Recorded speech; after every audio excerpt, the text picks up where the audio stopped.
The TireRack.com Champ Car Endurance Series brings real, affordable endurance road racing to you on North America's most prestigious road courses. With live flag-to-flag coverage of America's best grassroots motorsports racing, AutoZone presents ChampCar.Live.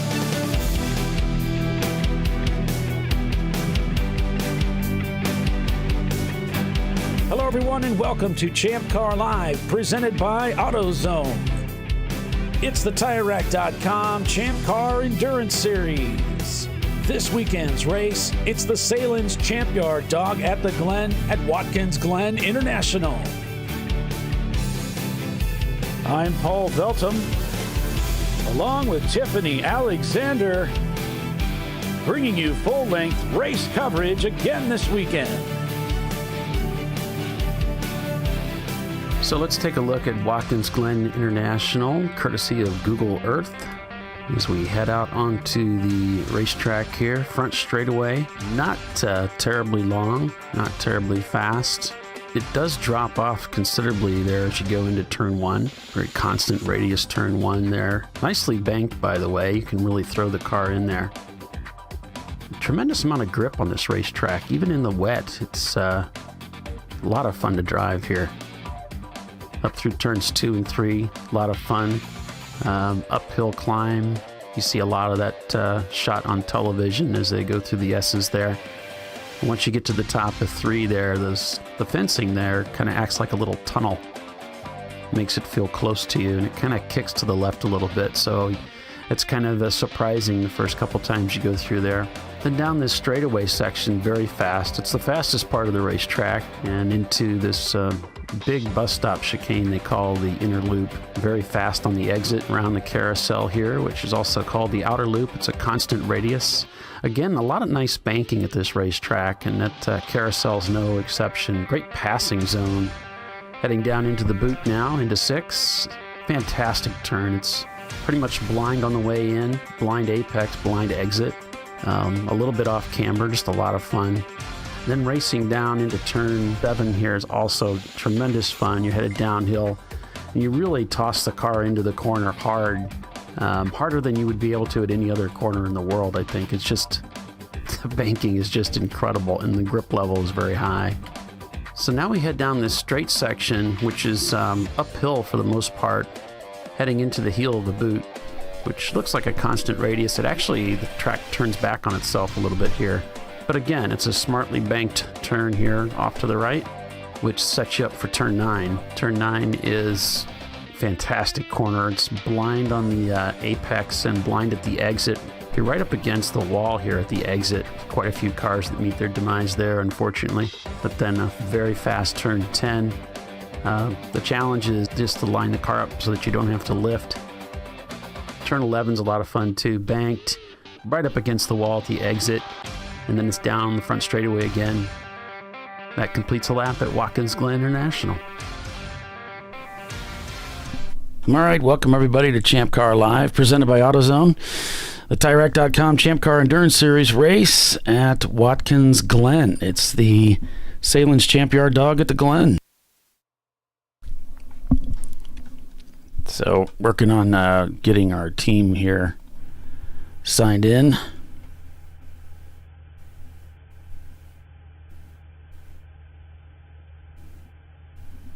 And then we'll go ahead and get things started. Looks like cars starting to roll out onto the track, but safety equipment currently rolling.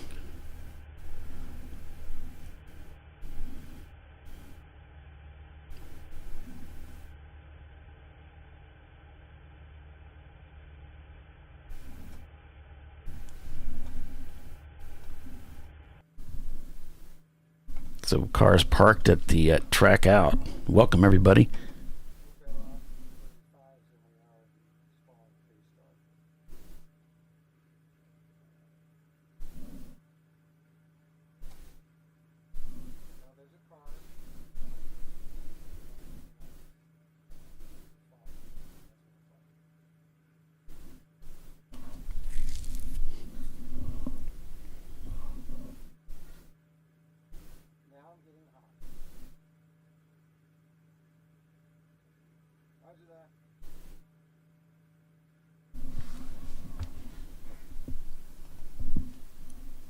We got cameras in 901 Motorsport and BLM. We've had a number of cameras that have gone down, though. And apparently there are some internet issues there at the track. So appreciate you hanging with us here as I work to get things going.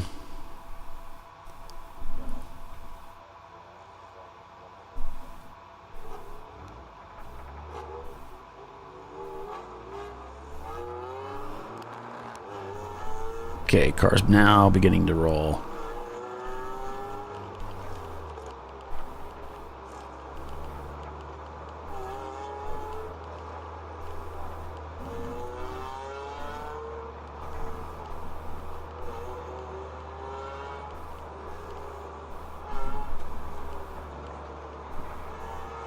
And there we can see some cars. We got a little bit of fog on some of the lenses there.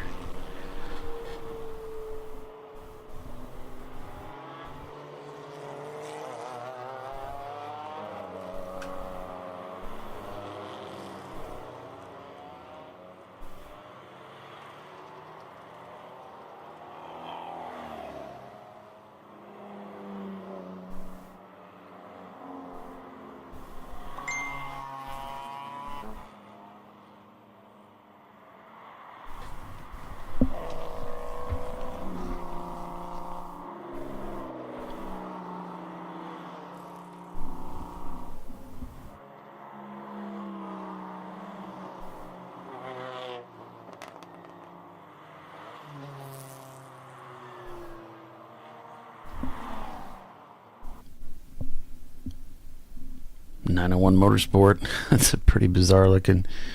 I don't know what happened with the camera there.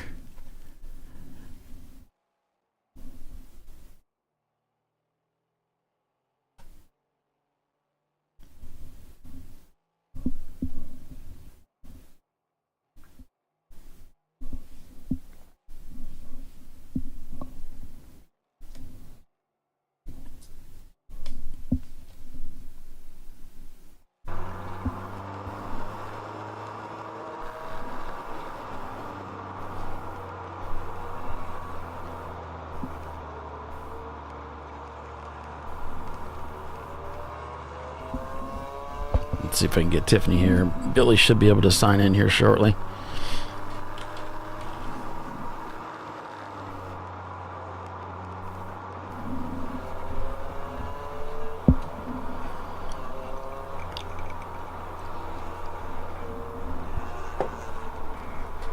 Yeah, yesterday's winner we had, of course, the Corvette of Eddie Vedder. And Sahlen was on the hunt, but couldn't quite catch him.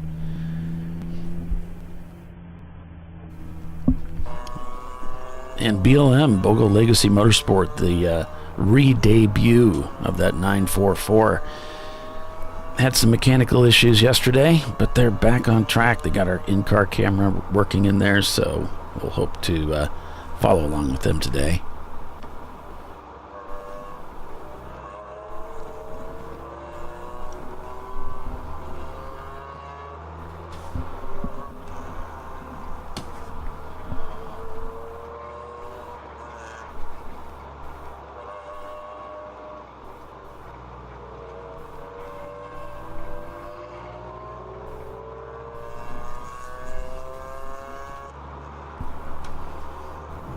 Expect to see some rain today. It was supposed to come at 8 o'clock. There was about a 60% chance of rain, but we didn't really see it. So the chances of rain continuing to trail off here as we get further and further through the morning.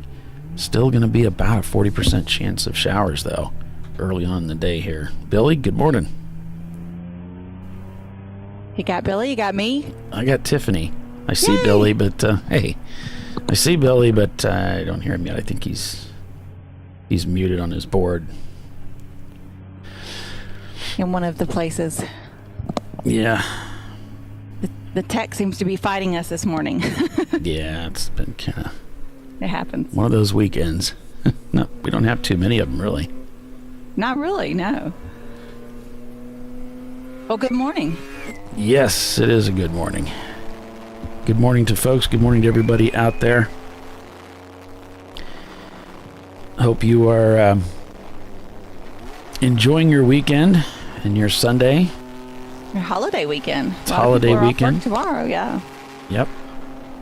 Of course, Memorial Day weekend, and we salute you families for the service of your loved ones who paid the ultimate price for our freedom.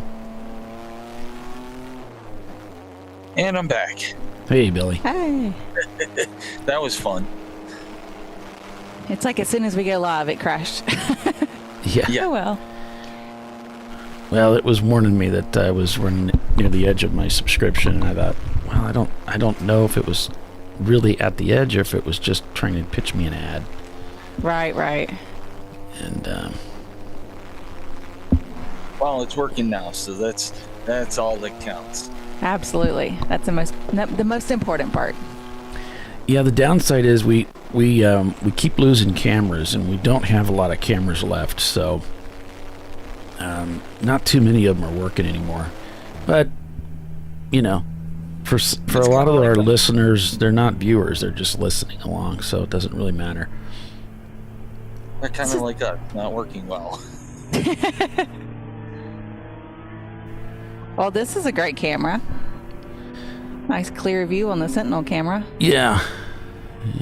I'll find a way to screw that up. Just hold on. Okay. I'm not saying a word. I think Polly and I have the same sense of humor on stuff like that.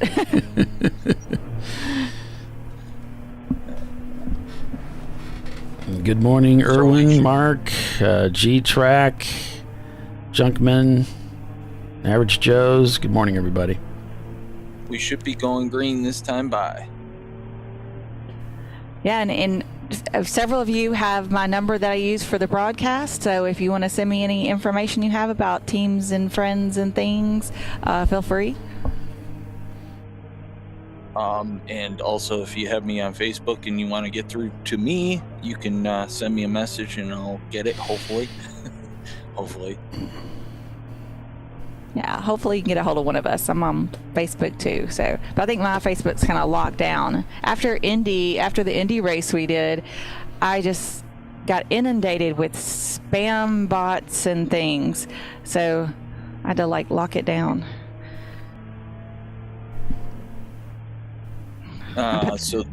Sorry, Tiffany, but the pace car's coming around 10, so that we should be green very shortly. Yay!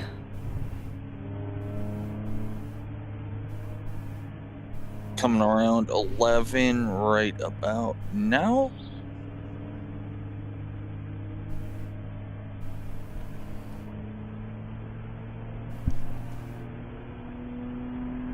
And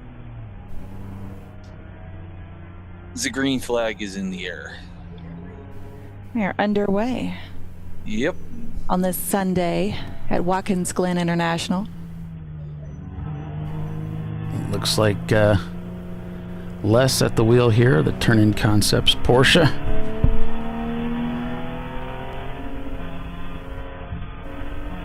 Just remember, green track, very green track.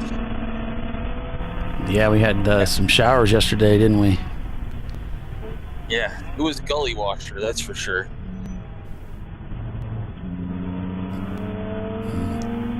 Turn-In, taking it nice and easy through the corner there to make sure that they don't get into contact here with the 316 to the left. The Blocks Racing Cobalt is very slow at the start-finish line, but he's picking up pace. He's remotivating the car.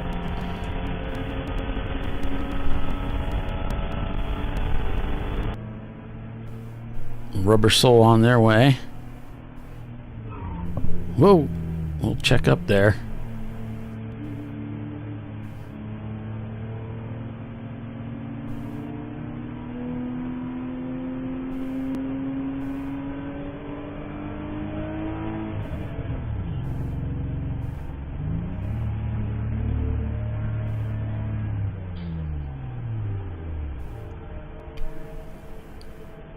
I wonder if Rubber Soul's in trouble here. It definitely doesn't sound like it's doing what he wants it to do, huh? And there he's under power.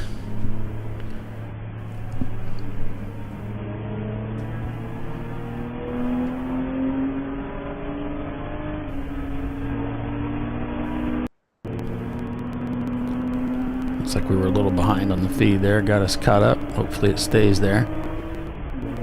There we go. So, Billy, let's see, was it the ketchup car or the mustard car that broke down? The mustard car. What happened there?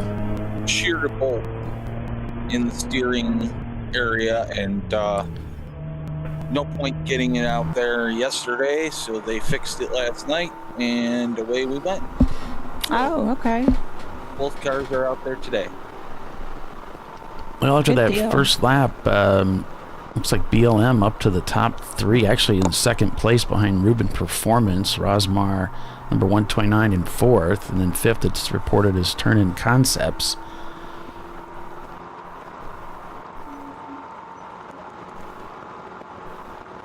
Single yellow flag.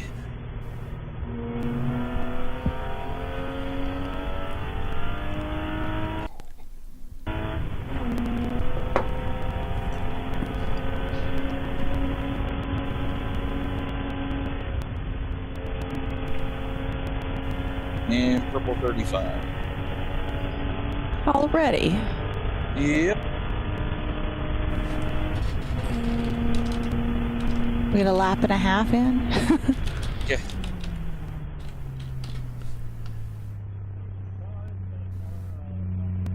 And this is why I keep saying everybody find those orange cuts if you can, because we can get back to racing more quickly.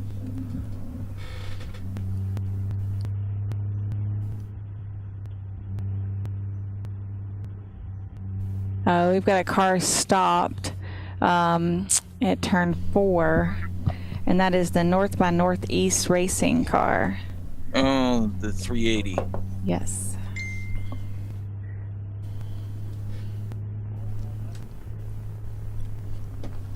And I appreciate everybody sending me their feeds. Thank you for that.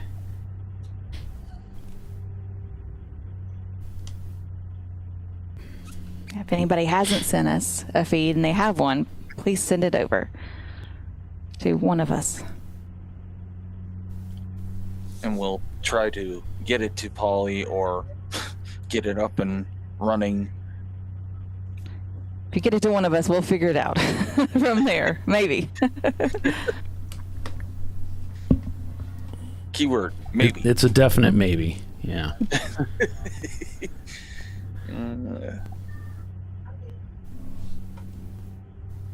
Definite maybe.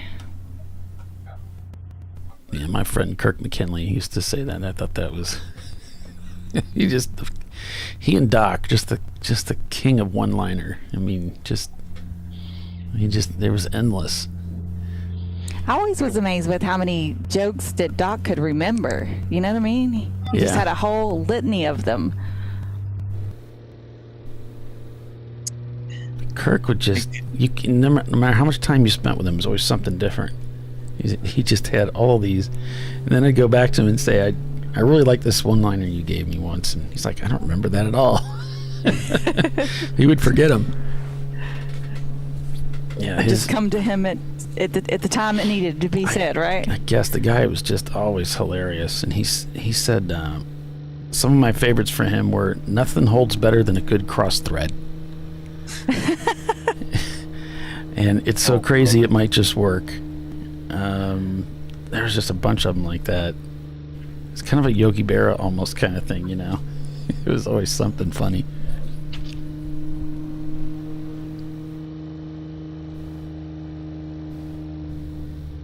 What was the one you had yesterday? If you're gonna fail, Oh, make sure yeah. it's spectacular or something. Yeah, if you can't be competitive, be spectacular. Yes.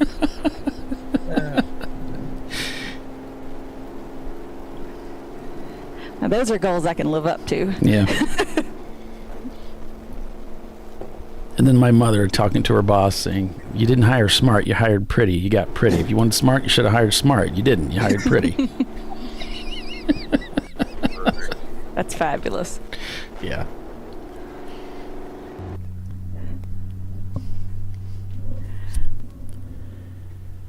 I almost want to take a twist on that and say, to the boss, you paid for pretty. You didn't pay for pretty and smart. It's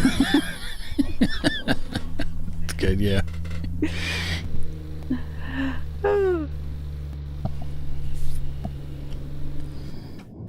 All right. I'm still trying to get myself organized here. So what's the cause of the down here, Billy? Car stop. The 380 is stopped in turn 4. The north by northeast BMW.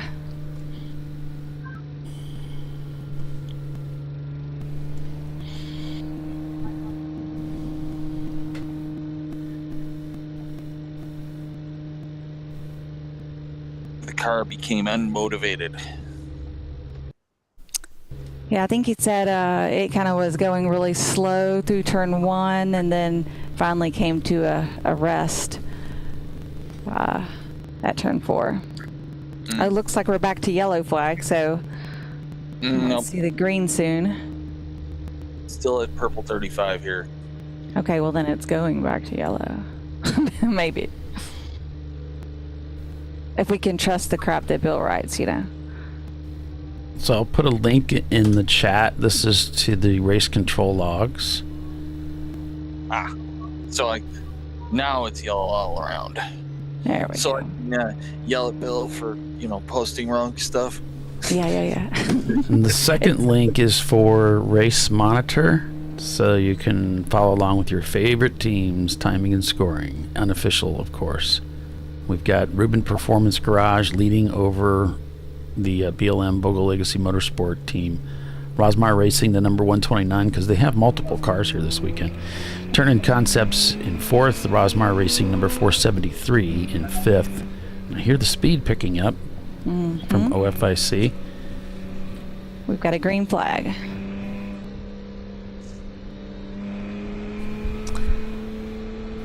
Bill's So- giving me excuses.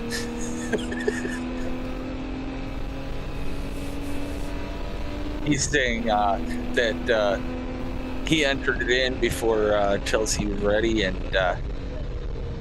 Yeah, that's what I figured. No worries. We're on a delay anyway, so by the time they heard it from me, then it was probably actually happening. it Yeah, no. was early.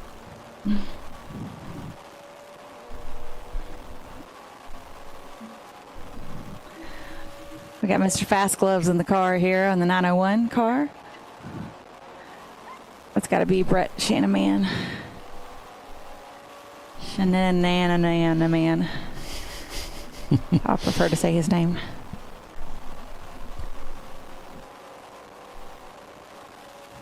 Yeah, up front we've got the Red Cow Racing, Last Minute Racing, AOA, Turn-In Concepts. They have a Miata here this weekend they're running as well. That's down in 11th. CU Boulder is there. Team Sahlen Mustard shown in 15th. And yesterday's second place finisher, Team Sahlen Catch-Up, it's shown in 22nd. Atlanta Speedworks just in front of them. So... Oh, goodness, I forgot to write down the finishing order yesterday. I must have been tired by the time we finished. I know Eddie Vedder won yesterday. I know our listeners were sure tired of us. Never. That's why I left early. That's what it was. Yeah, not that I left early. Stupid rain. Sorry, stupid liquid sunshine. Let's see, it was Eddie Vedder and then one of the Sahlen's cars and then it was one of the other Boxsters. Was it Atlanta Speedworks or the... It was Rockwell. Rockwell? It was the car that gave my father a good shunt in the laces yesterday. So it was a catch-up car was second, and then Yes. third was Rockwell. yes,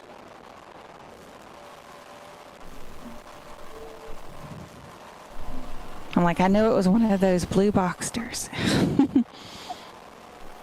So the way you tell the difference, the Rockwell cars have green as their accent, and Atlanta Speedworks has yellow as their accent. I mean, they didn't try to make it close or anything. Well, it's kind of a neon green and Yeah. a bright yellow, so So you can tell it's not the other way around. I thought Rockwell carried the yellow. No. Okay. I'm counting on you here. Yep. You can count on me. About one finger's worth or one hand's worth. Just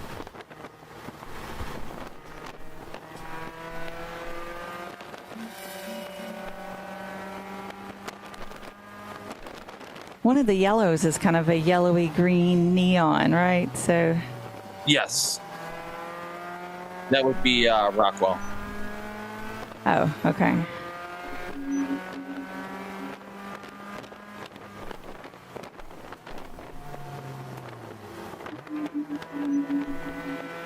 It's gonna look on one of their Facebook pages and see if they have pictures. I got an update from Turn-In Concepts. He said, Greg said that yesterday they lost a gear. Let me get back to it. I had it, and then here we go. It says we lost a gear box in the Boxster. Only used third and fifth in the third stint and parked it in the fourth stint. New gearbox for today. Wes is starting today. And that's which car? That's Turn-In Concepts. That's Okay. the Porsche that I drove at Gingerman. We get Nice. back Okay. here. I mean, this track without fourth gear, Here that's we a go. pain in the behind. Yeah, it wouldn't be fun, would it? No. Because fifth, the 2.5 Boxster, I think those are mostly 5-speed, so it's not like they had a 6-speed for your big gear. So your fifth gear is like way higher than the rest of them. So going from third to fifth, like you're gonna go, burn, for proper sound effects. We may be going yellow very shortly because somebody's. Has this been 5 minutes? Yeah. It's the 72 of the Street Fighters. Does it look like a Honda Accord? It's over somewhere I can't see.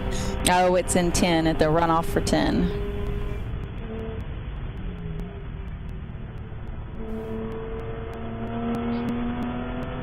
I'm looking over there and I still can't see it. So I'm blind. Well, no telling where he stopped running off. So, Oh, I think he's in the pits now.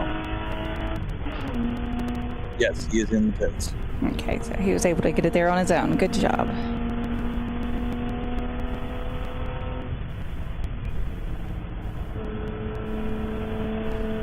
About 10 people jumped over the wall to see what's wrong.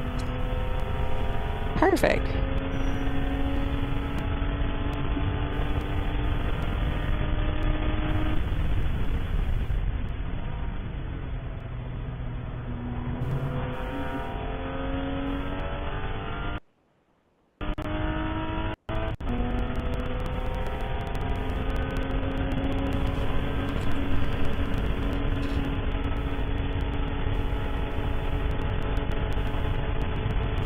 Okay, I'm getting a visual of the Rockwell car. That is the blue with this like yellow greeny kind of fluorescent color. Yes. And then Atlanta Speedworks is mostly blue, but they got a yellow stripe on their right side, on their hood. I'm Everything gonna get else. somebody a new color. That's why we have multiple colors. Yeah. Make it stand out. Oh, waiting for data is up to 20th place. Nice job. Nice job, guys. the CU Boulder team started out well today. So today we would have reversed the starting order of yesterday. So everybody started towards the back should start towards the front today. And so CU Boulder team is in 13th. We got a car running very slowly around the racetrack, and he's going to make it into the pits. I think that was... Was that our yellow? Yeah. But it's still green here. There's a lot of smoke coming from that car as soon as he came to a stop.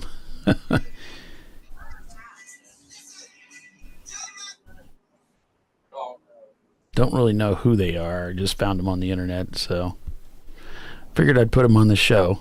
Seemed like the right thing to do at the moment. That's, I believe, is that the Mini Cooper? Yeah, that looks like a Mini. Oh, yeah, it does. Which one, that's though? Red Barn Racing. Because they're in the pits right in front of me here. Okay, I'll put a label on them. Thanks. See how BLM's doing up here.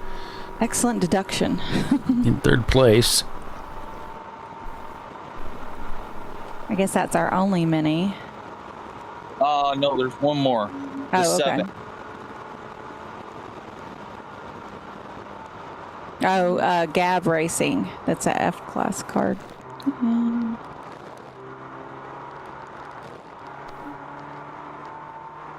And then this is Sia. Well, there's a Sia Motorsports, which is a Mini Cooper. It's an EC car. And then the Red Barn. They're a B-class car. So all three of the minis are different classes. Do you have a car number on that Red Barn? It's 253. Red flag, red flag. Oh, no. Well,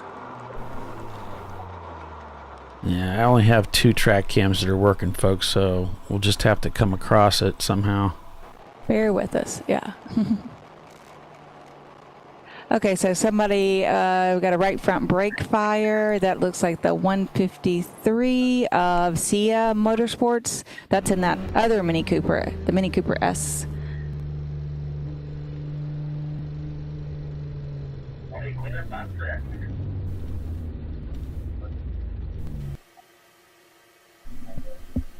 Oh no, we've also got an impact with the wall of the 285. That's Legitimate Racing in their Ford Focus. Over in turn 6. Oh. That's not ideal. no.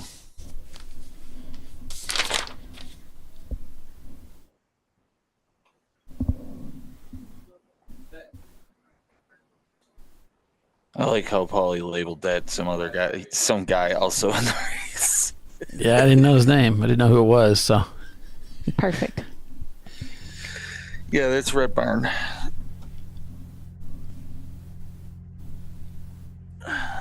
Well, it said, did it not just say 153, which is the Sia Motorsports? Did it not say that on the screen at some point? You talking about the Mini? Yeah. Are you talking about the car that was in the pits there, or? Yeah. That's yeah. the one that Billy said was Red Barn. Yeah, it's Red Barn. I guarantee it. Okay. They just popped the hood on it. So if the hood's up on that camera, then... Yep. Oh, I'm good. I think the radio... I'm in the tow. Yeah, you're going to have no radio reception down there. He's like, I'm in the tow. Yeah, it's less like I can't hear you. And See, it says CM Motorsports and then 153 Bob G. That's why I was like, thinking Does it it? was the other. Oh, yeah, it does. Yeah, good catch.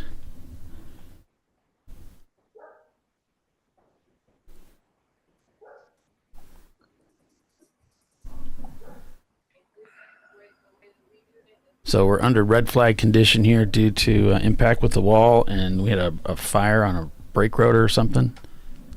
Yes. So we had the 153 had the CM Motorsports had a fire on their brake, either the brake line. Let's see, what did it say?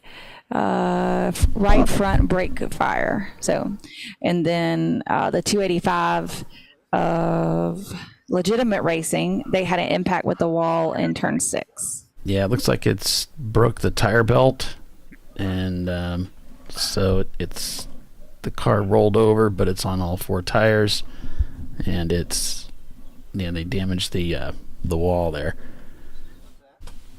Ooh. I'm good. You hear that? Yeah. Okay.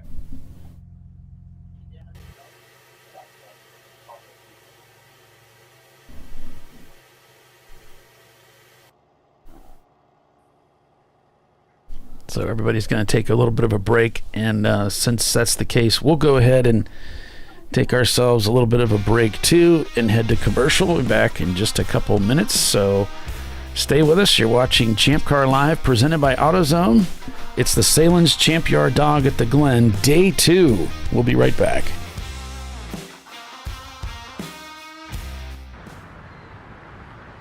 I probably need new tires. You do.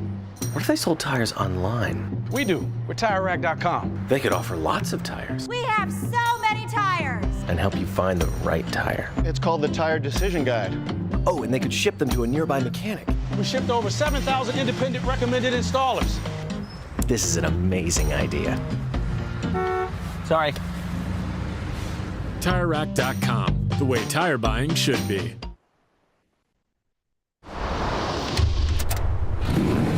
Bring on the frozen tundra, the grinding gravel, the cratered concrete, the rain-soaked streets.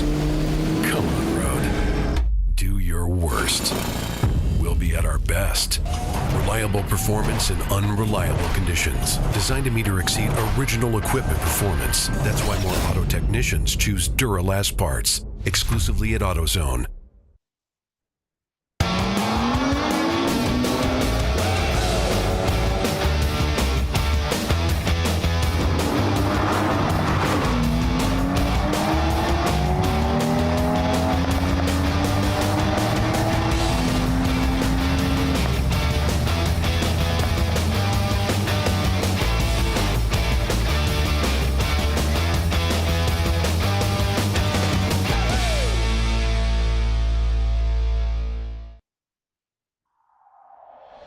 Discovery Parts is a veteran-owned racing and safety equipment company.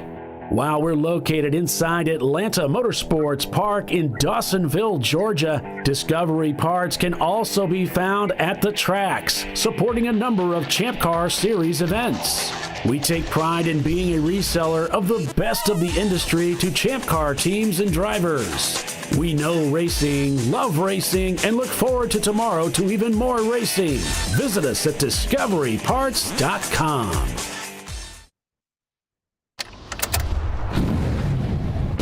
Come on, road. Do your worst. We'll be at our best. Stress tested to meet or exceed original equipment performance. Exclusively at AutoZone.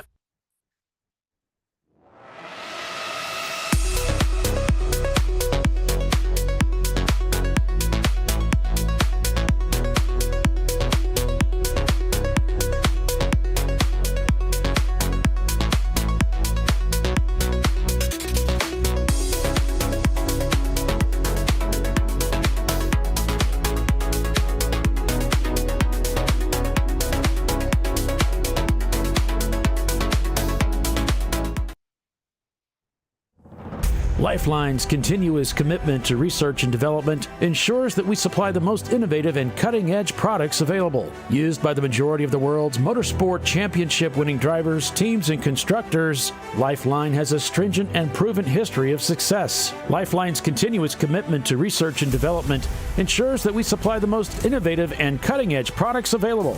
Lifeline's 0360 systems are the result of over 7 years of intensive research and development using 3M's Novik 1230 environmentally safe gas extinguishant. Lifeline uses only the finest quality components. For more information regarding our fire safety equipment and fire safety systems, please contact us at info@lifeline-fire.com. Located in Northeast Ohio, with 40 years of combined experience, Money Shift Racing knows how to deliver performance and safety, offering everything you need to get your vehicle and drivers ready for race day. From safety equipment to full engine assembly and repair, in-house fabrication, 3D design, and rapid prototyping. Money Shift Racing. Performance done right.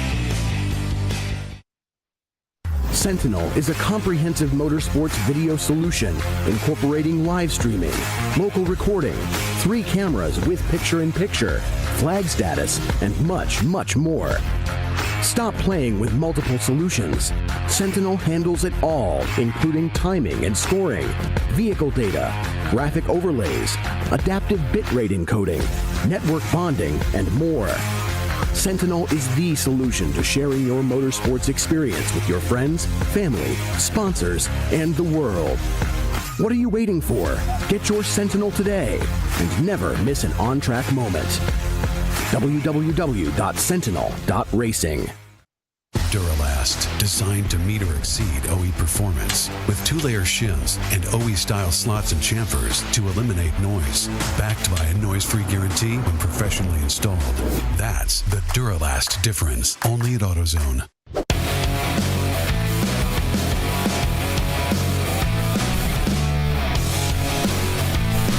It's a great day for a motor race. Yes, it is indeed, and we're back live at Watkins Glen under red flag conditions. Cars stopped on the racetrack as we are looking to get things cleaned up here, and we'll get back to racing. So we've got cars being moved to the boneyard is the message. Rhinoceros Racing, which is another Mustang bites the dust today. Yesterday it was over in the inner loop, and today it's over in turn 6, the outer loop area. Looks like we have a car that also different car altogether, car 389. That's the Subaru Impreza Flat Earth Racing.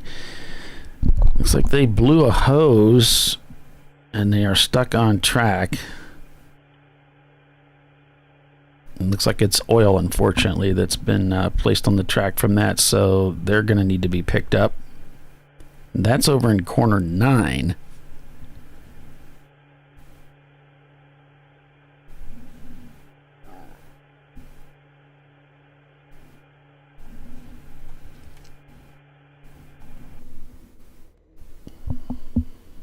Look from inside the OFIC Racing BMW.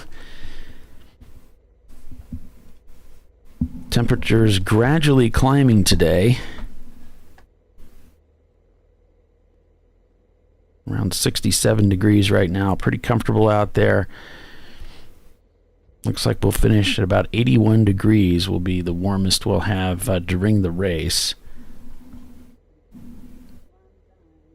And chance of showers continuing to diminish now as time goes by. It's 9:30. Now only about a 35 to 40% chance of showers remain. So skies will continue to clear as the day goes on.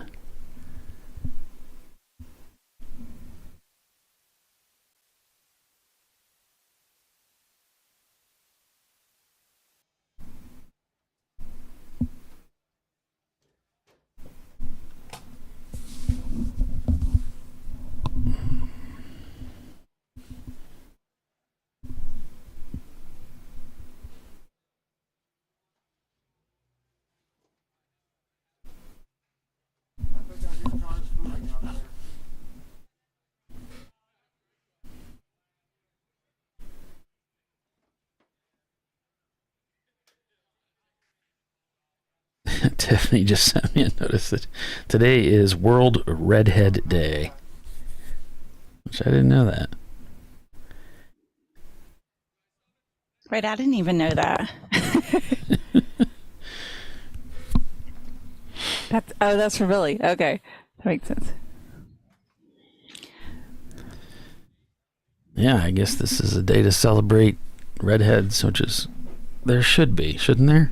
Should have. That's one of those awesome. days. Yeah. I'm celebrating my birthday this evening when we get off the show, so like we can just do it all at one time. Sounds good. Yeah.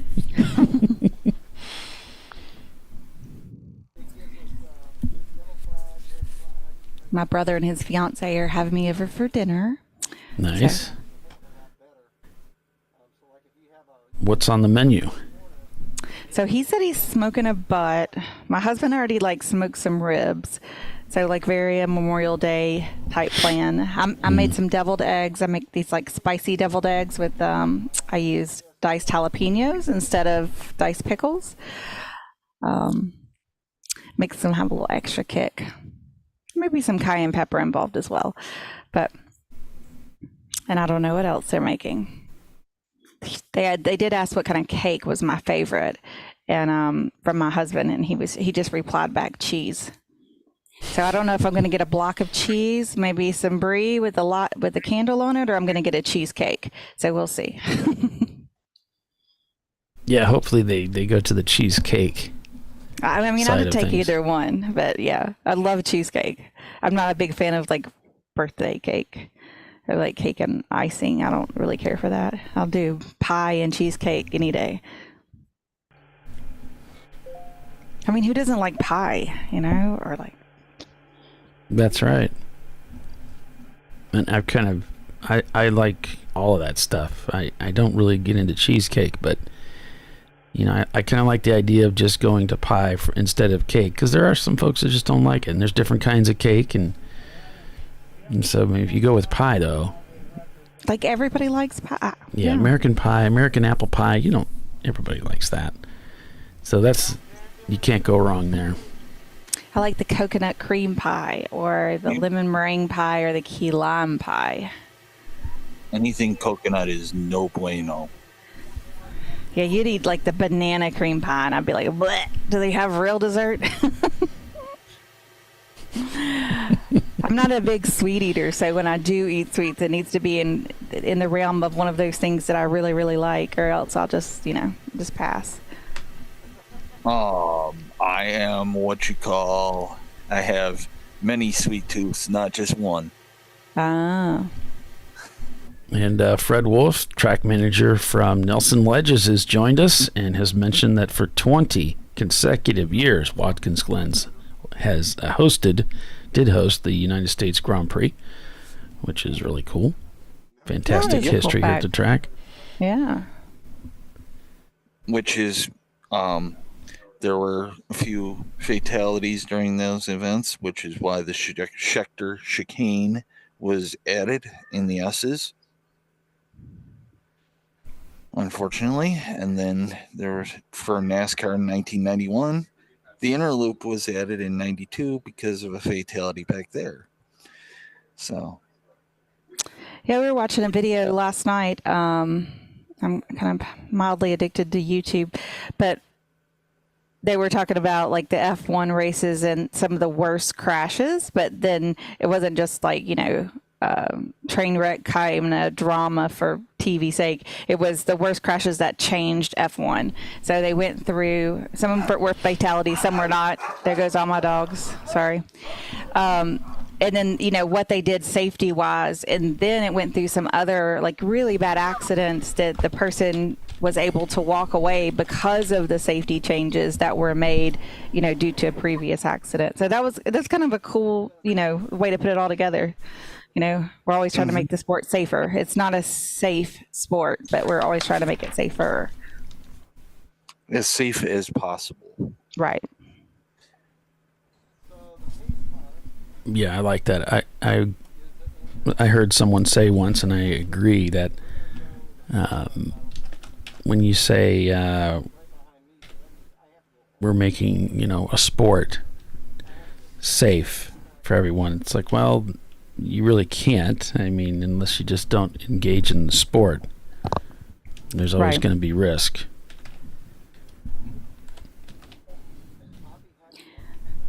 But we want to try to make it as safe as possible. Yeah. Because we know competitors are going to compete. So they're going to take those risks. So we want to try to give them the most safety possible.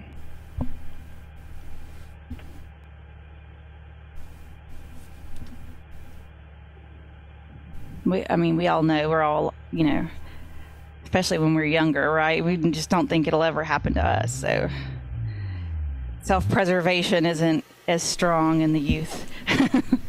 Yeah.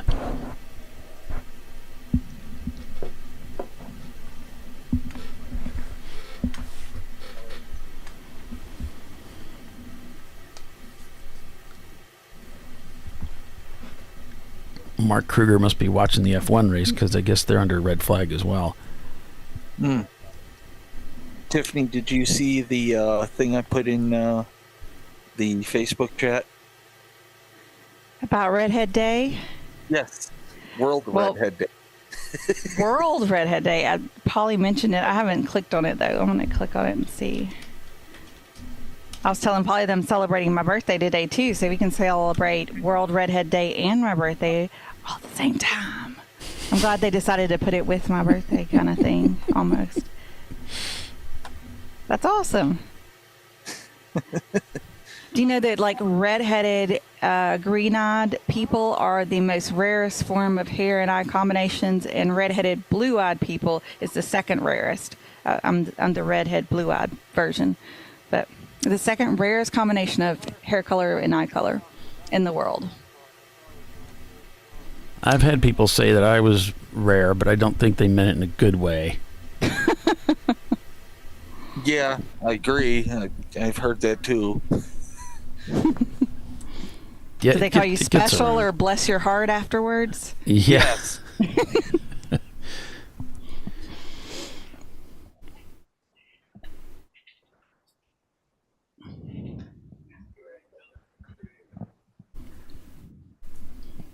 So if you're just joining us, folks, it's the TireRack.com Champ Car Endurance Series race at Watkins Glen International, the Sahlen's Champyard Dog at the Glen Day 2. And we're under red flag conditions, unfortunately. Yeah, I know your screen is not seized up. It is just a red flag condition.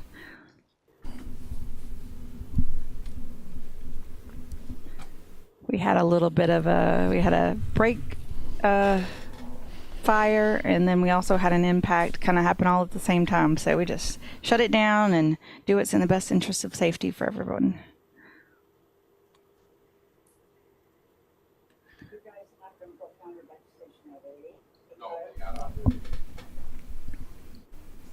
What's the temperature like there, Billy?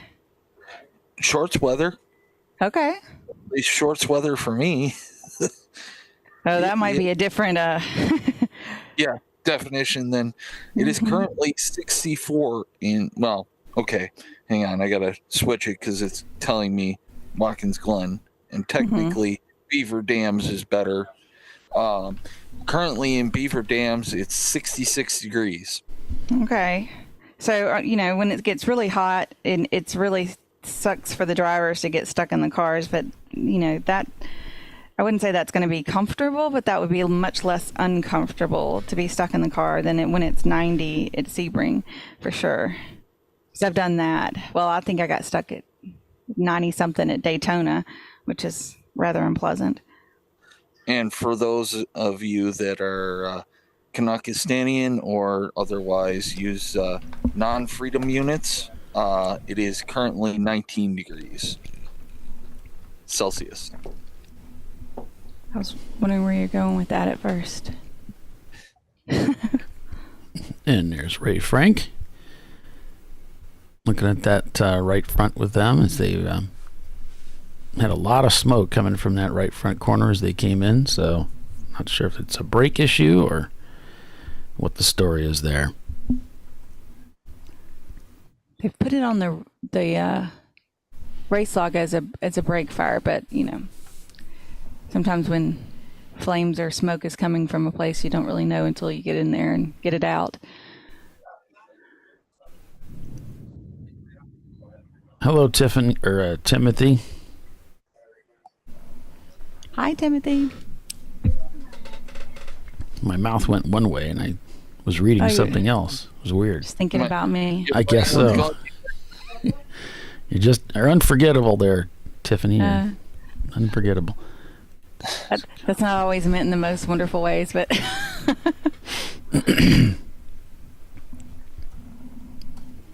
I've learned to just accept it. I had a client one time tell me, he's like, "You're kind of like not like the regular counselor," and I was like, "Okay." He says some odd things sometimes, this fella, and then he said, "You're like, like Rocky Road, like not like vanilla," and I was like, am I offended? Like I was kind of trying to like decide, and I was like, no, I've never shopped for vanilla anyway. That's just not my. So I'm like, I guess I'm okay being Rocky Road. I would like cookies and cream better, but like I'll take a Rocky Road. Sometimes people say something you don't know whether to be offended or not. You're like, Yeah. Yep. Well, and some folks are just looking to be offended. They'll find a way, no matter what you say. There's always those folks. Yes. I'm kind of the opposite. Like, I feel like when you get offended, you let people have a lot of power over you. So I would much rather like not be offended, even if somebody's trying to offend me, just to piss them off. Just like when people are sending you do something stupid on the road, and then they send you the international sign of greeting when you're trying to, put them behind you or whatever. Yeah, I just turn my head and smile. Smile and wave. Yep. Double yellow. All right, we're going to get them rolling here. Yay.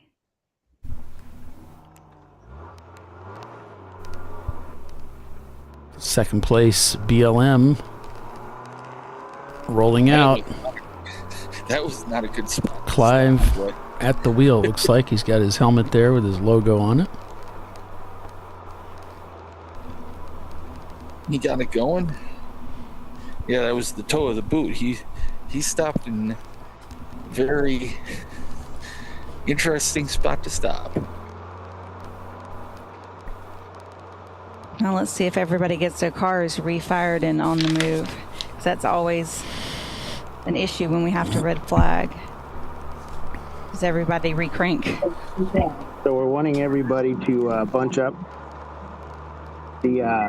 If you look at toe of the boot, we have a little bit of a delay before the signal changes in Flagtronics for the marching ants. It's instant in the cars, but there's a delay coming back to my feed. So that's why that does happen.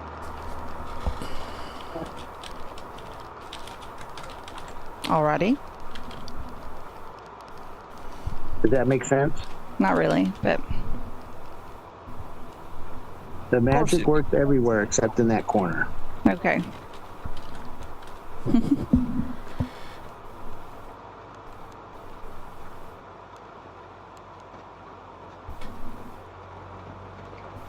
So we have debris in 9 and 9A because we had oil down, so they have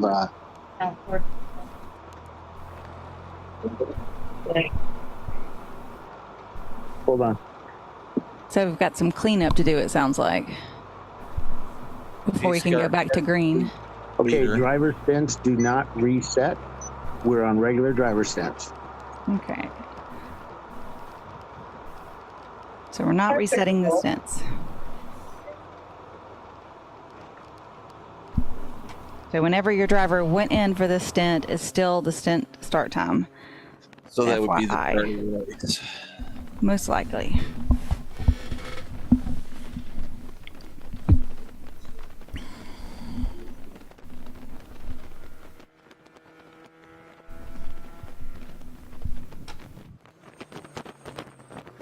On board with Tooth Autosport here.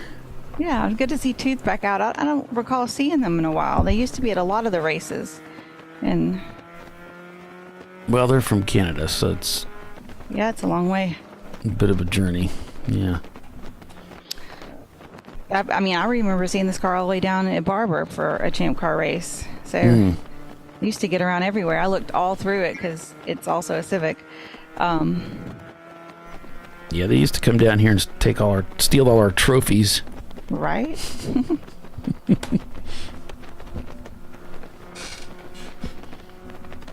No, this car's very competitive.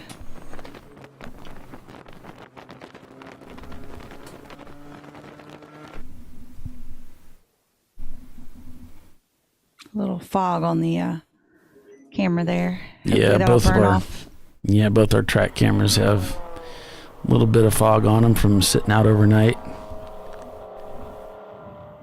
That one's starting to look a little better. Maybe it burns off throughout the day. Yeah, if we get some sunshine, they should clear up a little bit.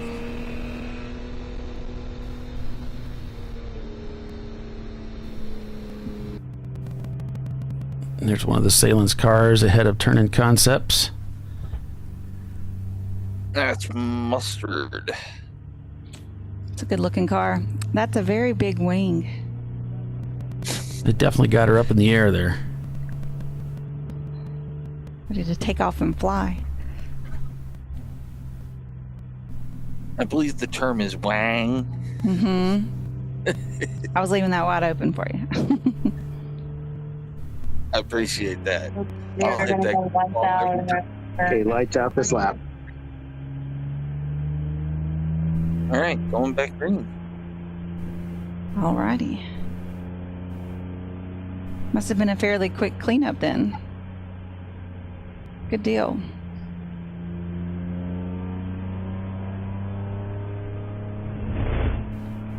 Being told by the pace car that there was just a little bit of oil dry in 9. It's pretty clear. So, just to let you know.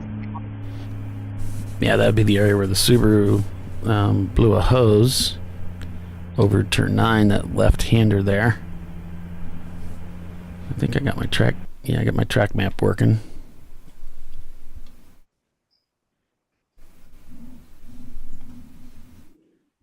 There we go.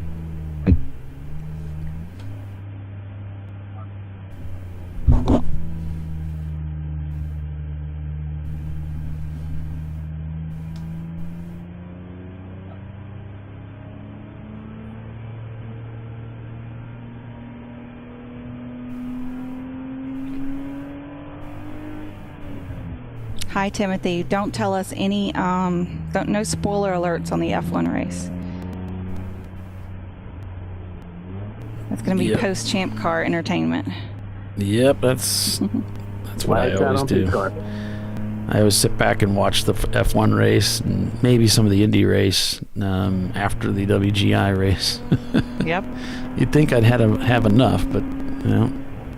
I don't know. You know, what's your brains on racing, you know? Polly, you don't have to talk for the second two, so you know. Right, we can let somebody else do that work. You can just sit back and relax. Yeah, well, the talking's not the problem. It's all the production work behind the scenes. That's what really takes it out of me. Yeah.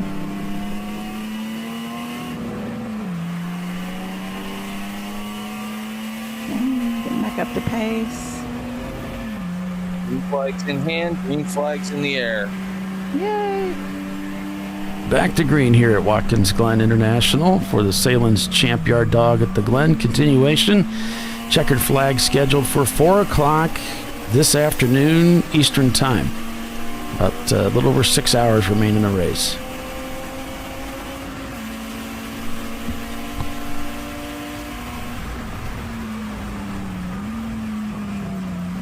It's coming into heavy traffic. Oh, yeah. Yeah, it's just rush hour traffic. Definitely rush hour.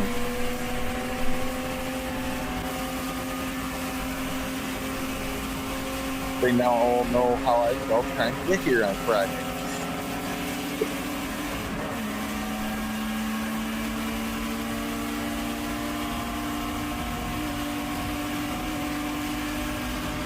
People pedaling it as there's so much traffic here.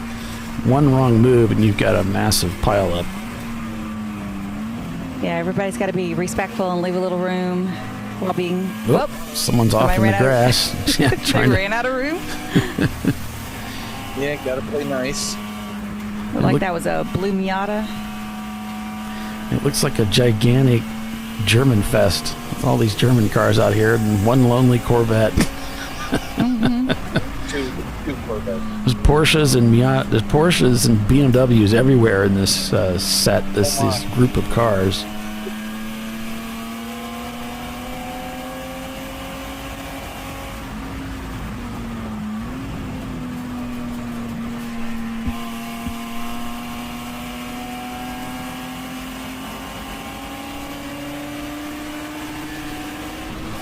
It looks like that might be Weiser Blitz ahead as they're heading down to turn 8. We'll get a look at turn 9 and see if there is oil dry down there and how much.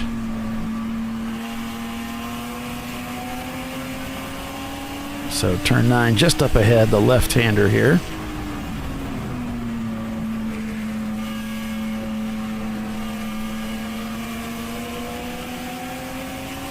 Yeah, it looks clear right now. As they go down to 10, you can still see some of the clouds overhead. We're still not outside of that window for possible rain. It's going to be miserable all next week around here, so. A lot of weather moving in. Rain every day. Oh. From Monday till, I think, Thursday. 4 wide down the front straightaway. Easy. Easy, boys. Easy.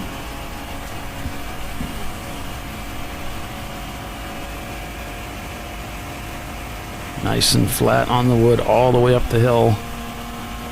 Made it work. Makes his next gear change and heads down to the bus stop. 6F6 is in. That's one of the Section 8 cars.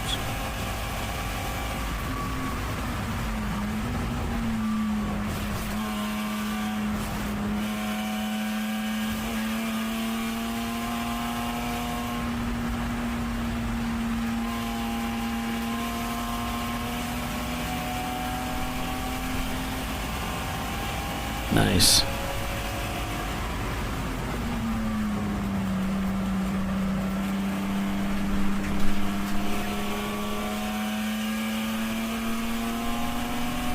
Wilson Daly on a good move here. As they're working to get their car up the field, showing Team Sahlen Mustard now moved into second place, with Bogle now slipping to third. Team Sahlen Ketchup right there behind BLM. Then it's 901 Motorsport, Atlanta Speedworks. Last Minute Racing, Weiser Blitz, Rosmar. Looks like your top 10, roughly. I'm waiting for data up to 10th place. Yeah, I was noticing 10th was omitted. Well, I was looking through the standings looking for Wilson Daly. Am I just missing it? Or maybe they're waiting for data? That could be. It could be Wilson Daly is waiting for data, yeah. Because they're not showing on the pylon. Right. But yet we just watched them pass Weiser Blitz. So. Right, moving through traffic well, yeah. They just crossed the start-finish line, Tiffany. You can see now 9th place is omitted. So that would be the Wilson Daly BMW. Yeah.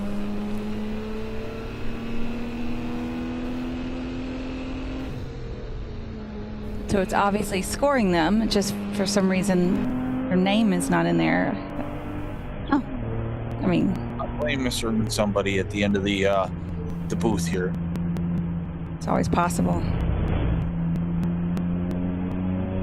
Well, looked like we might have had a car slow on the right-hand side there, going into turn 11. Might have been lining up for the pits. Okay.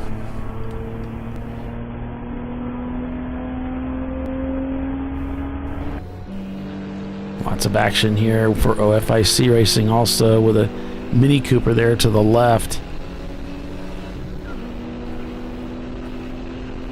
Makes that upshift for the hill here. Looking for a ride around the inside here.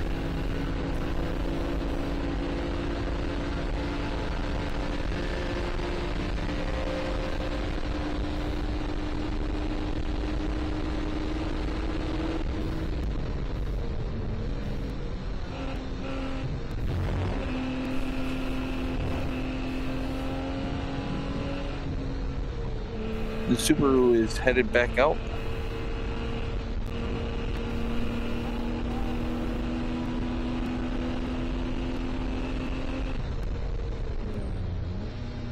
Nice to hear, Kyle. Yeah, you won't be disappointed. It's an amazing and very fun racetrack. Ooh, the battle for the lead is heating up as Mustard is on Rubin Performance right on the bumper.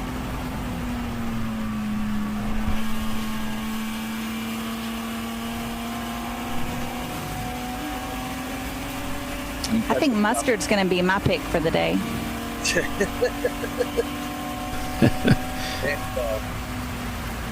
Catching up behind the PLM car. Thank you, Charles. You're welcome.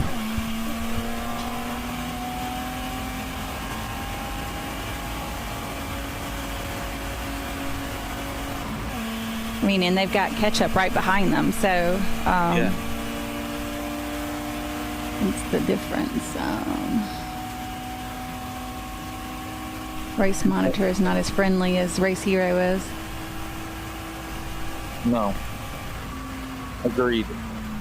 It just doesn't give you the same info. Yeah. Doesn't give you half the info. And then you have to like expand it so it takes the whole screen, which I'm using my screen for multiple things, to see the gap. So showing the gap from Reuben Performance to Mustard as 0.2 seconds, and then the gap from Mustard to Ketchup is 2.8 seconds. With the Bogle right behind them, with a 0.5 seconds. So your top four is right. I mean, 901 Motorsports is only 5 seconds behind them, all on the same lap. So. And Eddie Vedder has gotten one of their laps back. So since they won yesterday, they're going to start at the back of the field today, with a 1 lap penalty. Two lap.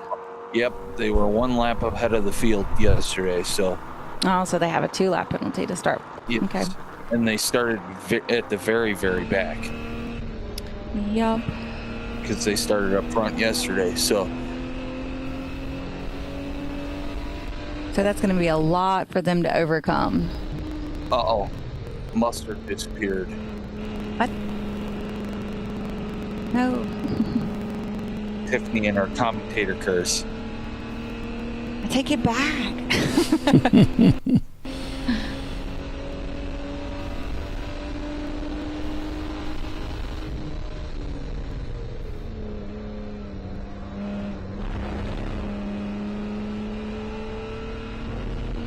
It's in the pits.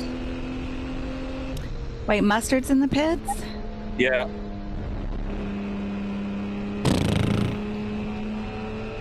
Yeah.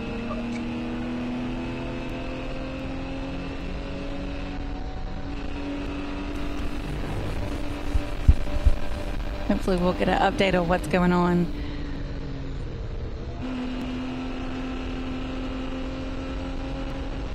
Hey guys. Yes, Bill. So we've heard through the scatter in the paddock that the BLM car is going to try and do this whole race on one stop. So, on one fuel stop.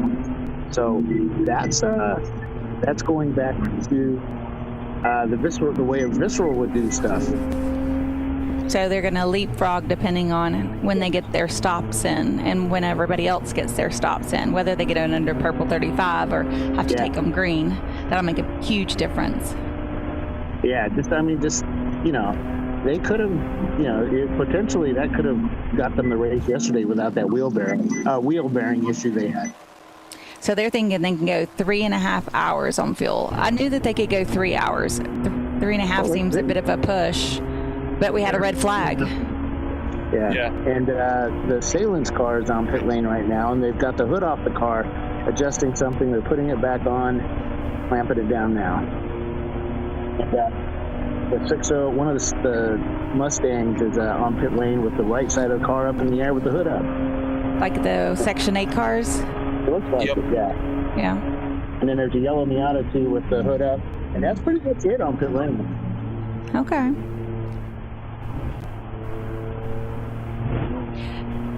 Bill, are you still there? Yep, I'm here. Oh, the other Bill. Oh. No? Okay.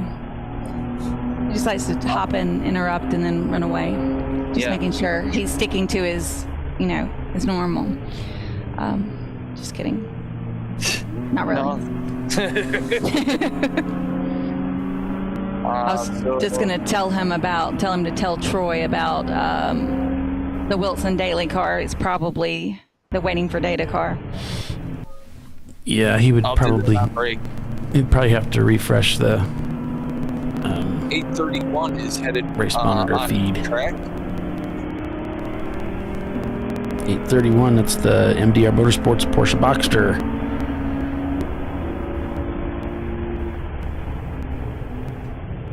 Oh, did we miss our break? Yeah, we need to run off the break, so we'll go ahead and do that and be back in just a few. All right, now we're supposed to be a commercial. You're right. You're watching ChampCar.Live, presented by AutoZone. We will be right back with the TireRack.com Champ Car Endurance Series, folks. Hang with us.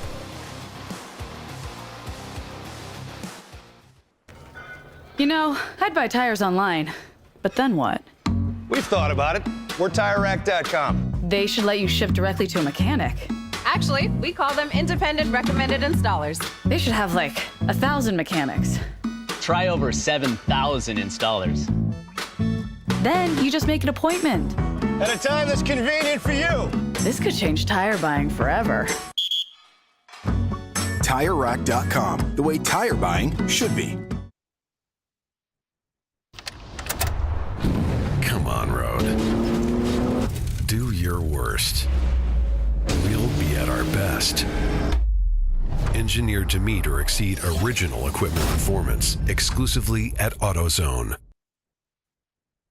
He shared school space with his best friend, Nora Peterson. Who was Cliff Clavin? That is correct. The board is yours. Yes. So you don't want to hear about my sister's vacation? No, not really. What are you doing? What? What is it you kids say these days? YOLO? Dad, nobody says that. YOLO. For the times when the joke's on Dad. Make it worth it. You guys could have warned me about this stuff.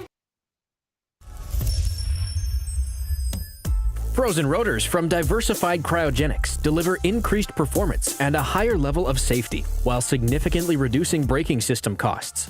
So to tell you a little bit about the durability of this product. So we have seen an incredible extension of the life of our brake rotors using frozen rotors. We've gone from brake rotors every other weekend to 6 weekends on one set of brake rotors, and I think they can go farther.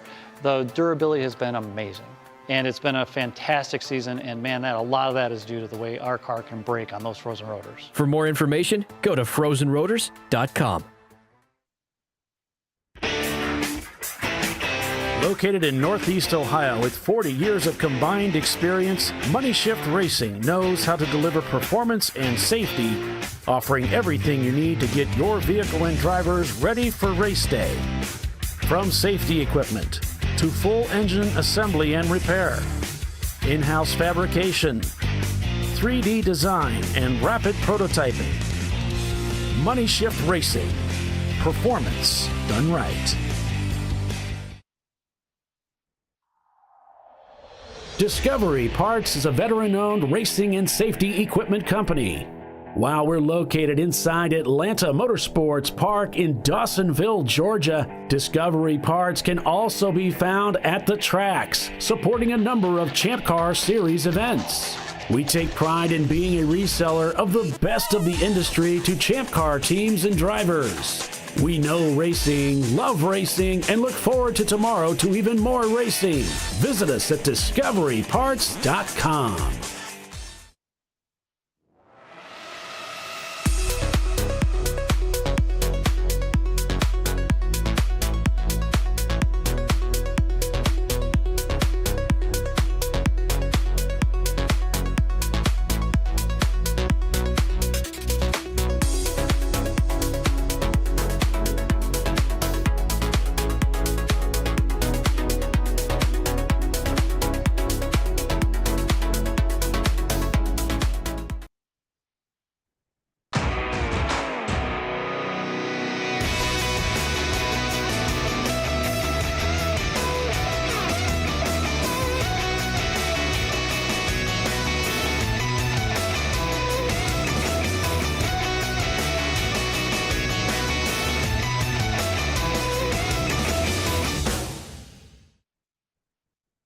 Sentinel is a comprehensive motorsports video solution incorporating live streaming, local recording, 3 cameras with picture-in-picture, flag status, and much, much more. Stop playing with multiple solutions. Sentinel handles it all, including timing and scoring, vehicle data, graphic overlays, adaptive bitrate encoding, network bonding, and more. Sentinel is the solution to sharing your motorsports experience with your friends, family, sponsors, and the world. What are you waiting for? Get your Sentinel today and never miss an on-track moment. www.sentinel.racing. No. Seriously?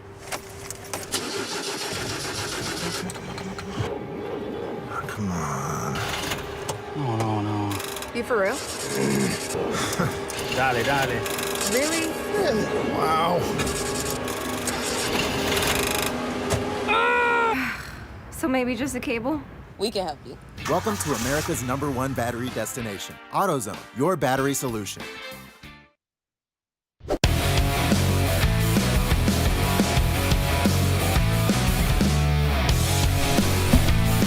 All right, welcome back to ChampCar.Live, presented by AutoZone.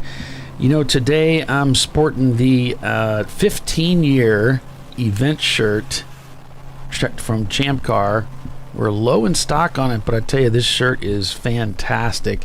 This is a super soft and kind of stretchy. I mean, just the kind of shirt you just want to maybe wear when you go to bed, or wear around the house when you're just trying to relax, or hosting a broadcast. They're $30 for these. They're not junk. You know, I'm done buying cheap shirts. I only buy the good stuff. So $30 event shirt. It's on the Champ Car website. You can get them.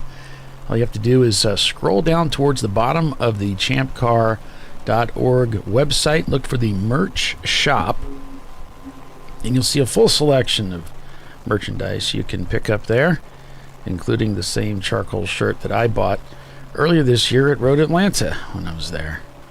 And we've also got some new throwback shirts in stock as well. The old ChampCar World Series with the logo and everything. And I still have one of my official shirts. Not in stock yet. They're pre-order. I should have them in stock here in a couple of weeks. It says low stock on the website, so you might want to change that.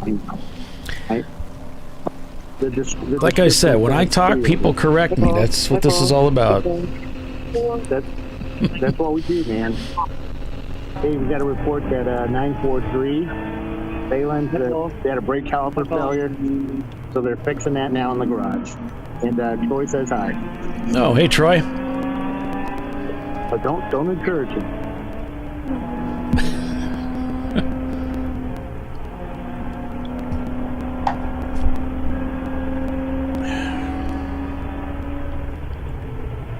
On board with the Rubber Soul Racing team. Great camera pick.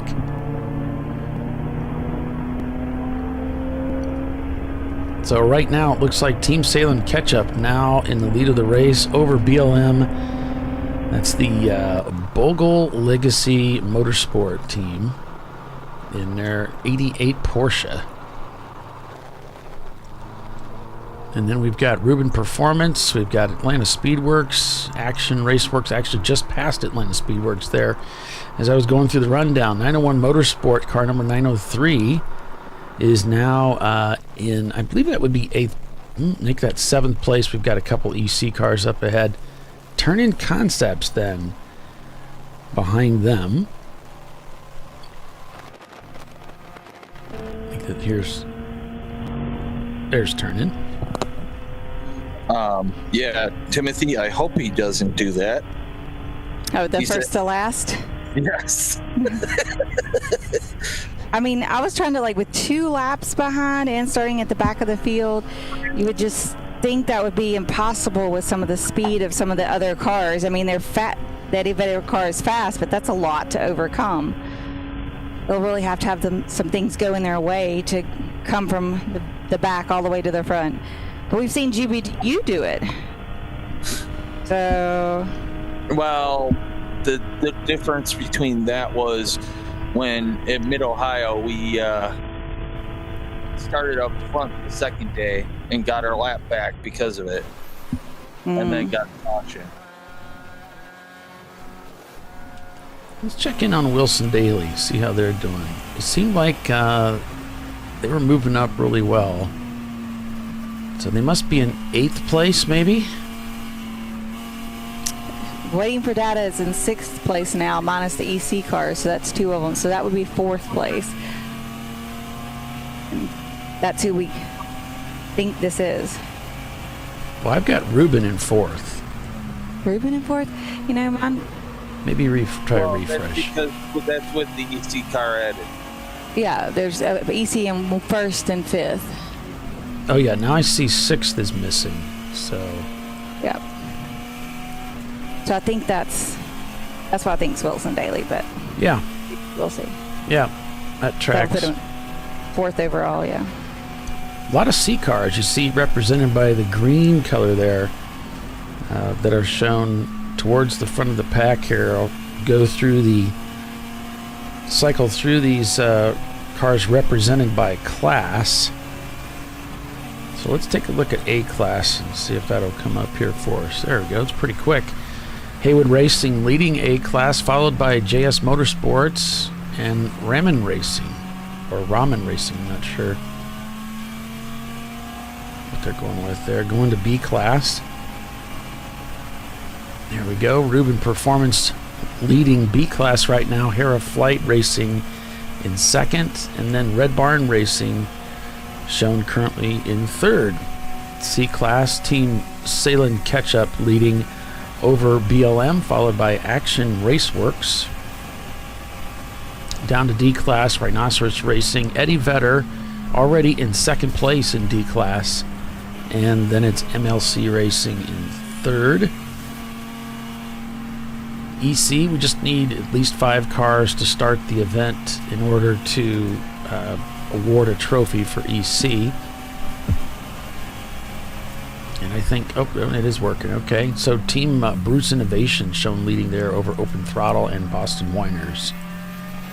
And then F-Class. We had a number of F-Class cars, Tiffany, that joined us this weekend. Open Throttle leading over Gab Racing, or GABB, and then it's MDR Motorsports. And you were part of the process of getting F-Class brought into Champ Car. Maybe we should talk about that a little bit. What is F-Class? So our A, B, C, D are all based on the liter displacement of the car. So like our D-class cars are usually your V8s, that sort of thing. So F-Class is a little different. It's more based on our point system. So all cars come into Champ Car with an assigned value. They call it a VPI. So let's say a car is 200 points. That's what it's valued as, like as it was production based. And then you can go all the way up to 500 points. So, putting different goodies on your car to make the car more reliable or to make it faster or better performance or whatever costs points, and then you can take it all the way up to 500. Our EC cars are the ones that are over 500 points, so that's why they're scored separately and not eligible for the overall. So our F class is kind of a different take on that, and also based on points, it's going to be under, what was it, 250 points? 300 points, under 300 points. So they can take their original VPI and add to it up to 300, or they can pick a 300-point car. So it really gives a place for new teams to come in, and they don't have their car tweaked up, and they've spent all the money on all the goody parts to get it all the way up to 500 to make it the most competitive. It's a good place to start, and then there's some good cars you can get in those ranges. As we see, we've got 5 of them here today. The Minis seem to be a popular choice for F class, and some Miatas. But it's a great place you could race against other F class. The F class is also eligible for the overall win. We haven't seen that happen yet, but typically they're competing against the other F class cars to win F class, because there is a trophy for that. It's just a good place to start out when you're racing. If you're not starting out with a 500-point car, you can start out and be competitive within the F class, if that makes any sense whatsoever. Yeah, that's really good. Yes. Rundown. Maybe I should go back and just make an audio clip we could just stick in there, because that was a really good description of everything. Thank you for doing that again. You're welcome. I didn't go through with each class like what the separation is, but yeah, those are based on displacement. So whereas the F class and EC are based on points. No replacement for displacement. Yeah, right. When I was on the board for 6 years, I'm not on the board anymore. I've taken a break from those activities. But, we there for several years, we were kind of moving towards, or trying to move towards, having our classes based on points, because that just really makes more sense in the big picture about, since we're a point, that's how our cars get classed to begin with. They start off with a certain amount of points. There was some pushback, as some people like to compete in the A class even though they have a 500-point car. So we've done this instead. Yeah. And we'll see what the next, group does in the future.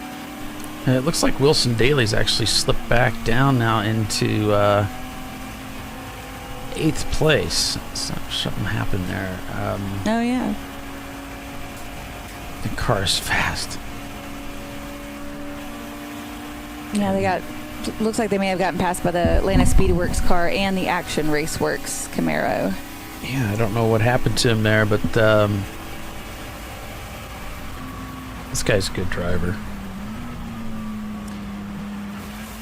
Oh yeah, we saw him just slicing through traffic earlier, just killing it. Yeah. Making it look easy, right? Yeah, I really like he's hitting those marks that are difficult to get. You got to be patient with the car. Morning, Bernie. Yes, we started without you. I'm right here, bro.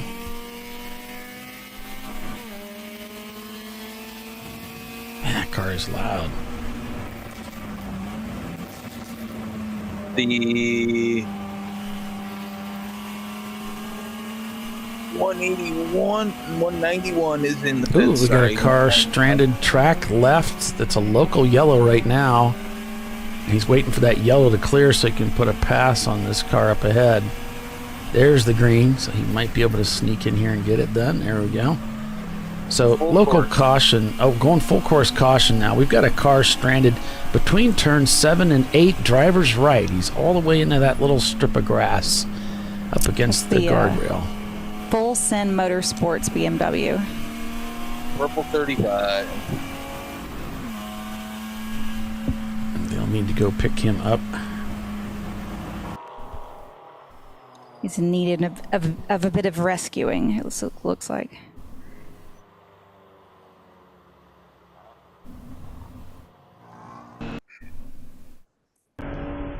Hey, the fog lifted on the camera. Most of it. Yeah.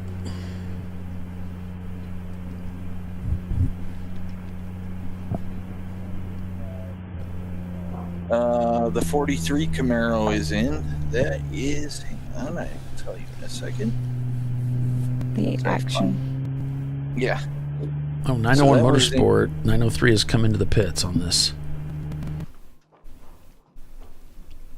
This will be interesting because it's a 7-hour race today, so we'll see who takes the advantage of this or who lets it go. Yeah, you can just play that strategy in so many different ways when it's a 7-hour race as opposed to a even hour race where the strategy kind of defaults to 2-hour stints, trying to get to the end of those 2 hours each time. This kind of let you monkey it up. Was there an update on the mustard car? If we are having to work on it, we pretty much park it because. So is it parked or did it rejoin the field? Oh, no. Okay. Wow, I pick it and it goes dead. Okay. Can I re-pick? I mean, that was only my pick for like 2 minutes. Nope. Because if you pick the other car and it breaks, I'm gonna have to hear about it. Right. Turn-in concept shown in 48th now. So that's their Miata, though. One of the Rockwell cars is pitted in, but he's pitted in diagonal, which means that all three are probably coming in. Eddie Vedder's shown in 52nd place right now.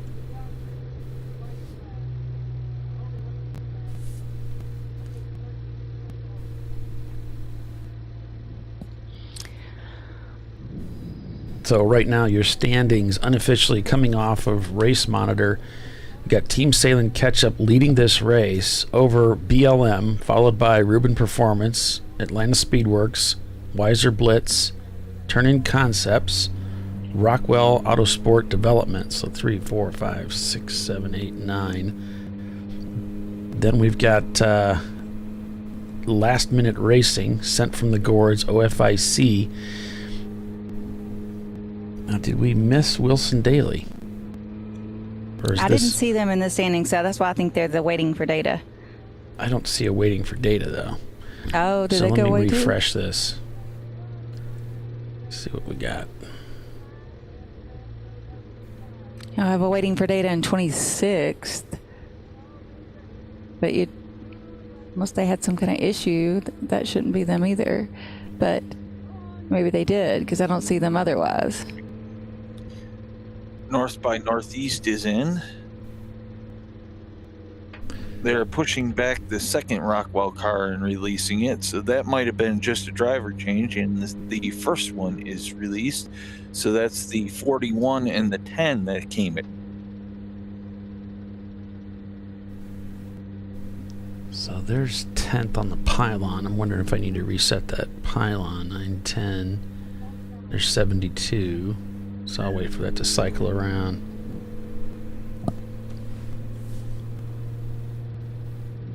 And here comes the rollback, or well, not the rollback, the tow truck with the wounded victim. All right. So this should be cleared very shortly.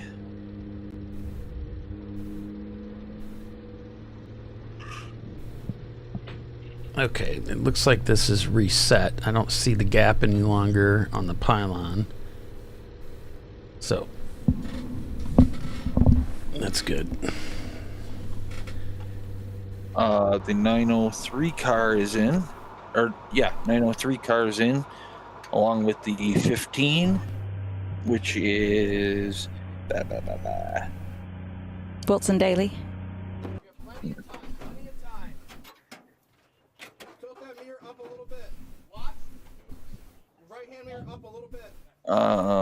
Yep.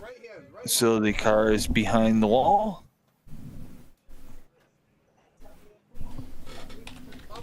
And one of the Section 8 cars is in the pits. The other Section 8 car is behind the wall in the garage area.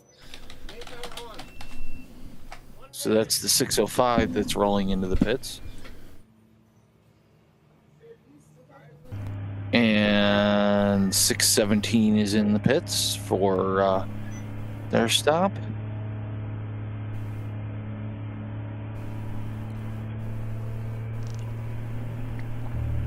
That's the Masshole Motorsports 1993 318i. So about an hour and a half in, we're seeing a lot of people take advantage of this Purple 35, huh? Mm-hmm. So Wilson Daly has emerged from the pits, as well as 901 Motorsport, car number 903.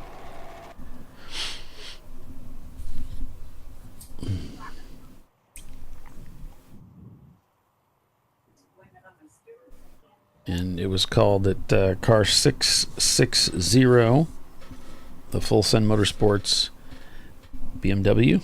Was that was stopped on track, lost power. They could no longer full send it. They finished sending it fully. Yes.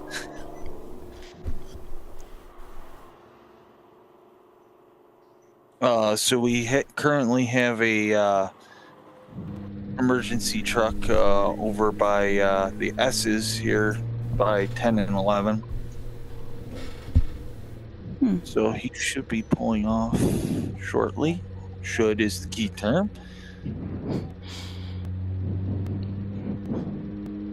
One would assume. But the first three letters of assume are. Mm-hmm. And it makes one of me and you as he pulls off in the pits, so we might be growing green shortly. Yellow all around. Looks like we're going to get back underway then. Yep.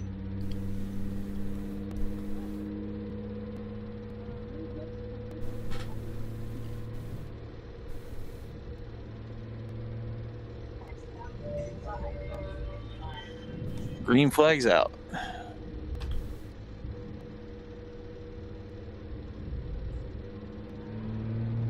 All right.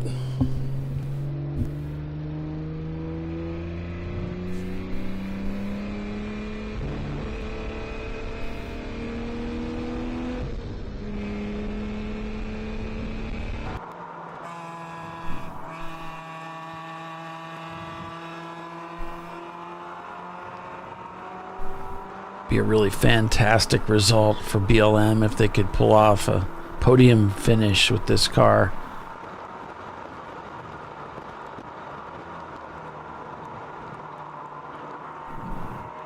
For those of you who are unfamiliar, this is the old Visceral car that was our previous national championship winning car, with a part of the team that actually was involved with that car has taken over ownership of it. The team formerly known as Visceral Motorsports. Exactly. Under new ownership. Yes. Yeah, I had some trouble with sorry, Paulie. I posted that on his Facebook and he laughed, so I guess that's legal to say. No, they had some trouble yesterday with the car, and that put them out of the race, but they've got it repaired, back out there again today. And once again, same place they were yesterday, way up at the front of the field. Well, they do have that big gas tank, so... here comes Mustard back out on the track. Oh.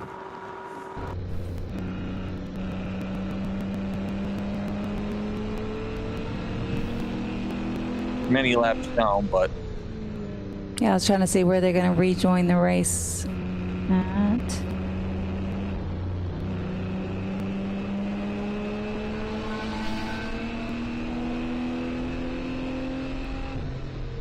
The 306 is in and the 65. 306, I believe, is... Whoa.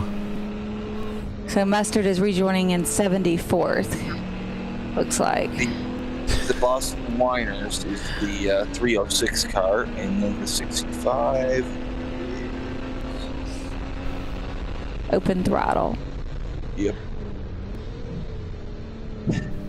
The 92 is also in.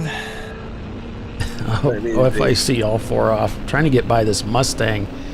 Mustang is really slow in the corners, but then they've got all the ponies to get going down the straights, and just trying to get by him, really getting held up in the corners by the Mustang.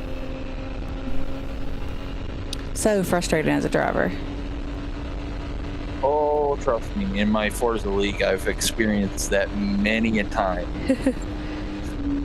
There's the Corvette of Eddie Vedder coming by OFIC.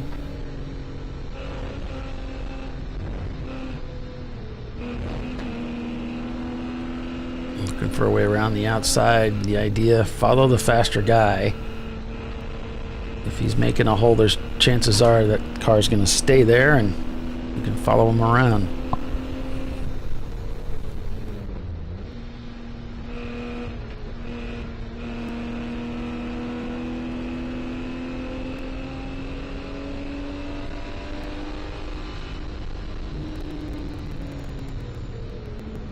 Just winding it up to the very top of the revs rather than making an upshift there. Now coming up the hill towards turn 8.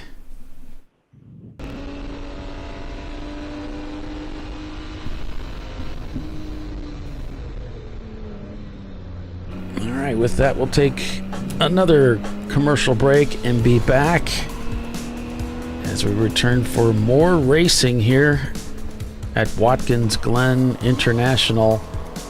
25 laps turned so far. Plenty of racing ahead. Stay with us. We'll be right back.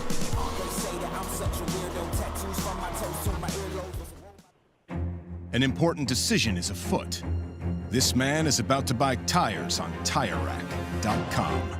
Tire Rack is the leading online retailer of tires in North America and a repository of advice and expert reviews.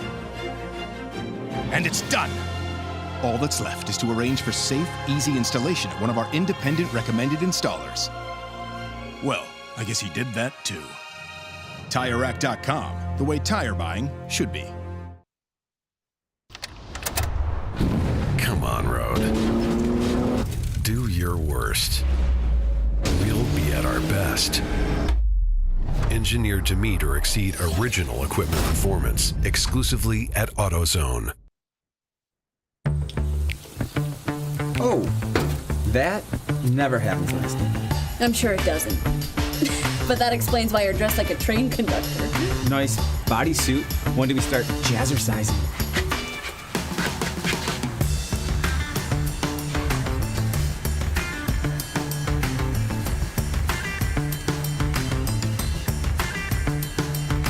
For the times when taste beats style. Hot dogs are ready! Make it worth it.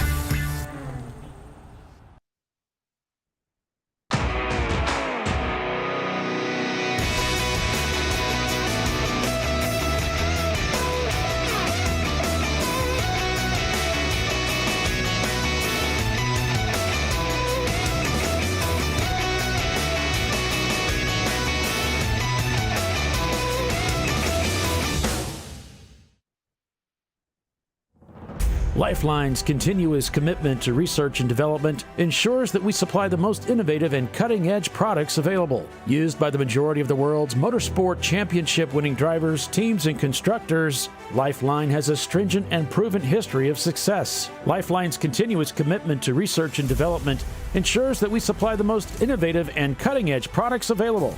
Lifeline's 0360 systems are the result of over 7 years of intensive research and development using 3M's Novik 1230 environmentally safe gas extinguishant. Lifeline uses only the finest quality components. For more information regarding our fire safety equipment and fire safety systems, please contact us at info@lifeline-fire.com. RVA Graphics and Wraps is a full-service design, signage, digital graphics, and wraps company located in Richmond, Virginia. With over 20 years of experience, RVA Graphics and Wraps offers premium signage options for your business. We are dedicated to offering our clients best-in-class service in all aspects of graphic design and application. For more information, visit us on the web at rvagfx.com.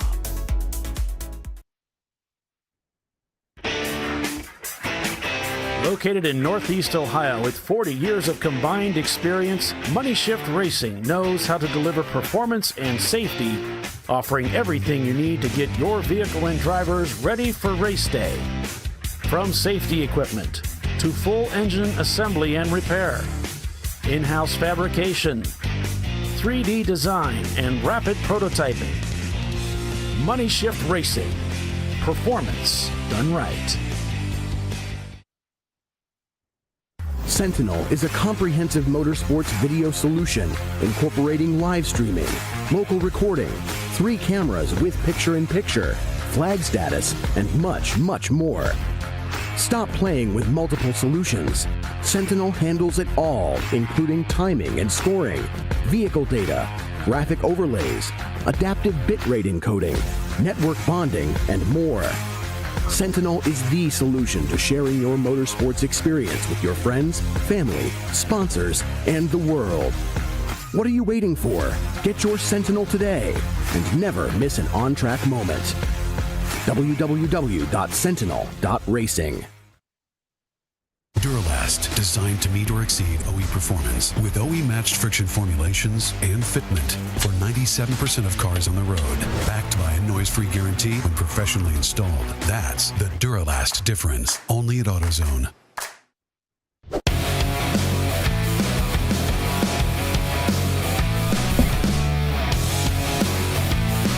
Welcome back to the Sahlen's Champyard Dog at the Glen this Memorial Day weekend. On board here with the BLM Bogle Legacy Motorsport Porsche 944, shown back about 25 seconds from the leader, Team Sahlen Ketchup, and both cars turning similar lap times. That time through was actually the Bogle machine a little bit faster, about a second that they chopped off that lead. So the BLM car definitely in the hunt for the win for this race, and it sounds like they have a fuel advantage that they might parlay on the field here if they can keep that car on the racetrack. Team Sahlen Ketchup responds with their fastest lap time of the day, a 2:15.6. So behind Bogle Legacy is Rubin Performance. They just turned in a 2:16, back just 3.7 seconds. Then it's Atlanta Speedworks in their Porsche Boxster. Weiser Blitz Racing, yet another Boxster, just 2 seconds behind Atlanta Speedworks. Turn-In Concepts, another Boxster, 8 seconds behind them, followed by, you guessed it, Rockwell Autosport Development, and another Boxster, 0.7 seconds the gap.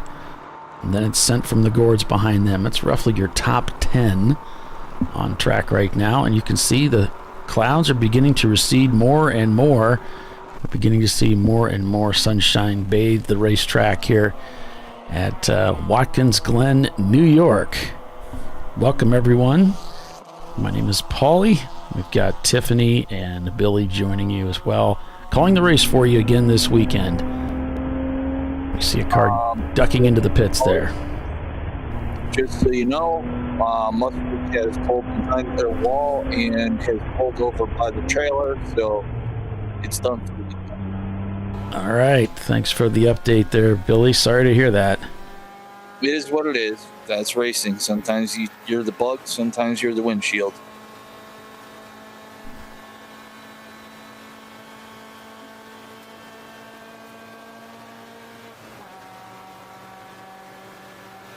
On board with Haywood Racing. They brought 2 cars out here this weekend. This is the number 663.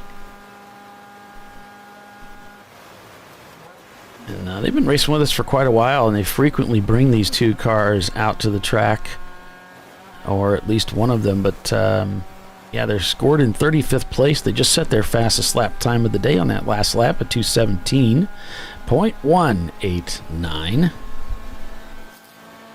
on this 11 corner. 3.56 mile road circuit. I don't know, did I have it as 3.450 miles distance? I think that's a mistype there. Opened in 1956, technically. Capacity 38,900. Lap record of 123.9 by Sebastian Bourdais back in 2017. In IndyCar, there's a number of lap records indicated on the wiki website, and for the different courses and the different clubs, so you can check that out. Yeah, this track has gone over many variations of the years, from the village all the way up to this track as it currently sits. So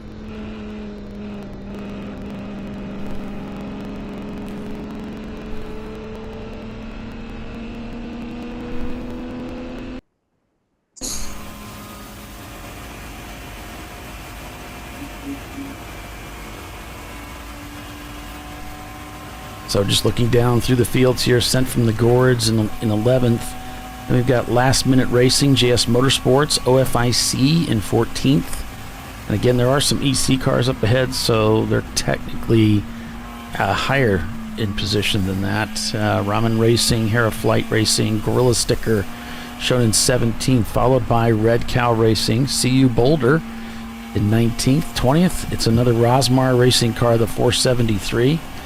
Then it's K2 Autosport, Schumacher Taxi, Rockwell Autosport Development number 41, and a sister car for them, number 10 in 25th. Then it's Coco and Brothers. We had a camera in that car for about 10 minutes, and then it quit working. Red Bar Racing behind them. Then I believe it's the Wilson Daily Machine in 28th, Atlanta Speedworks number 996th, and then it's Hayward Racing number 553 in 30th. Eddie Vedder now in 31st spot, just behind them. So 901 Motorsport behind them in 32nd. It's this car number 903. So they've dropped quite a bit. yeah, I think they were on pit lane with their hood up for a while, so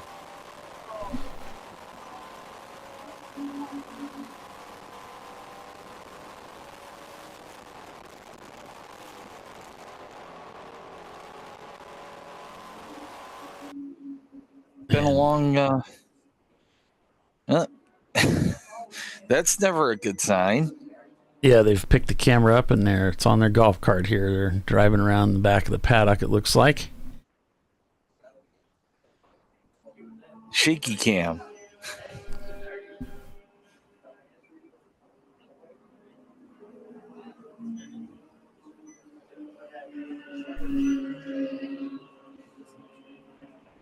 Get to see a little bit of the paddock area. There's some stands off to the left there. I'm waving, by the way. I'm waiting to see if he apexes the turn. We're at the top of those, so.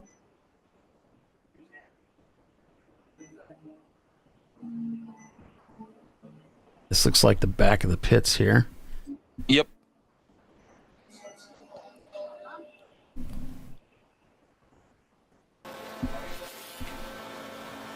More track action here.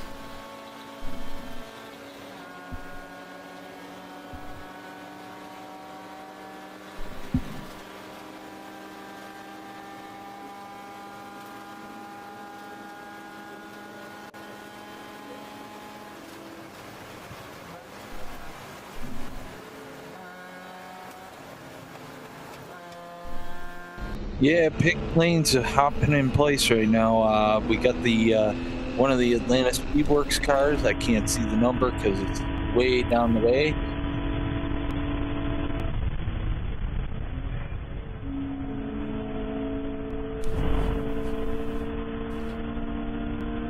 Coming up on 2 hours of racing here.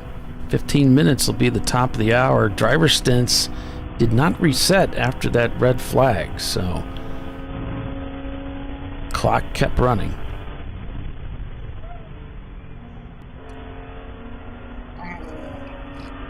I think Tiffany might have stepped away here. She's muted her microphone.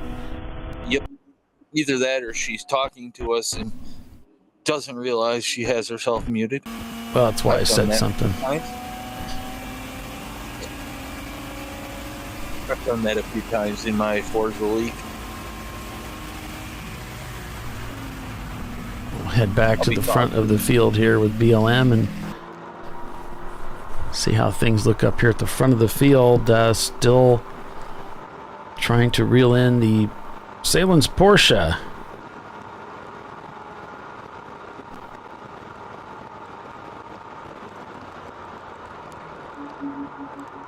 Well, I know Will is getting ready because I see him running to the bathroom.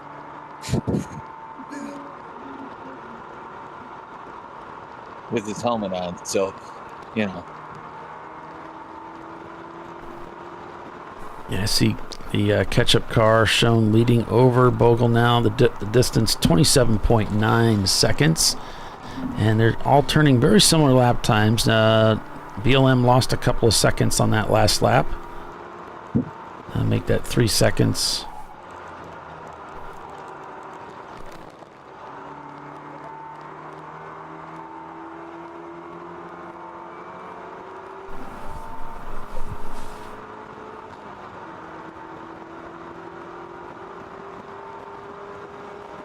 Lap times right around that 2:15, 2:16 area for these front runners.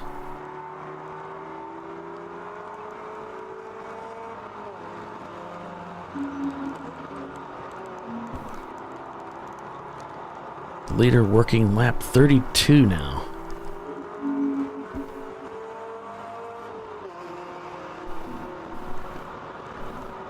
Here comes one of the Section 8 cars back on the track. All right. The 605.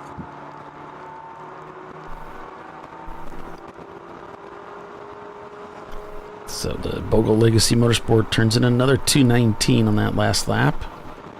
Continuing to give some ground to the leader here in the closing minutes of this first stint.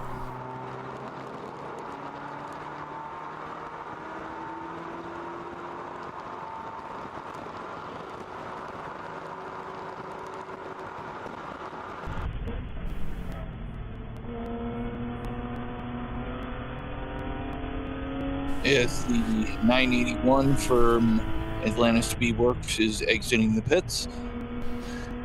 All right. The 65 is back in. That is the one of the open throttle cars.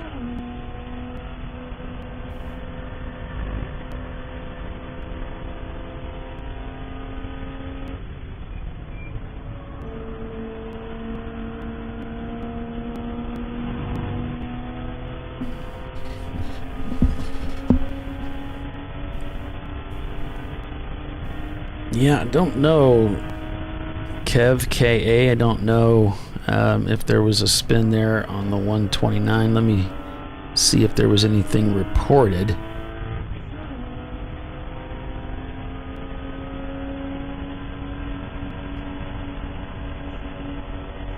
Yeah, I don't see any reports that there was a spin or that he was off track for anything other than coming into the pits. So...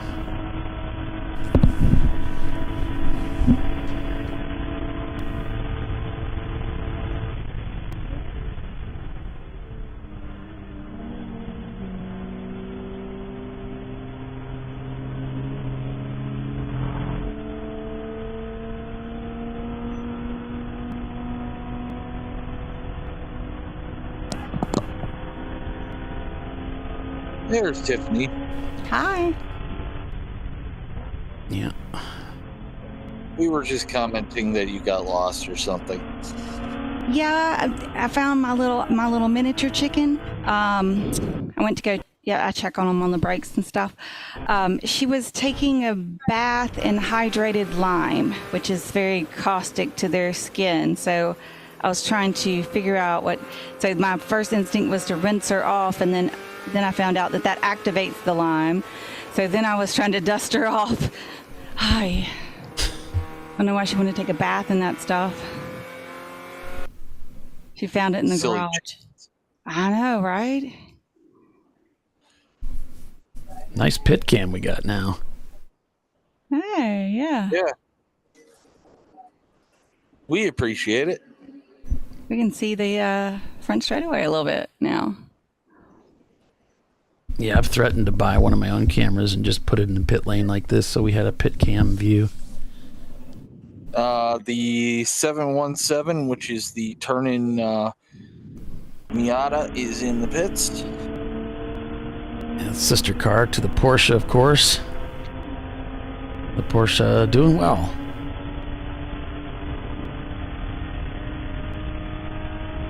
They're in, see, 8th place is what they're listed as, but I think there's 2 EC cars actually at the pointy end of the roster, so that puts them in 6th place in the Porsche.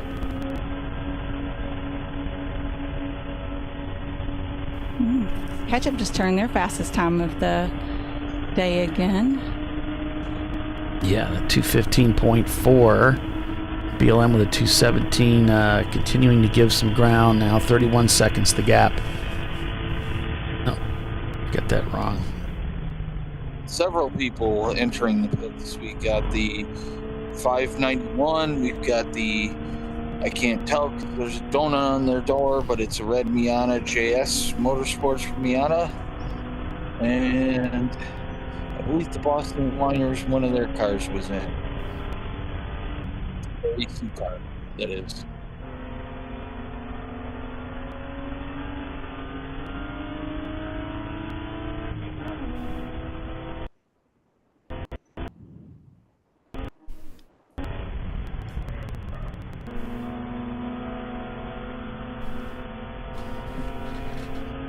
I need some tape because I can see a certain somebody at about the second window.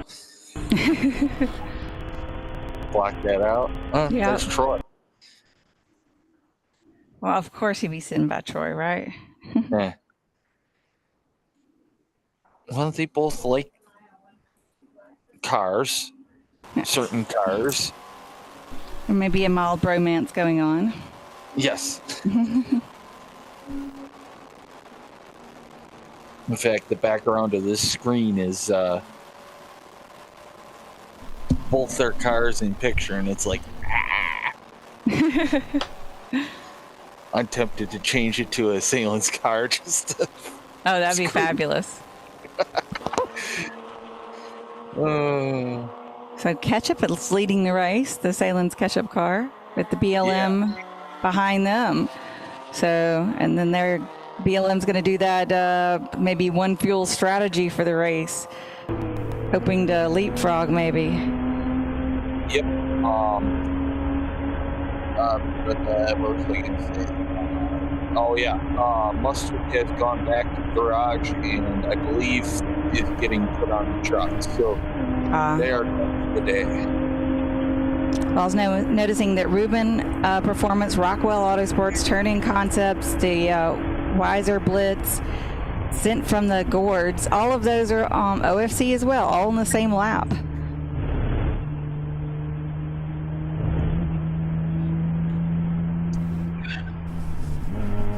So kind of your whole top 10 is all on the same lap. Things are going to get interesting very shortly because pit lane is going to get very busy. Yes. Anybody who hasn't stopped already is going to have to stop at that 2-hour mark.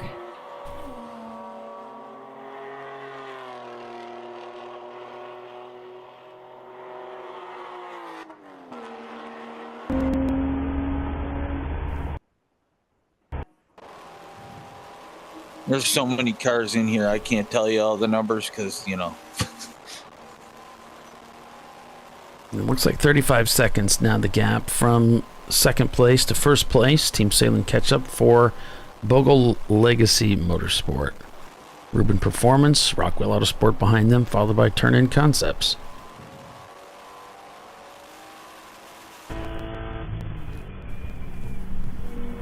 So this is for position here. If you can get by that Porsche Boxster.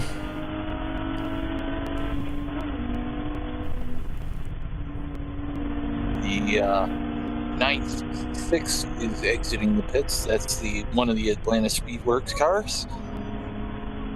Yellow flag all around.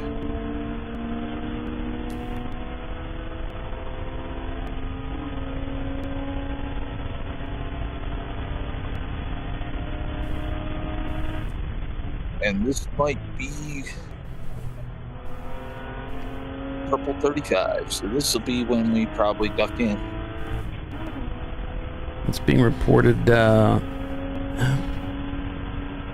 isn't a report yet on what the cause is.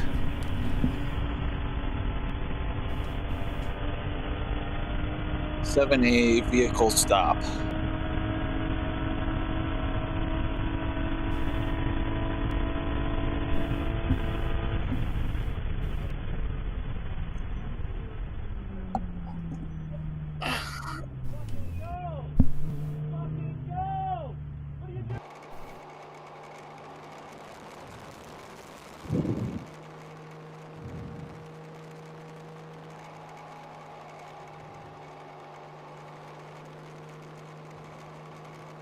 As Ketchup is pulling into the timing section.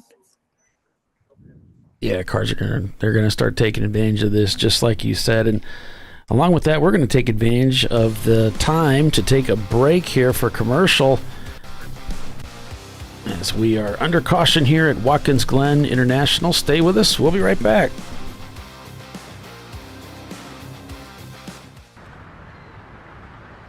I probably need new tires. You do. What if they sold tires online? We do. We're TireRack.com. They could offer lots of tires We have so many tires. and help you find the right tire. It's called the Tire Decision Guide. Oh, and they could ship them to a nearby mechanic. We shipped over 7,000 independent recommended installers. This is an amazing idea. Sorry. TireRack.com, the way tire buying should be.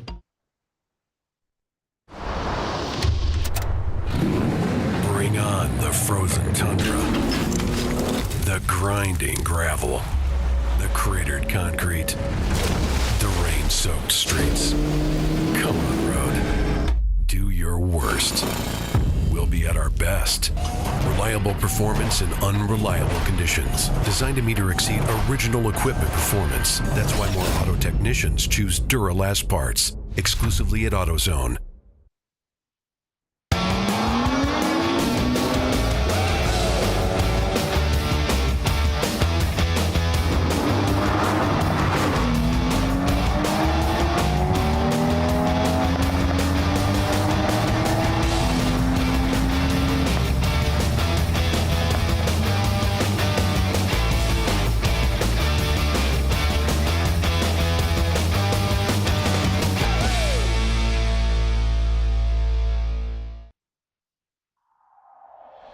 Discovery Parts is a veteran-owned racing and safety equipment company. While we're located inside Atlanta Motorsports Park in Dawsonville, Georgia, Discovery Parts can also be found at the tracks, supporting a number of Champ Car Series events. We take pride in being a reseller of the best of the industry to Champ Car teams and drivers. We know racing, love racing, and look forward to tomorrow to even more racing. Visit us at discoveryparts.com.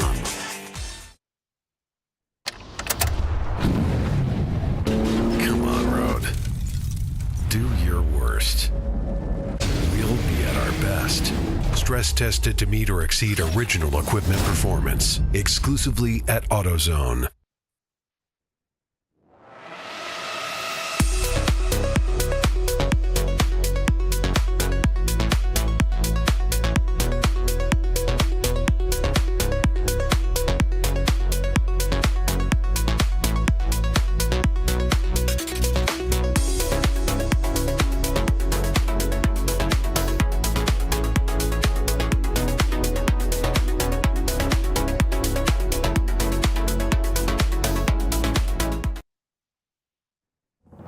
Lifeline's continuous commitment to research and development ensures that we supply the most innovative and cutting-edge products available. Used by the majority of the world's motorsport championship-winning drivers, teams, and constructors, Lifeline has a stringent and proven history of success. Lifeline's continuous commitment to research and development ensures that we supply the most innovative and cutting-edge products available.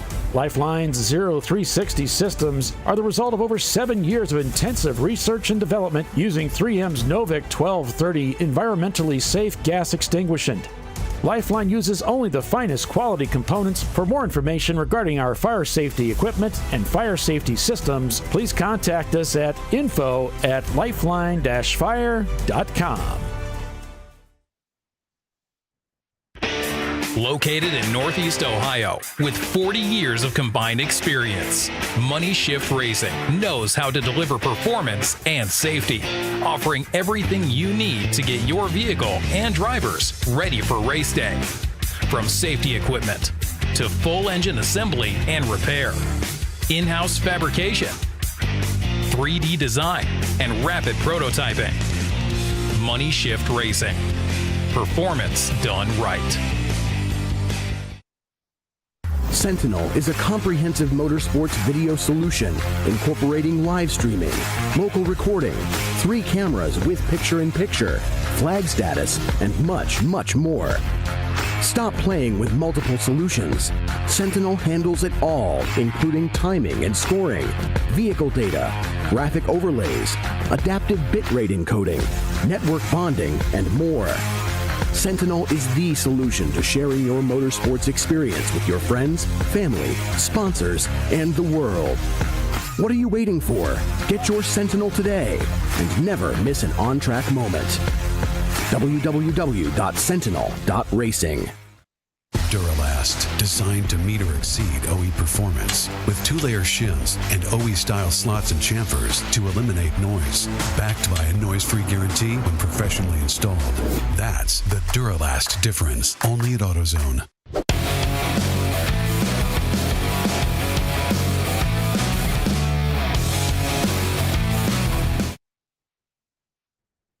Back at Watkins Glen, under caution here. We have a car that was flagged for passing under caution. It's being reviewed, so I suppose they haven't been flagged. And maybe that's something that will happen once we go back to green for cars 72 and car 7, which I don't have a 72 on my sheet, but the GABB Gab Racing Mini Cooper is being evaluated for that. Ice going in the Ford Contour under their brake. That looks like the Eddie Vedder Corvette there being serviced. It's awfully pretty. Oh, that car is immaculate. It's really nice. Very beautiful. This yellow purple 35 couldn't have come at a better time for these teams. Yeah. Nope. In fact, our track cameras fit really nicely in that car. The Rockwell car and Eddie Vedder are pulling out.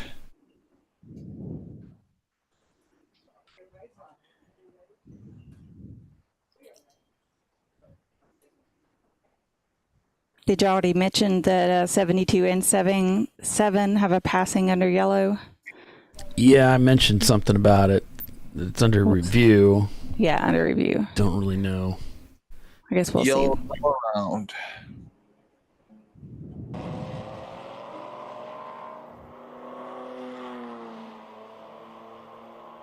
Green flag.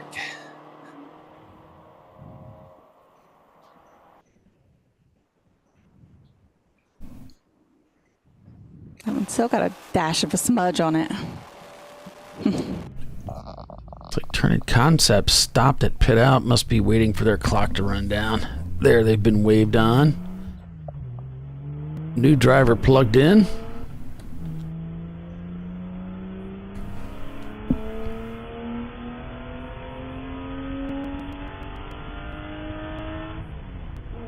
Comes out onto a green racetrack here as the cars get up to speed.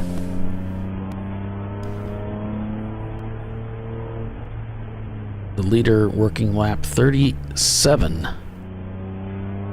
We had a significant race stoppage. Red flag due to a car that got into one of the barriers and broke the belt that holds the tire bundles together. they got that fixed, and we also had an oil down situation there too, but apparently that wasn't too major. Got us back to racing. But that has reduced the number of laps that have been raced here so far this morning, heading into the afternoon, and that also will work to the advantage of some of these teams, like BLM, who's considering a one-stop strategy here for fuel. That is, they'll have to make their stops for driver changes at least no longer than 2 hours per driver.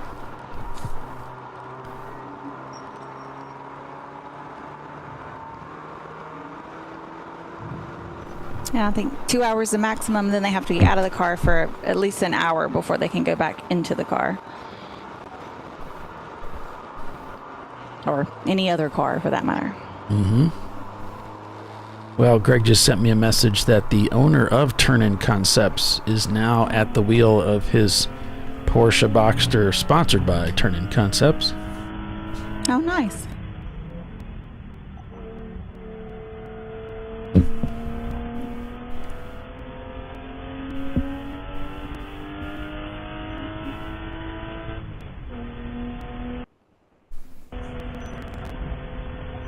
It's always nice when the car owner gets to enjoy what they've built a little bit, right?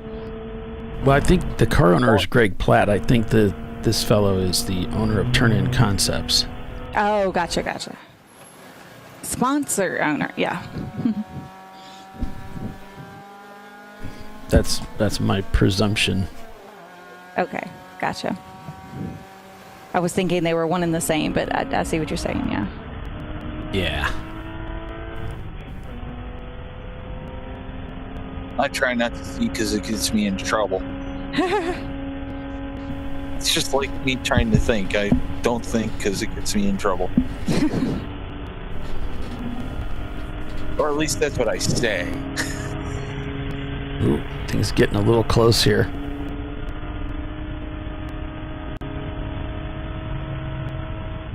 There's the box racing Cobalt. Ooh.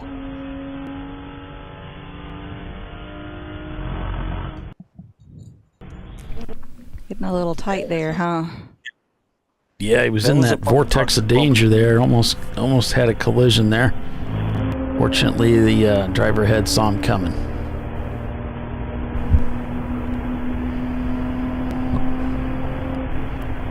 Danger, Will Robinson. Danger. Gorilla sticker looking to get by the inside there. They do sweep by.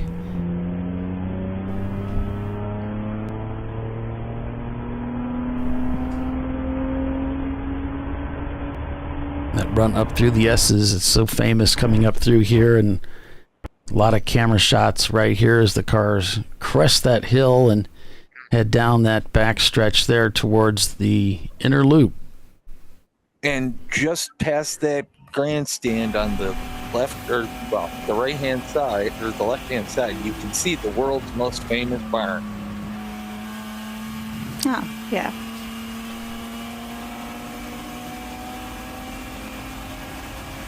So the gap now 35 seconds between Team Sahlen Ketchup and second place Rockwell Autosport Development. They've gotten by BLM, who's now slipped into third place, 12 seconds behind them. Then it's Rockwell Autosport Development in 10th, or excuse me, behind them in the number 10 car, rather. So that puts them in fourth place, the number 10 car. Then it's the waiting for data, which it could be Wilson Daly. Not completely sure here. Let me see. Seventh, yeah. Then we've got Turn-In Concepts, Rubin Performance, Rockwell Autosport Development, again, number 715 this time. Weiser Blitz Racing and Sent from the Gourds, that's the top 10. We've got a couple EC cars there in the mix.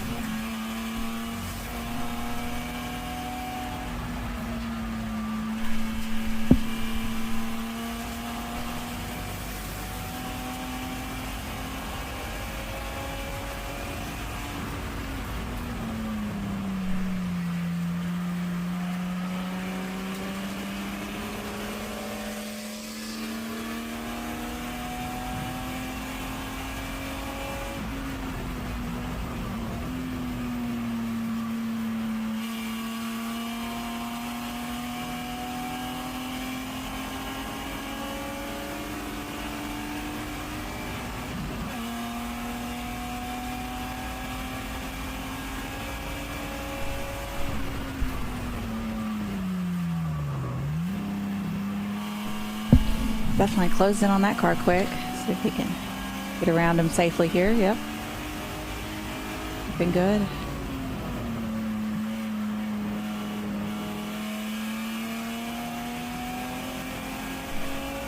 We've got a gaggle of cars heading down towards turn 1. Yeah, Bogle just turned in a 227, so pace has dropped off for the Porsche Boxster. 944. Excuse me, yes, the 944. So I wonder if to execute their plan of doing 3.5 hours per fuel stop, only doing one fuel stop, they're having to do some fuel conserve mode to make that happen. What do you think? I would have to agree with that. I would think like yesterday when we had so many purple 35s, like maybe they wouldn't have to do fuel conserve to make it that full, to make that, strategy happen. But today, hopefully we can continue to see less of them. Tiffany? Why? I didn't want to say it out loud. But you did. That's our job. I insinuated strongly. We're commentators. We comment. Say the obvious, right? Pretty much.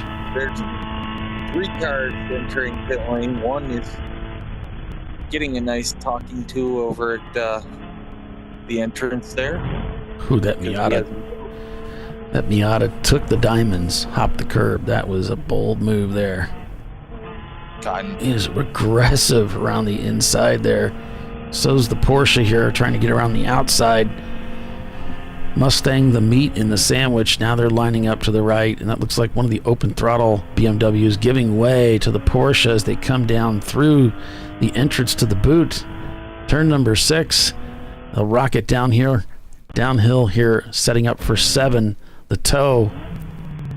You hear the downshift there as he finds the apex and begins powering up that hill.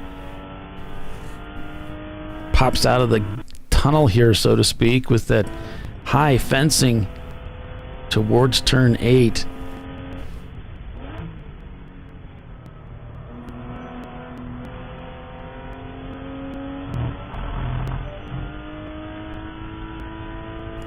Now braking for 9. On the throttle early as he bends into 9 to get everything out of it. You can see right up against the wall there at the exit. Brake lights come on up ahead. He won't need that. He's looking to get by. This is going to stop him. This is going to break his momentum here. He's kind of stuck. Yeah, he is. He's looking for a way around the outside if possible. Doesn't give it to him. He's sandwiched in there with the Falcon car. Would have been tough for him to give that room.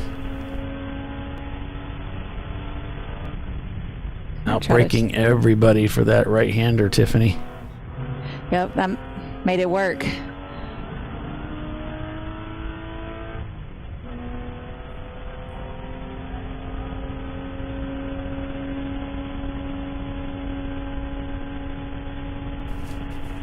Where's the Miata going to go? He's going to go out to the wall because that's the line. Didn't seem coming. That was a little scary. Yes. Optimistic pass. Yeah, well, I mean, Brown, in my opinion.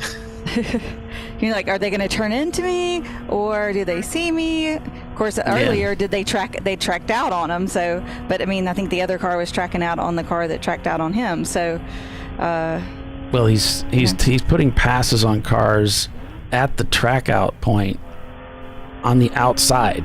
Mm-hmm. That's asking for trouble.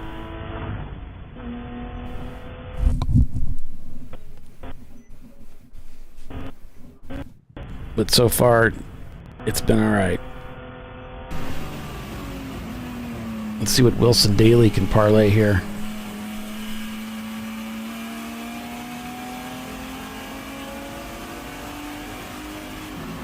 Possibly in 7th place.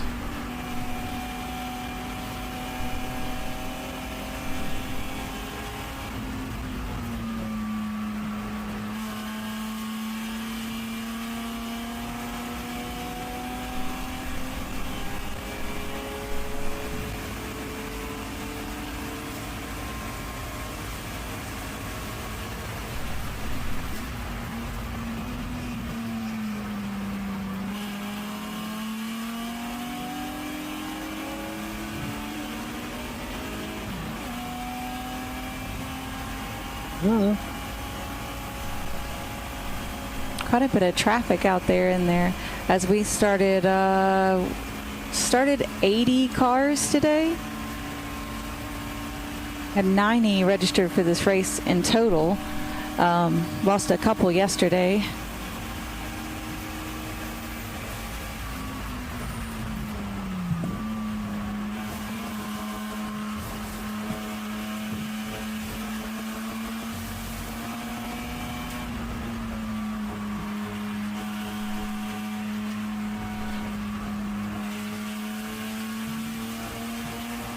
This would be for position if he can get by.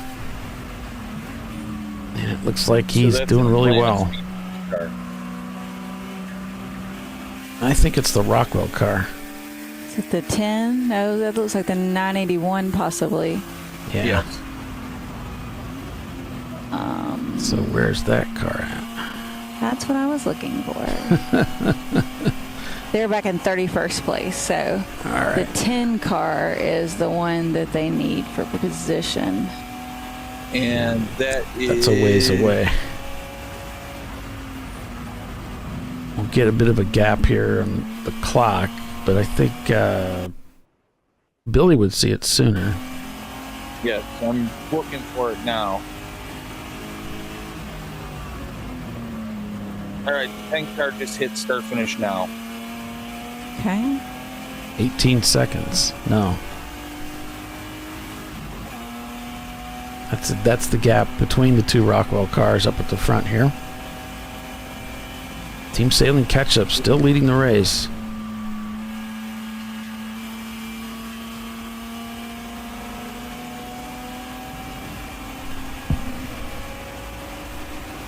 And turning just across the line now, so.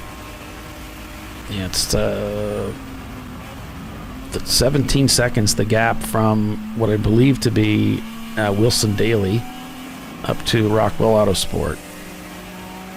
And a little bit quicker lap time at lap time.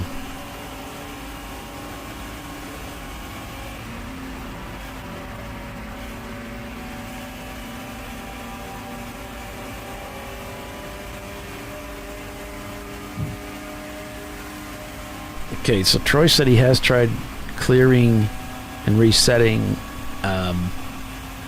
race monitor for us, and it still isn't correcting the issue. But he has confirmed that is Wilson Daly there in 6th on the sheet, on the roster. Okay. So that's kind of what we figured, but nice to have confirmation. And Eddie Vedder is up to 20th, shown 20th spot, which would. There's several EC cars. Let's see, there's at least 2 ahead of them.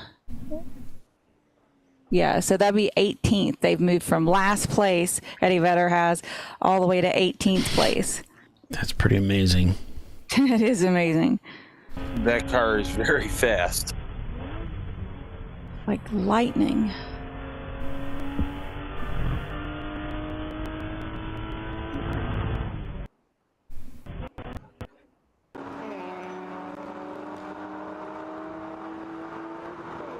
I mean, if we look at the best time on the Eddie Vedder car, it's a 2:09, and all the cars ahead of the Eddie Vedder car are like their best times are 2:18, 2:15, 2:19, 2:17, 2:16. So like what they're capable of is much more than what's in front of them. So I think we'll see them work themselves into the top 10 before too long.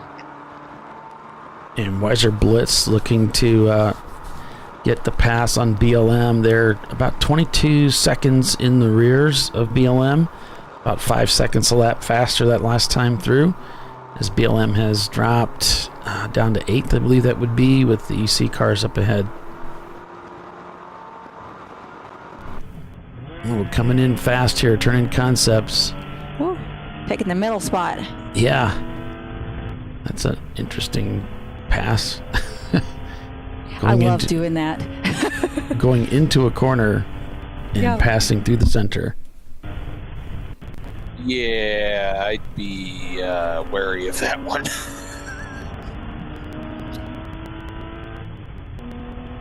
but it works. So I guess whatever works.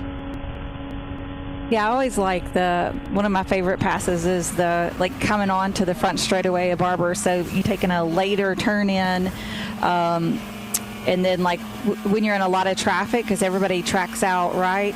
Just take a later turn into that turn, and then cars are trying to negotiate their spaces via who has the straightaway speed, and then just take that full inside all the way next to the wall on the inside, or I guess that would be the outside of the track, and then you're set up beautifully. Even if you don't get it done by turn one, you're set up beautifully to take turn one away from them, as long as they didn't rocket off in front of you.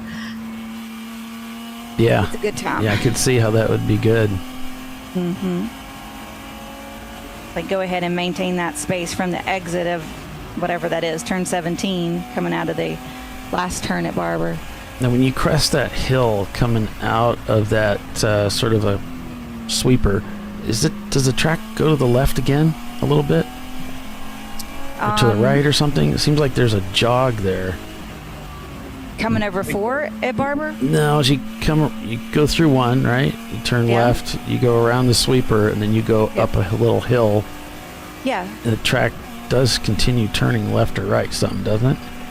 Yeah, turn 4 is actually the top of the hill. You don't really see the turn. It's just, it's there, but it's in the kind of a blindness as you're topping that hill. And then you go down into the hairpin from there. Which is a lot of fun. Yeah. So that's a good brake zone passing area too. There's a lot of room there if you can make it stick on the inside.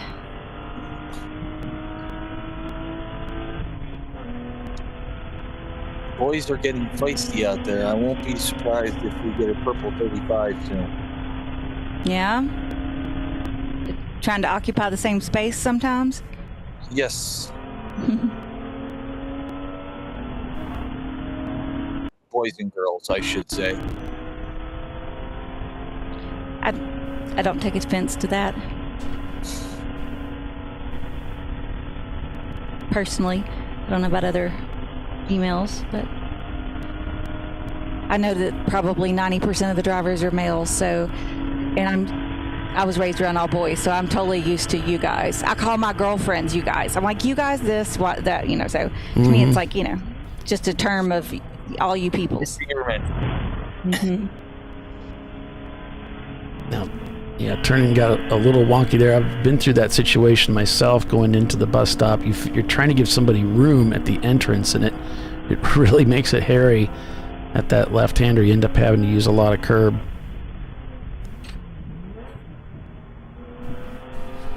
You got a nice run coming out of the S's there. Got by the Porsche, but couldn't quite get by in time to slam the door.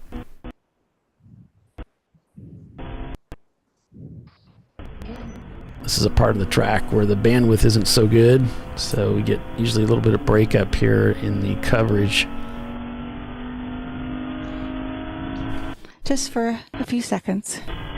7:15 there. This is for position with the Rockwell Autosport development car.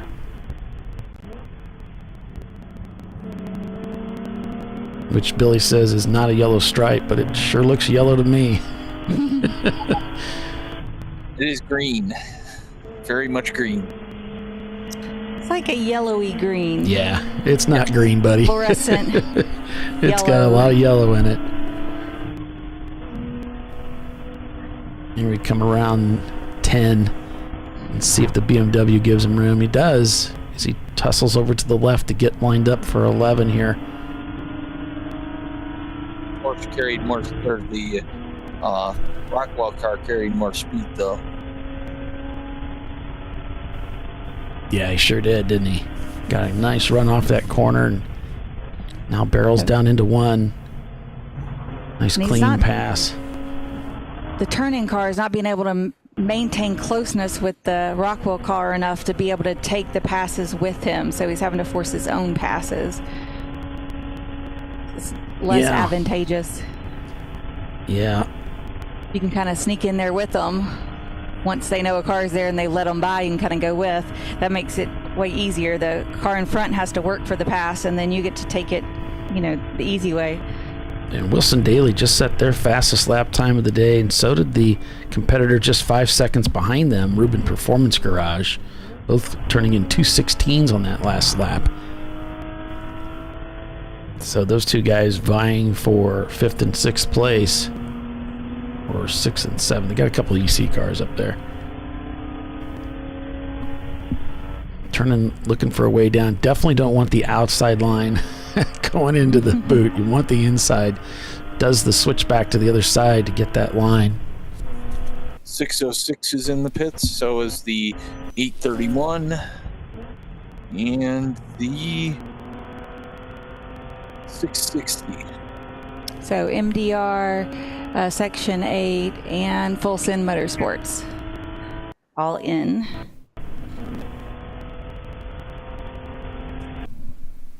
And one of the Rockwell cars in. I believe it's the 41. Oh, really? Yes, it's the 41. Okay. And that was 4th place. Already dropped to 5th. 2 Rockwell cars in. Ha, ha, ha. 1, 2. The count. Yes. Tiffany got my reference. I got it. I was all over that, bro. Like, immediately.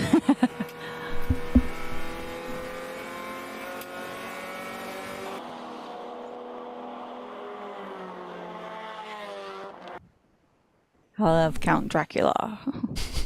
Think of Count Chocula. Remember how they had the... Yes, the cereal. Yeah. Yes. I think they still have it. Oh, yeah? It wasn't as good as the chocolate Rice Krispie kind, or chocolate pebbles, or whatever it was. Cocoa Pebbles. That's what it is. It's like not as good as that, because that turns your milk like all super chocolatey, which is delicious.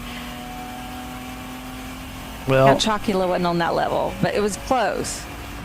With Rockwell coming in, that puts Wilson Daly now up into 2nd place. Rubin Performance is in 3rd. The Rockwell 715 drops down to 4th, I guess that would be. Of course, they're in the pits, turning Concepts behind them, unless they're still on the racetrack. There's so many of those cars. Still on the racetrack. Yeah, there's so many of them. Yeah, you might have. Now, I think that might be an Atlanta Speedworks car. I can't see through the windows here because they're foggy. Nope, that's an Atlanta Speedworks car. Yes, we need one of them to pick another color, an accent color of some sort. On the front, on the back, maybe both, preferably. If I didn't have schmeary windows, I'd be able to see, but, you know. You get what you get, and that's what you get. Yep. Do what you can with what you got. Or you ask them to add some color to their car. And they say yay or nay.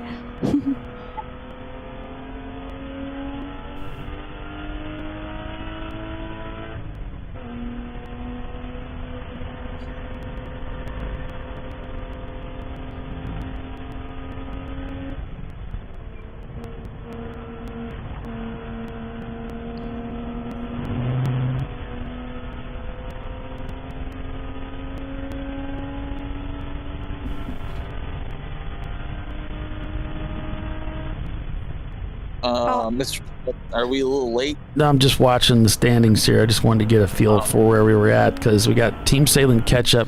Rockwell has moved up into 3rd. Rubin has dropped to 4th, and now Turnin is in 5th with Weiser Blitz, BLM, Haywood Racing, 901 Motorsport, OFIC, Eddie Vedder, Red Cow Racing, Last Minute Racing, Gorilla Sticker, Action Raceworks, Hera Flight, and Sent from the Gourds. It's the top 20, folks. But we are going to go ahead and take a quick break for commercial. Be back in just a few, so stay with us. We'll be right back. We're at Watkins Glen this weekend. Team Sahlen leads this race. Stay with us.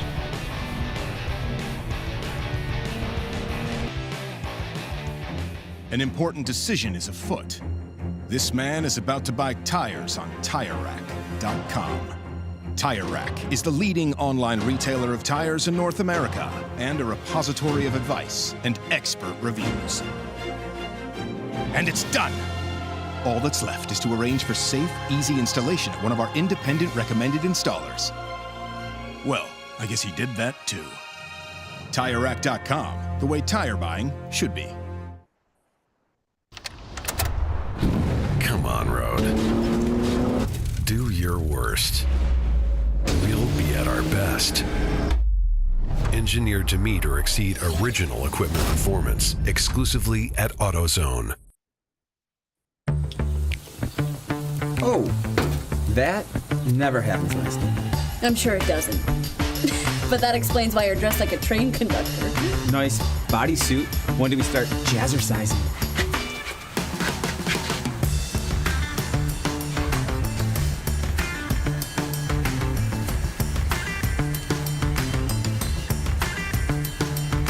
For the times when taste beats style. Hot dogs are ready! Make it worth it.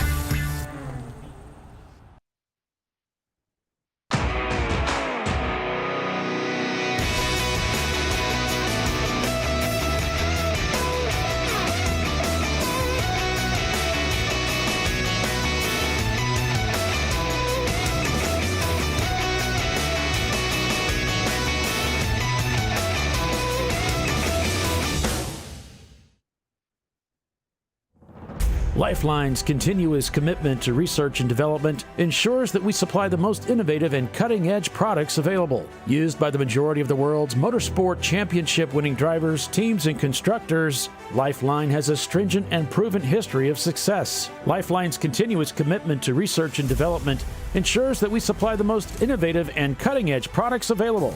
Lifeline's 0360 systems are the result of over 7 years of intensive research and development using 3M's Novik 1230 environmentally safe gas extinguishant. Lifeline uses only the finest quality components. For more information regarding our fire safety equipment and fire safety systems, please contact us at info@lifeline-fire.com. RVA Graphics and Wraps is a full-service design, signage, digital graphics, and wraps company located in Richmond, Virginia. With over 20 years of experience, RVA Graphics and Wraps offers premium signage options for your business. We are dedicated to offering our clients best-in-class service in all aspects of graphic design and application. For more information, visit us on the web at rvagfx.com.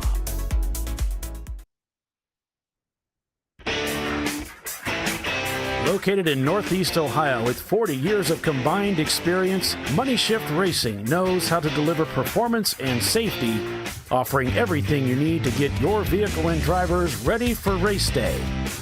From safety equipment to full engine assembly and repair, in-house fabrication, 3D design, and rapid prototyping. Money Shift Racing. Performance done right.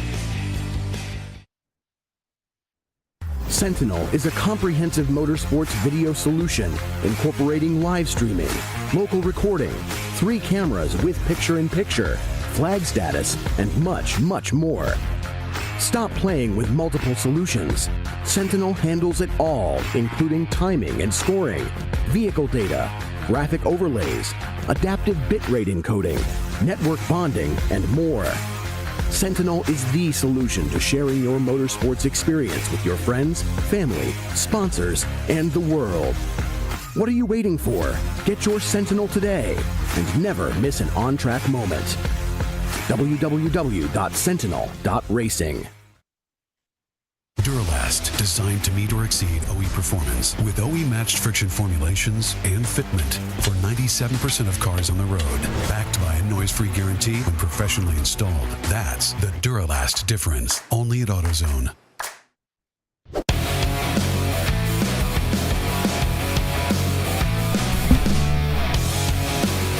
That's the Duralast difference.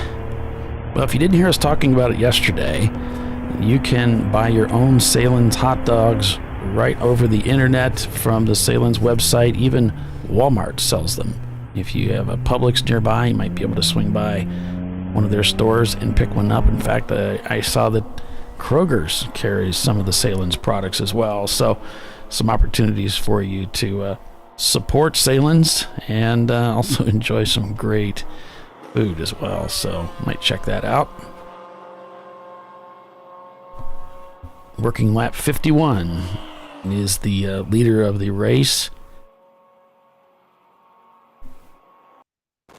Back in the car with 901 Motorsport, who dropped a little bit as they were working on their car in the pits. Of course, Frank has been serving on the board for some time now. Appreciate his service.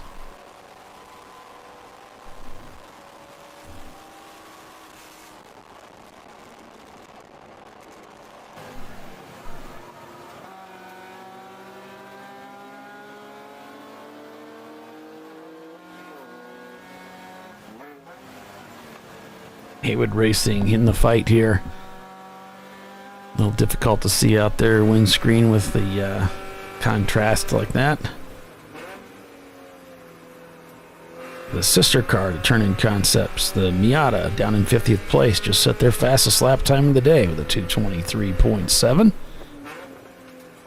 And Stroke and Checks up ahead of them in 40th did the same with a 2:21. Rhinoceros Racing turns a 2:21, their fastest lap time of the day. Eddie Vedder now up to 12th place, including the EC cars, which if we got 2 EC cars up ahead, so Eddie Vedder has now moved into 10th place in this race.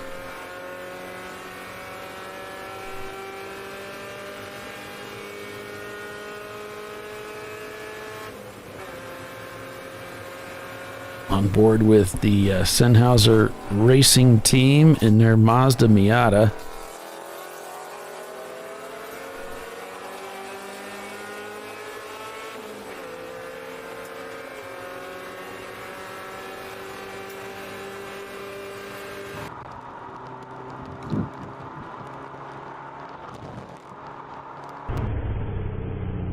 Rubber Soul Racing here going down into turn 1. Eddie Vedder just up ahead. Let's see if we catch him coming up the hill here. I'm going to look and see where Rubber Soul was currently shown in the standings.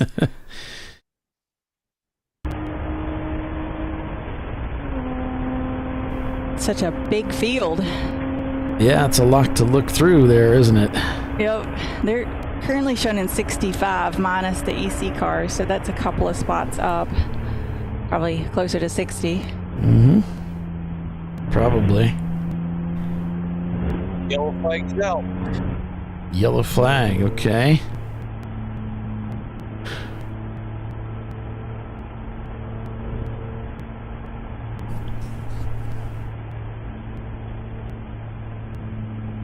Yeah, I mean, I was hoping we'd have a little less of those today, but... You cursed us. Ugh, I did. It's my fault. We still love you, Tiffany, but, you know. Thank you. Beautiful skies in New York. Yep. Chance of rain continuing to diminish as we get closer to the afternoon hours.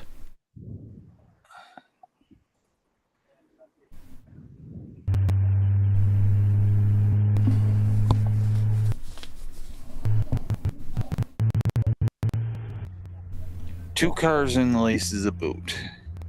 Yeah, there we can see the emergency vehicles there. We're coming around. This might be the outer loop here, Billy. Maybe we're heading down to see what's going on. Yep, that is the carousel, outer loop, whatever you want to call it. Says maybe 4 off stuck stopped. The 606 of Section 8 Racing is stuck somewhere around 6A. Which we should be headed towards now. And there's the truck to get him. Is that a wing? Oh. No, that's the chain. Okay.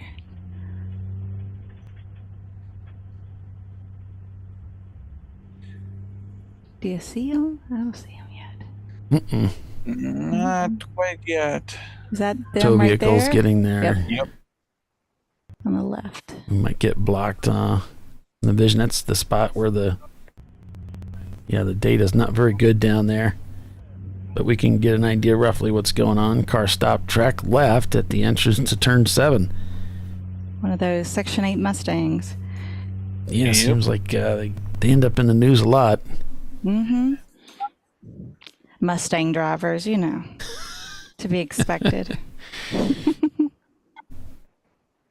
I am pleading the 5th because A, I own one, and B, one of my friends is raced one until it didn't do well yesterday. Oh no. I have pictures. I don't know if I'm allowed to send them. I'll ask, but well, my favorite was the team we had for a while. I haven't seen them in a while, but that drove a Mustang, and there was crowd control. And I thought that was really quite funny play on the that's great. Poor reputation. Keeping yourself amused is half the battle. It really is.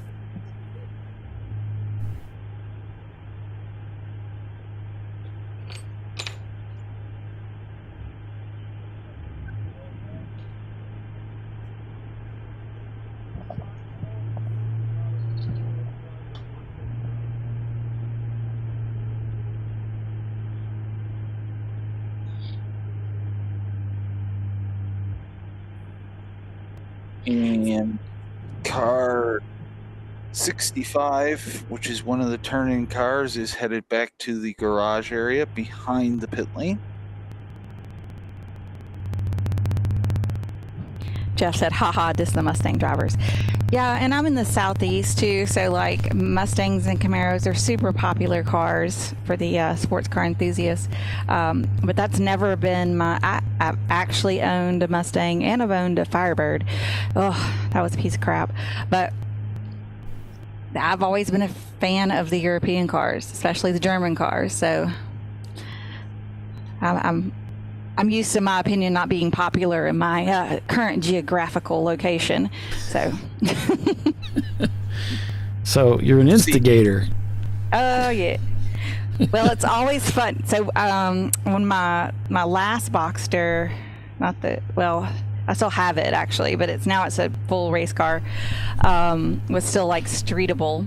I was out on the road just going, I don't know, see a family member or whatever, and all of a sudden this Mustang pulled up next to me with these two guys in it and like, you know, did the whole, you know, jet forward and stuff, like, you know, they want to race. And I was like, you're not for real, are you? And then I was, you know, I took the bait, and so yeah, the Mustang got passed. The two guys in the Mustang got passed by a girl in a Boxster, but oh, did they? Oh, good. Yes, they did. And lucky for both of us, there was no police officers around to like interfere. So we were on the interstate, so it's pretty straight. So I have a little friend that cost me $400 that prevents me from getting caught by said gumball machines unless I'm really stupid. You get a Valentine? Yes, ma'am. So I have one. It just needs to be reprogrammed or something. So when all the cars started getting that lane assist on it and stuff like that, it just started going off crazy all the time. And then so I just thought it was broken and took it out of the car because it was just annoying. And somebody said it could get updated and that would fix it, but I've never actually followed through with that. It's still in a drawer. All you have to do is send it in and they will update it. Yellow all around. Somebody's with us from Valentine, you know, that y'all would make a great sponsor for this. Maybe I should call them. Escort did sponsor the series, one of the series prior to Grand Am. Who did? race. Yes, Escort did. Okay. Yeah. Prior to Grand Am, it was in the 90s somewhere. What was it called, Grant? Was it called something else back then? Yes. I don't remember that. I mean, it was before you started being a fan. Yeah, that was before. Because Grand Am was what brought me into the sport, and our good friend in Atlanta as well, Bob Varsha. I always joke with Bob, he's not much of a driver. He's an unbelievable announcer, but not the most avid driver at all on the track, you know. And but I like to joke with him and say he taught me everything I know about racing, because my first 2-3 years of being in the field was just me watching all the Grand Am races and letting him tell me everything. So. And he was disappointed that you didn't make it to Road Atlanta, by the way. I thought it'd be nice to tell you that. Aww. I could tell he was disappointed. It's like, is Tiffany coming? No. Yeah, and Tracy sent me a message too, and he's like, "You're not here," and I was like, "I'm sorry." I don't remember what we had going on. Taxes kicked my butt this year. Sorry to hear that. Well, you just don't have much time, right? Like, your business taxes are due March 15th, right? So the accountant wants it no later than February 15th, which means you just came out of the year and you've got to get all of that reconciled, which sometimes I get behind. So, like, you're right, rush and get that done, which means you get behind on other stuff. And then as soon as you get that all in and it's going, as soon as it gets filed, then you start on your personal, which is due by the 15th. So... Yeah, and then the 1099s are supposed to be out by the end of January, but that doesn't always happen. So then you're hung out to dry waiting on that 1099. Well, I have to get mine out for my people who work for me. So that's the first thing we start in January, starting 1099s, W-2s out. And then we go on to reconcile everything to file the, it's like one thing after another. And then my husband and I both own our own businesses, so his has to be filed, mine has to be filed before we can file our personal. Right. There's a lot going on there. The Rockwell 41 just came through, and he did not stop in his pit box. So I don't know if that was a penalty or what, but let's see. I see something. Rockwell, it was a 715, yeah. Black flag driver. Under review. Unsafe pit entry. Oh. So he must have cleared 4 tires over the yellow line and then cleared back over.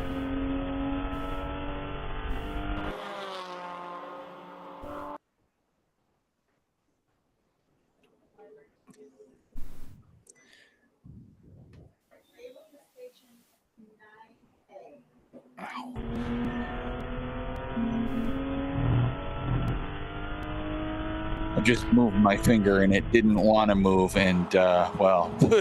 Ouch. Yes.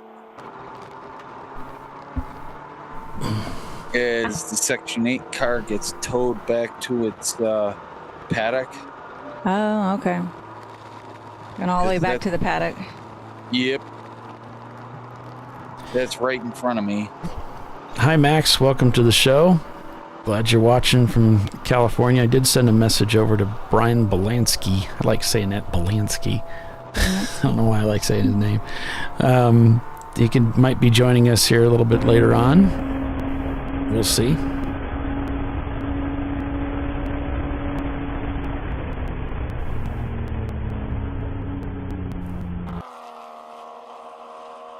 So I mentioned earlier there's merchandise available, ChampCar merchandise available. You can go to the ChampCar website and check that out. It's on the main page. You just got to scroll down a little ways and just look for merch. And then, get yourself ordered up on some swag. Yeah, T-shirts and hats and all kinds of stuff. Well, Billy was away. Well, Billy was away. I also mentioned if you're having those parties coming up, it'd be a great idea to pick you up some Sahlen's hot dogs, and you can find them at a number of retail stores. We talked about it yesterday. Publix is one of them. But we can also get them off the internet too, right, Billy? Yes. Sahlen.com, and then it'll be 2-day ship to your house, or if yellow's all around, or if you're in the Arizona area, it is Fry's grocery store has us, or if you're in the Phoenix area, there's a Ted's out there. Yeah, it looks like Force Racing, as we were just talking about that, stopped on track according to the sheet here. Yep, and he should be right up here. There he is. 9 and 10. Yep, right there.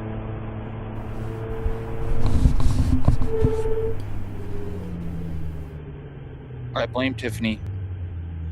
What? Jumping on the binders. She brought on all these purple 35s. Yeah. I said, "Oh, we've had so few less today. This is good." And then I also said, "I'm gonna make my pick is gonna be mustard," and then it disappeared. So yeah, it's just one of those days. You just can't get a break, Tiff. I know, right? Wow. Well, with that, we'll go ahead and take a little bit of break here so that we can get it out of the way early. Doc, what do you think? All right, now we're supposed to be at commercial. He's on board with it. Let's do this. You're watching ChampCar.Live, presented by AutoZone. We will be right back with the TireRack.com Champ Car Endurance Series, folks. Hang with us. I probably need new tires. You do. What if they sold tires online? We do. We're TireRack.com. They could offer lots of tires We have so many tires. and help you find the right tire. It's called the Tire Decision Guide. Oh, and they could ship them to a nearby mechanic. We shipped over 7,000 independent recommended installers. This is an amazing idea. Sorry. TireRack.com, the way tire buying should be.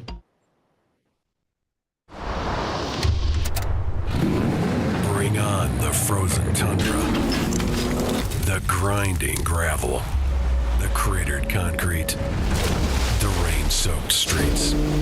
Come on, road. Do your worst. We'll be at our best. Reliable performance in unreliable conditions. Designed to meet or exceed original equipment performance. That's why more auto technicians choose Duralast parts. Exclusively at AutoZone.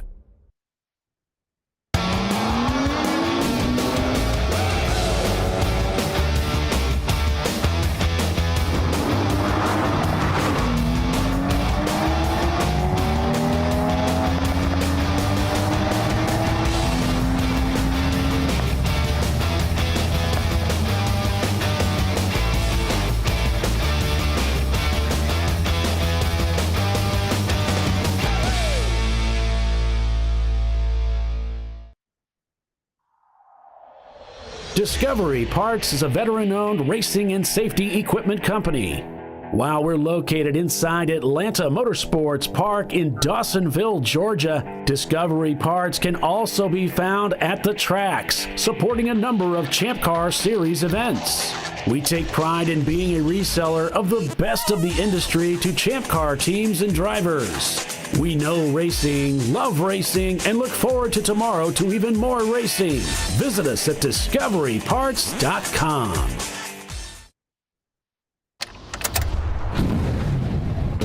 Come on, road. Do your worst. We'll be at our best. Stress tested to meet or exceed original equipment performance. Exclusively at AutoZone.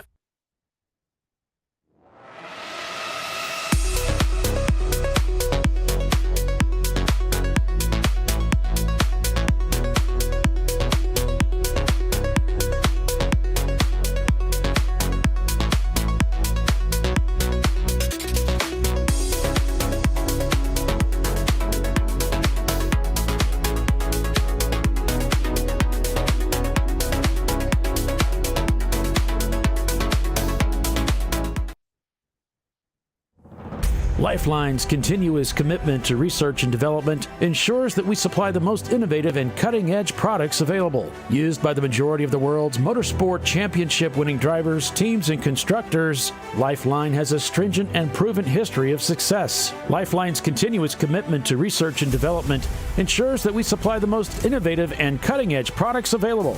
Lifeline's 0360 systems are the result of over 7 years of intensive research and development using 3M's Novik 1230 environmentally safe gas extinguishant.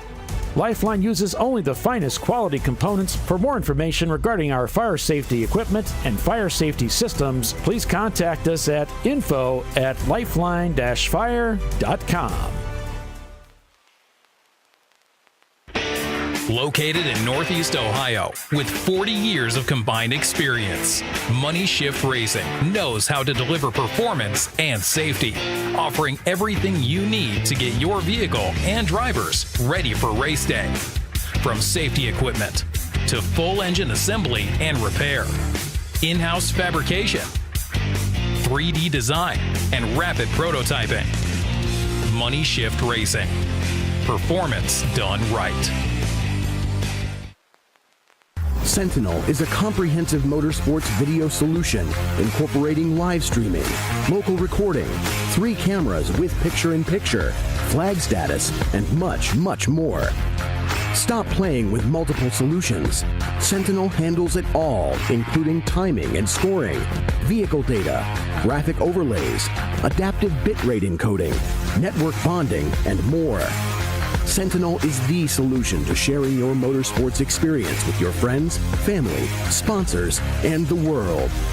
What are you waiting for? Get your Sentinel today and never miss an on-track moment. www.sentinel.racing.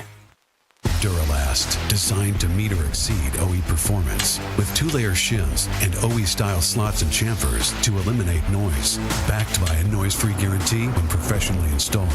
That's the Duralast difference, only at AutoZone.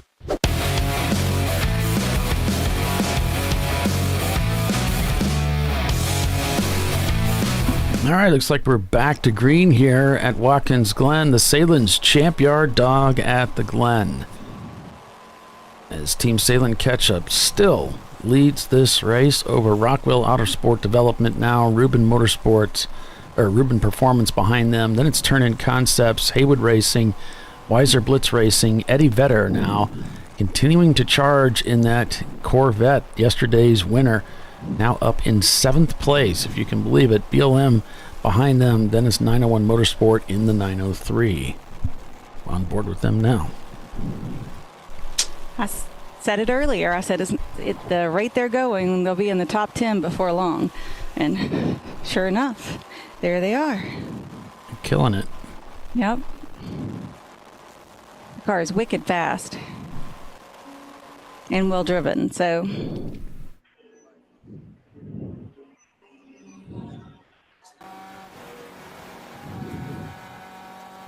I will not draw the wrath of the racing gods.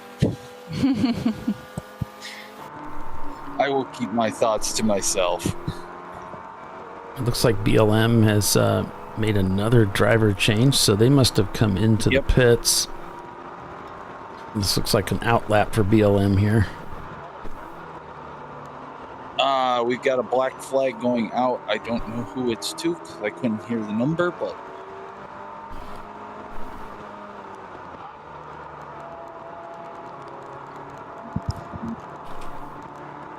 maybe Bill will type it into the log and I'll be able to tell you. Maybe. They're getting their little board ready. 771, I believe. Or sorry, 711. Yeah. That's Turn-In Concepts. That's our, let's say 6. That's our 5th place car.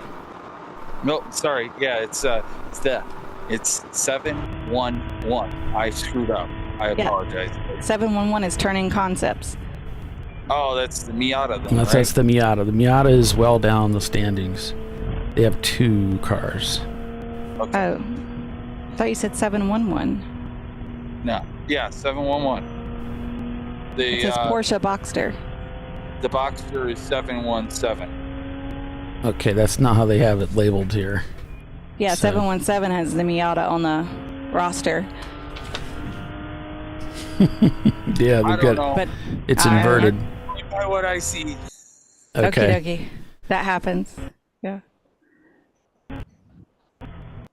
Because this is the turning concept Porsche 711, so I guess we can see if they get black flagged. Or if it's the other one. Yep, he did. That's why you just saw his hand go up. You can see it flashing there, Tiffany. Yep. Now what did I do? That's the next thing that goes to your mind. It's always like, what, me? Ah, crap. What did I do? Yeah.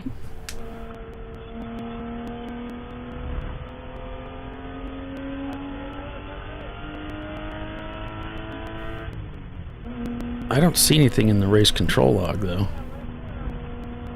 It's well up the standings. Just see they had I passing don't know under if Bill's paying attention anymore. passing under caution. Yeah, I believe it's passing under caution. Yeah, passing under yellow way back. Yeah, that's 11:41. Mm-hmm.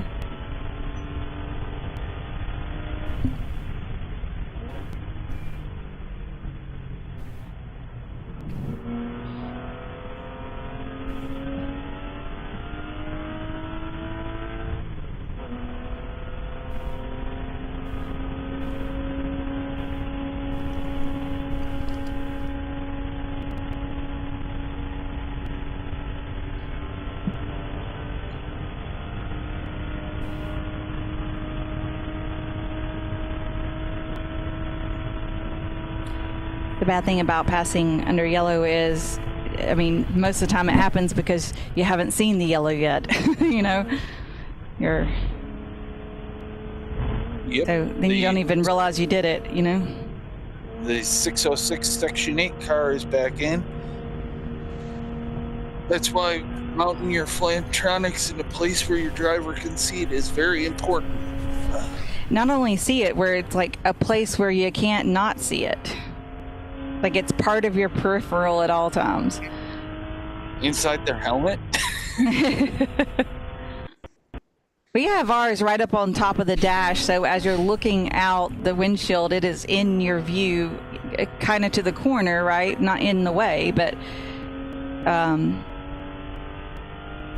easy to, you know, catch your attention when it changes to something else.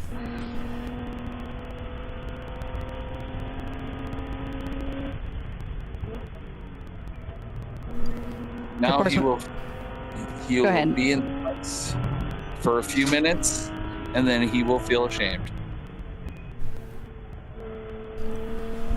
I haven't had to use that one yet this weekend. I think they have revoked that black flag, but because he didn't get black flag this time around. That's strange. Let's see. Yeah, he's staying out, so.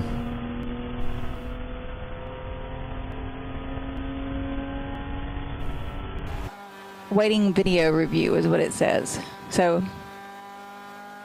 they're reviewing some video to confirm that before they bring him in, I guess. So. Yep.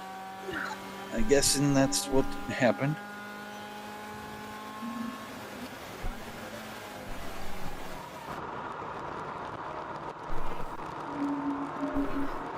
All right, I think we might have missed our break at the top of the hour, didn't we? It's already been a half hour. Goes back quick. All right, yeah. Well, yes, it does. We'll go ahead and take another quick break here and be back in just a few, so stay with us. Welcome to TireRack.com, revolutionizing tire buying since 1979.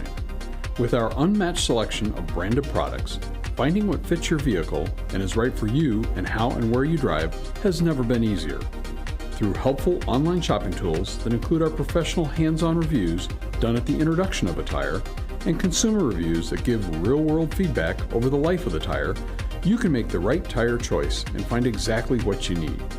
And if you prefer to talk to someone, our tire testers, our sales team, are available on the phone. And that's how we get you the right tire for you and your vehicle for where and how you drive.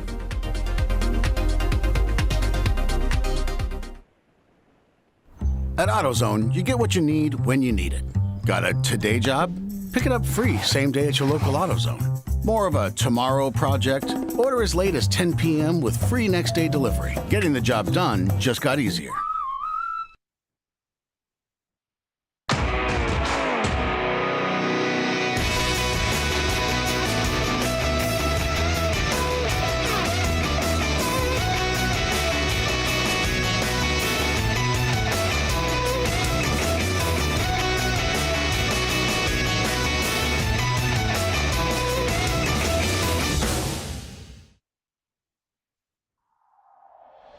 Discovery Parts is a veteran-owned racing and safety equipment company.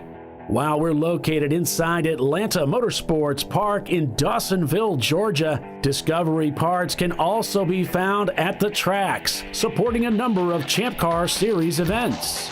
We take pride in being a reseller of the best of the industry to Champ Car teams and drivers. We know racing, love racing, and look forward to tomorrow to even more racing. Visit us at discoveryparts.com.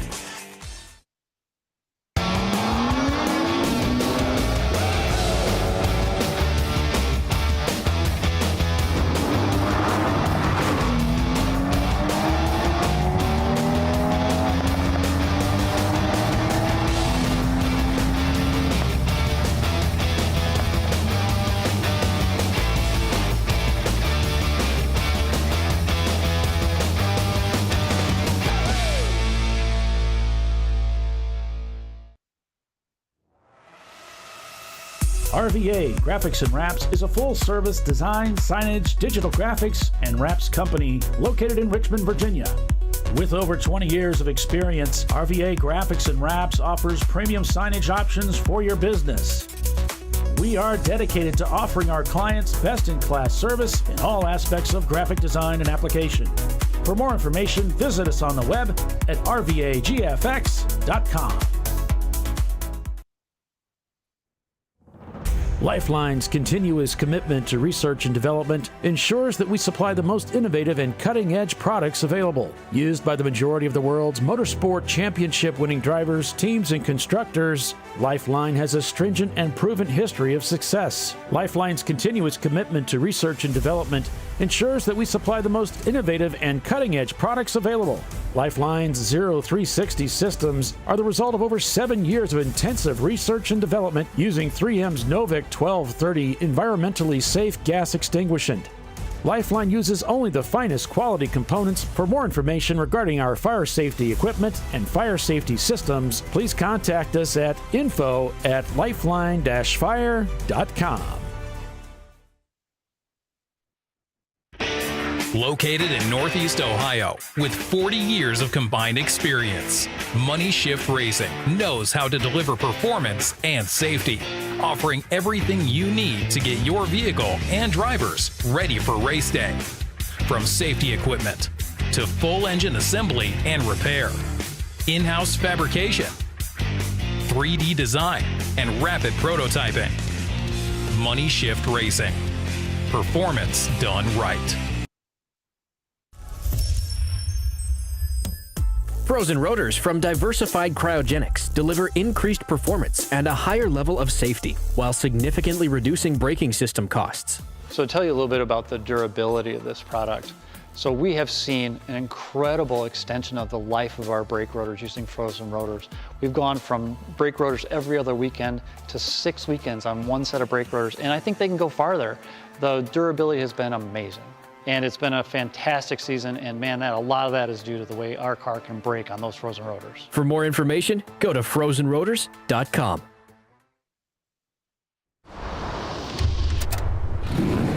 Bring on the frozen tundra, the grinding gravel, the cratered concrete, the rain-soaked streets.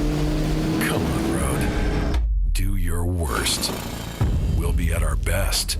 Reliable performance in unreliable conditions. Designed to meet or exceed original equipment performance. That's why more auto technicians choose Duralast parts. Exclusively at AutoZone.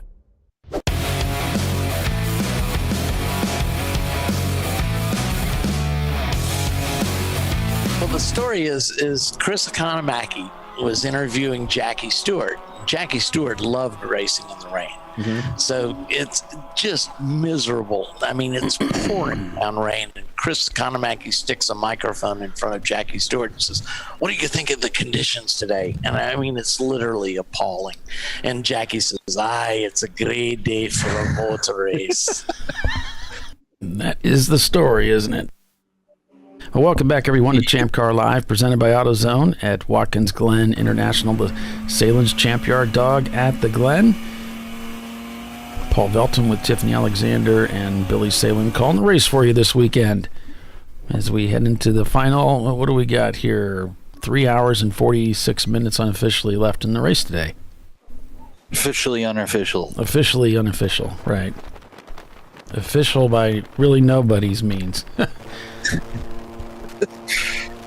About as far away from official as you can get. In fact, they gave me my new shirts, Billy. I got the new Champ Car shirts, that came out, and it says sprawled across my back. It says the word official, and I had a good laugh about that. So, there's nothing official about me.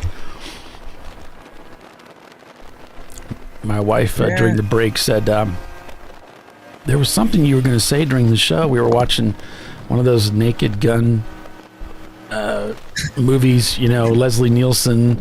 Yeah. And there was something that I just love that, especially that first one. I just get a big kick out of it. And you said there was something you were going to say on the show. I wonder if you said it. I said, probably no, I don't think I have, and I'm not sure what it would be that I could say that I wouldn't get in a lot of trouble, or at least offend some people. So no, it doesn't come to mind. But if I think of it, I'll make sure and bring it to you.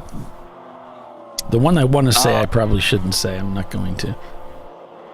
One of the Camaros has lost its rear wing, so it only has the two stanchions standing up.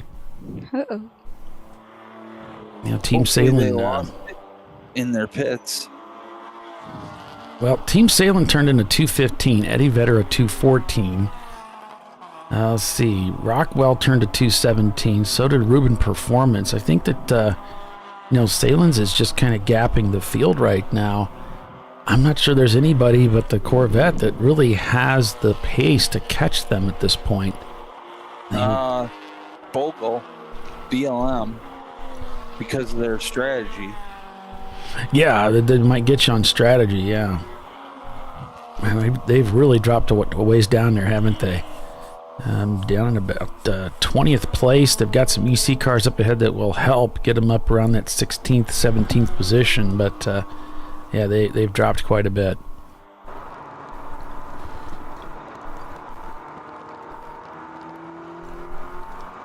So the standings right now, and we'll duck through the EC cars here. Team Sahlen catch-up leading over Rockwell Autosport Development, Ruben Performance, Turn-In Concepts, Eddie Vedder, Haywood Racing, Weiser Blitz, OFIC, 901 Motorsport, Sent from the Gourds, and Red Cow Racing.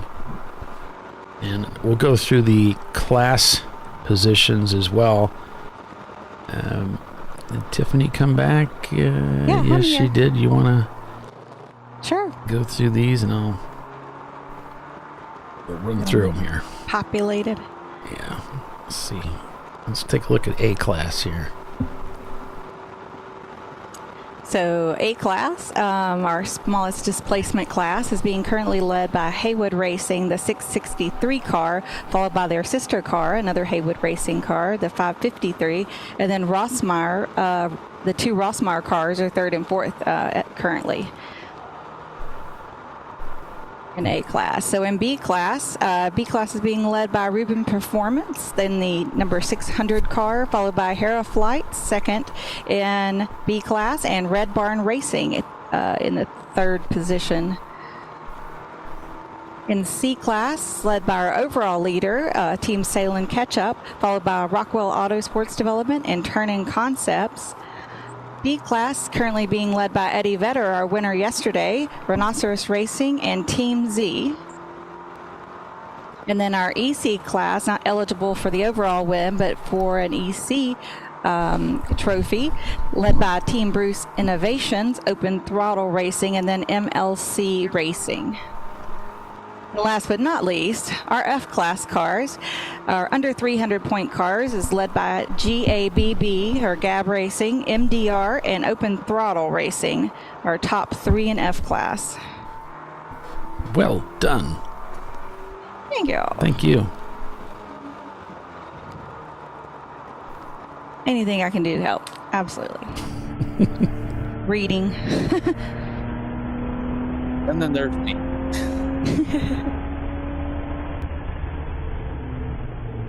Yes, unless you're wondering, I was that kid in school and they're like, who wants to read aloud? And I raised my hand and all the other kids like looked at the desk and tried not to make eye contact. And there was like, is there anybody else? We want to get some more kids involved here. Right, somebody else besides Tiffany? I'm like, I don't mind reading aloud. So we get a report coming through now that on the race logs that the K2 Autosport Chevrolet Camaro looks like they got parts falling off the car. Oh no! That might be the wing? Yes. Billy said earlier that they had no wing, just the uprights that would normally hold the wing. Well, one of the Camaros, I didn't confirm which one. It's the 538 that has no wing anymore. Wang. Yeah, the notes are wing fell off, sitting in the grass across from the station, whatever the station is. K2 Autosports.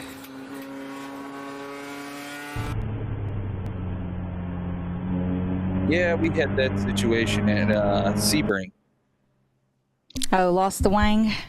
Yep. Were the drivers complaining about the car's handling after that? Something like that, yes. Something like that? Drivers complain? What? Never.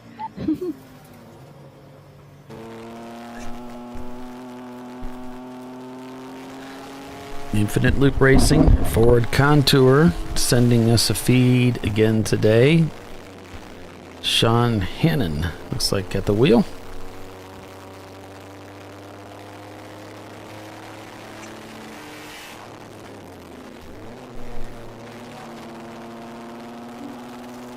And there's the Rockwell cars and Team Sahlen's car, the leader of the race.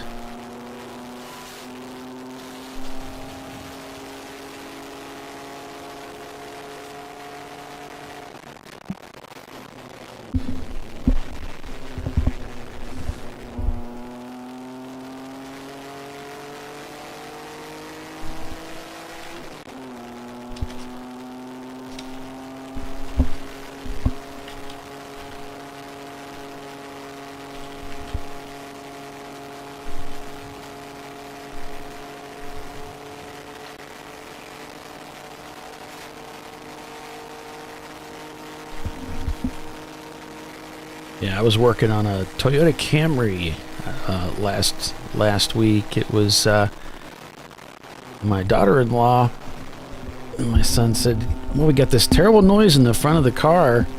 Something's making a weird noise when we turn. I took a look at it and realized the front strut upper bearing plate was bad, and the strut didn't look too good either.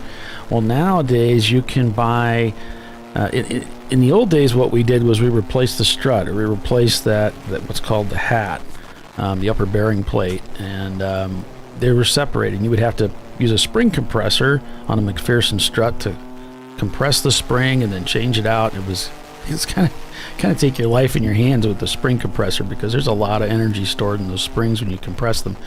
Well, now they have been for quite a while now. I suppose it's been maybe close to a decade.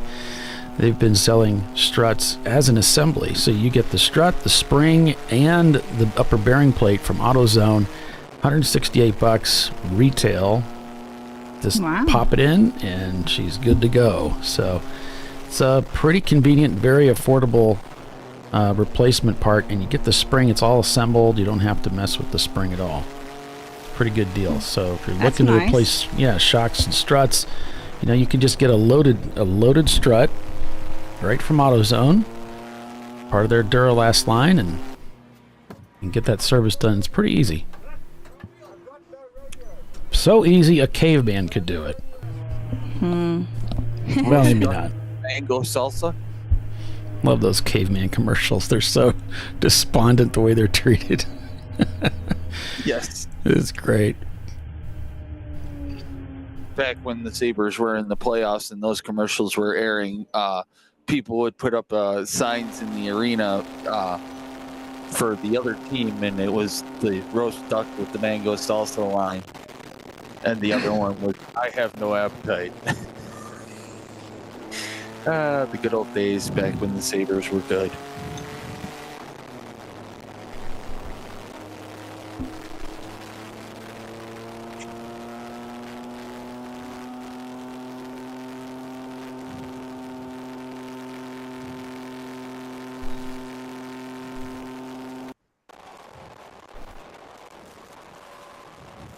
So Team Sahlen Ketchup still holding the lead there. Rockwell in second, Ruben Performance in third, Turn-In Concepts in fourth.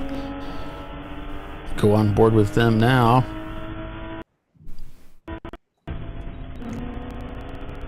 Previously they were logged down as passing under yellow. That's been struck actually. So it doesn't look like they would be serving a penalty for that. So that decision's been reversed. Which is a great reason to run cameras in your car, and especially to give us access to them. But but cameras in your car so that if you don't think that you committed the offense, they can look back on the camera and you can prove it. And that really helps out. Seen some people really save the day that way of being able to provide video evidence, and a ruling gets overturned, laps get given back, or in that case they didn't have to serve the penalty.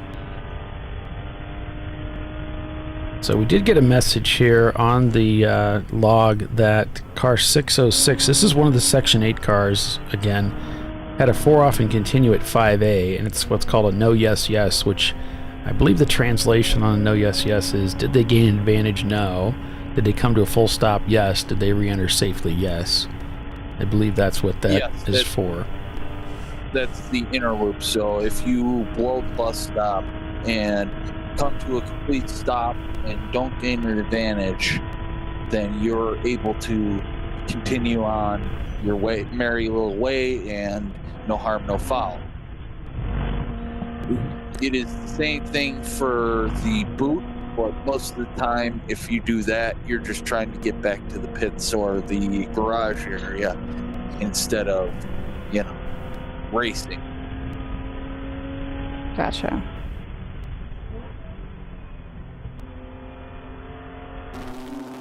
Infinite loop waving some people by as they head down to turn 1.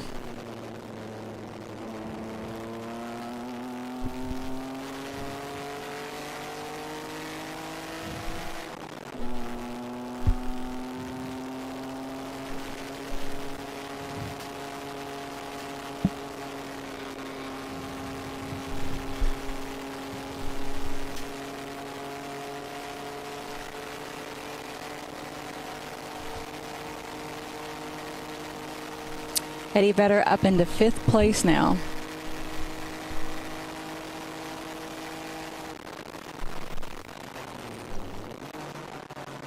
They are only 1 lap behind the lead car.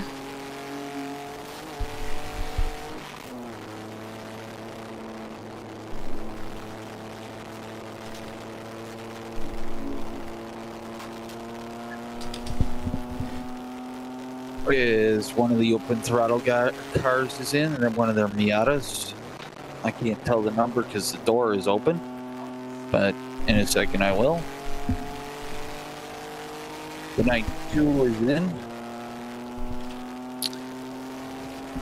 The 600 of Ruben Performance, which is currently shown as our 3rd place car, is saying they had some contact with the 538 K2 Autosports. Some side to side, and I'm not sure which one was the aggressor. Says they were 3 wide, and I guess they had some contact side to side, those 2 cars, and it's under review.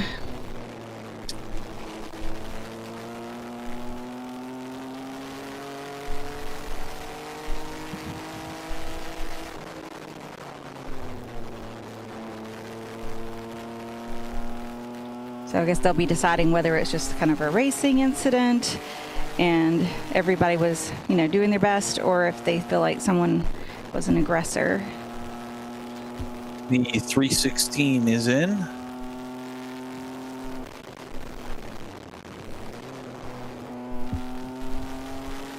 And that is the green machine. Yes. Just caught it as I said it. Yeah.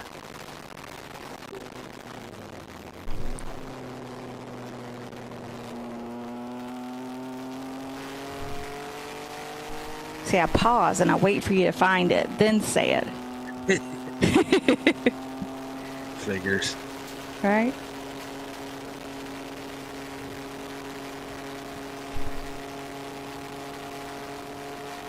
And now we got the 129 in, which is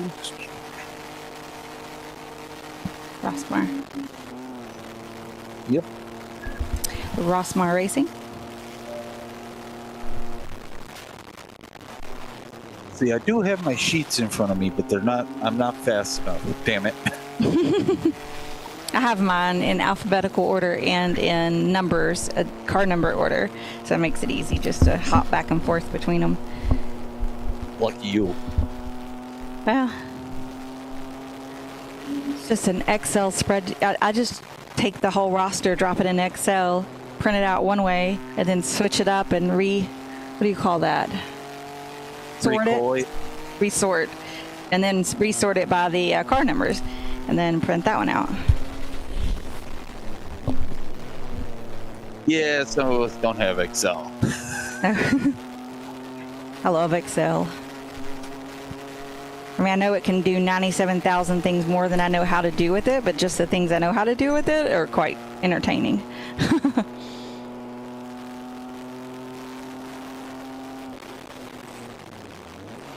Yeah, I can do some pretty cool stuff. I used it to develop the national point standings spreadsheet using Visual Basic code, and that was a fun journey. I learned a lot. I used to know how to put the formulas in, but I forgot how to do that. The 903 is headed back out on the track. Okay.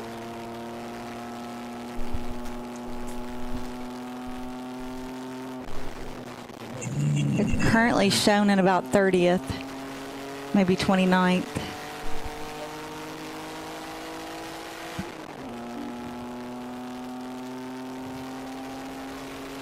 The 761 is in. The 92 is going behind the wall. 761 is MLC Racing. And you said 92? Yep. Let's see. Energizer Bunny, Volkswagen Rabbit. And we got contact side to side reported on the Rubin Performance Garage car, which is up in third place. Make that with the EC cars pulled out. So this could bring out a flag for them. I don't know. We've got 3 cars involved. Looks like it's the Rubin car, the number 538. That would be the Camaro of K2, and the 238. Gotta flip my sheet over here. Which, I don't see them on my list. Tiffany, 238. 238. Maybe No, yours is I have more a current. 236. 236 is cargo. I don't know. I don't have it. I have a 234. Shut Up Racing. But it says here that they updated it. So they said there were 3 wide. Oh, crap. I touched the wrong button. Oh, here he wrote it up as 283, ended up in the duck pond, continues. So that's not 238, it's 283 maybe. Yeah, that's a Mustang of Rhinoceros Racing there. 283. Yep. Ended up in the duck pond, which is the grass area in the loop. And they call it the duck pond because it would rain and ducks would land there. So they just said it was a racing incident, and I don't think anybody's getting a penalty over that. All right, so with that, let's go ahead and take another commercial break here. Bottom of the hour. Still quite a bit of racing left to do here. You're watching Champ Car Live, presented by AutoZone. Team Sahlen leads the race. We'll be right back.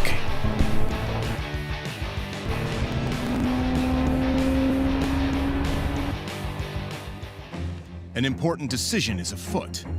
This man is about to buy tires on TireRack.com. Tire Rack is the leading online retailer of tires in North America and a repository of advice and expert reviews. And it's done!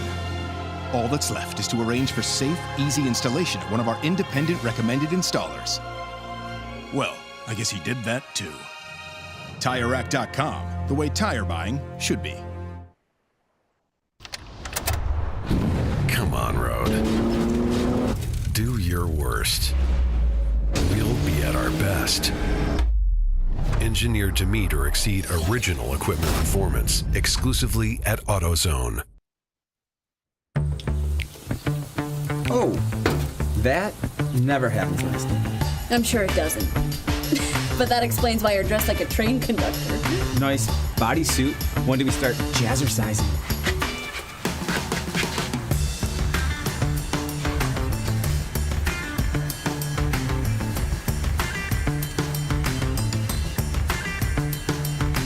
For the times when taste beats style. Hot dogs are ready. Make it worth it.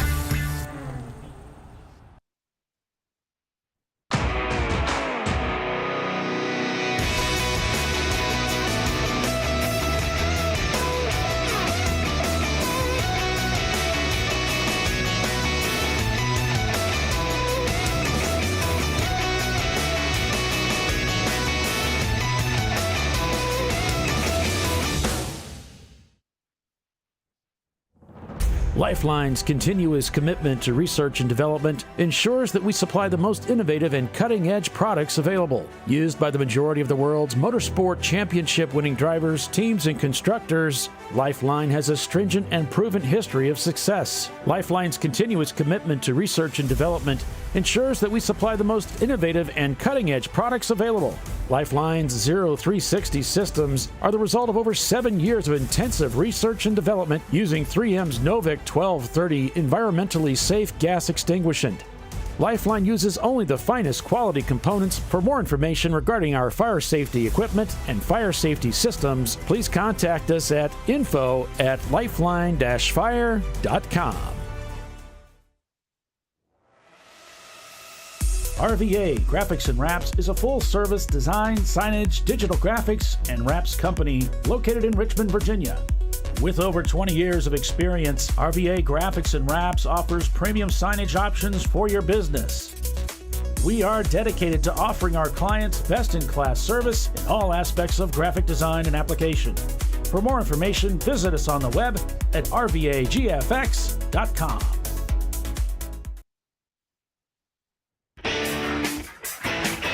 Located in Northeast Ohio with 40 years of combined experience, Money Shift Racing knows how to deliver performance and safety, offering everything you need to get your vehicle and drivers ready for race day.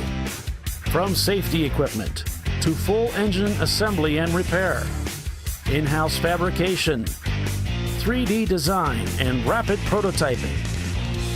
Money Shift Racing. Performance done right.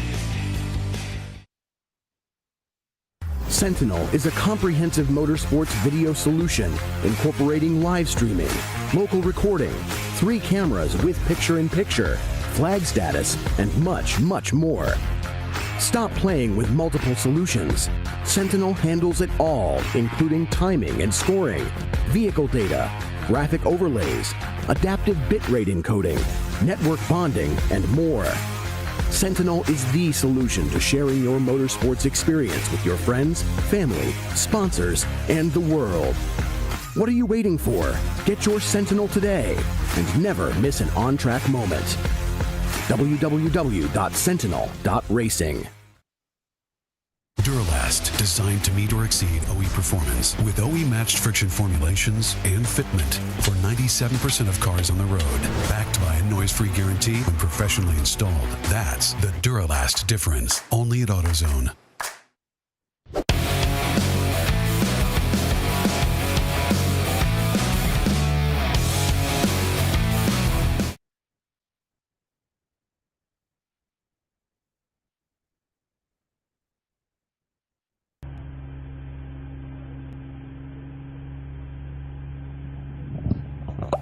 All right, welcome back, everyone. ChampCar.Live, presented by AutoZone, the Sahlen's Champyard dog at the Glen. Looks like we're back to a purple 35 here. We've got a car stopped off the racetrack. May have run out of fuel. It's car 253, according to the sheet, the logs. It's a Red Barn Racing Mini Cooper.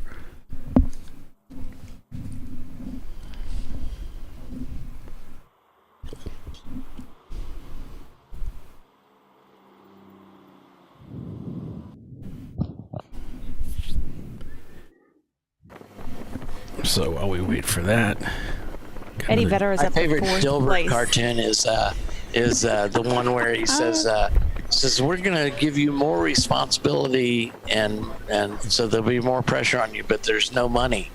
And he says, and his boss says, it's how we recognize our best people. And he says, I thought our best people went to work for the competition. He says, that's the other way we recognize them. I love that joke. That's a good one. I thought we recognized our best people when they went to work for the competition. That's the other way we recognize them. That's too good. He's always so good at telling jokes.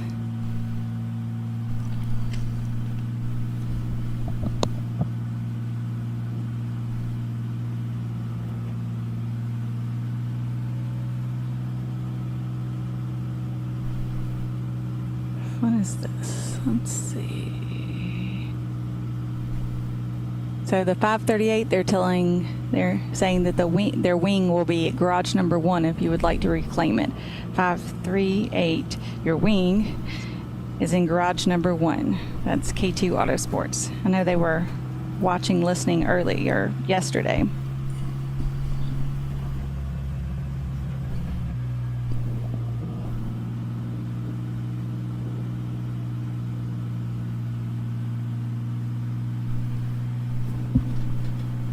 We have your wing if you would like it back. I'm guessing they would.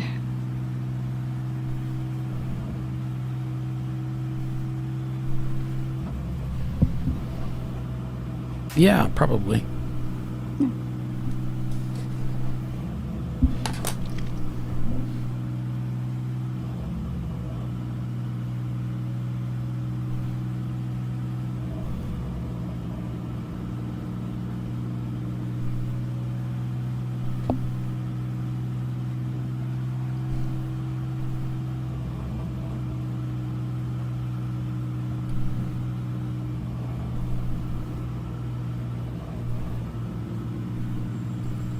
There we can see some of the emergency vehicles working their way around the track. Wilson Daly really doing well today. It's always a tough team.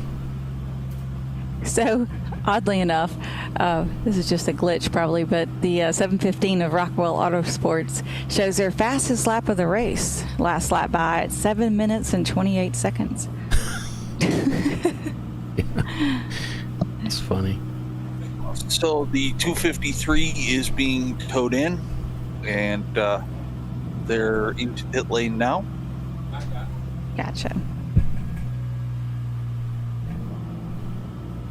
Yeah, I've got Sahlen's leading the race over Ruben Performance, Turning Concepts, Eddie Vedder, Rockwell Autosport, then number 715, Weiser Blitz, Hera Flight, and then it's waiting for data, which would be the Wilson Daly team. And then it's BLM, OFIC, Sent from the Gourds, and Red Cow Racing. Well, that might get jumbled up because Mr. Vedder is in the pits right now. Ah. Yellow flag is out.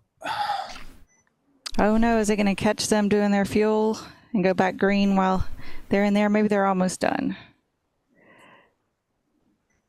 Looks like they're still checking things. Yeah, they were working on that left front corner at the last pit stop. They do that every pit stop, apparently. Green flag is out. I think what they're doing is they're bleeding. They might be bleeding the brakes. I noticed the last time that the crewman was carrying a pan over there, so and he was carrying it very level. Didn't want to spill it. Okay.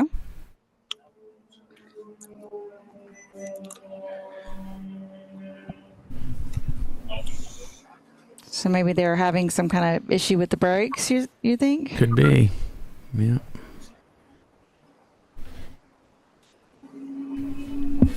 Well, the ketchup car is just going past start finish, so that's a lap.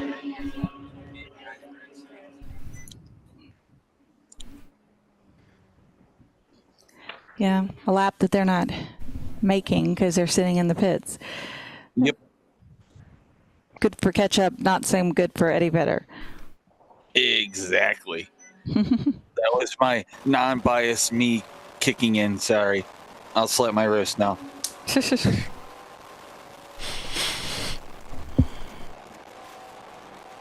Working lap 74 is Team Bruce Innovations at the front of the roster there. That is an EC car. And the Team Sahlen Ketchup working that same lap now in the number 942 at 99 Porsche Boxster. Turn-in Concepts is now shown behind them. So with the pit stops, apparently they have leapfrogged, as Tiffany would say, a couple cars and found themselves up here. So Eddie Vedder is rolling out of the pits now, so. Oh, good. Thank you for that report. That's good to know. I'm watching him here in the recording, but, you know, there's a little bit of a delay there.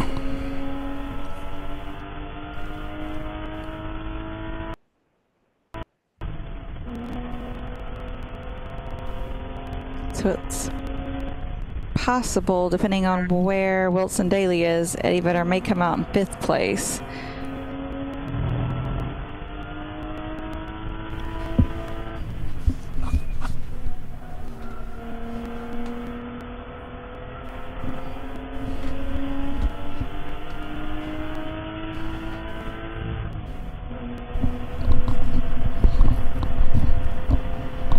They had a 10-minute lap there.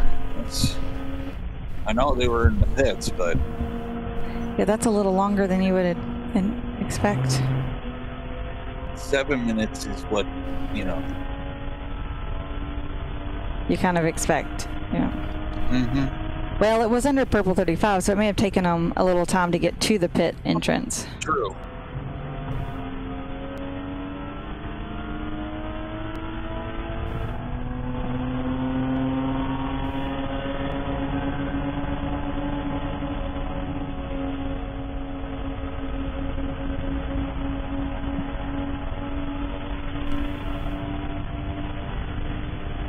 Oh, that helps.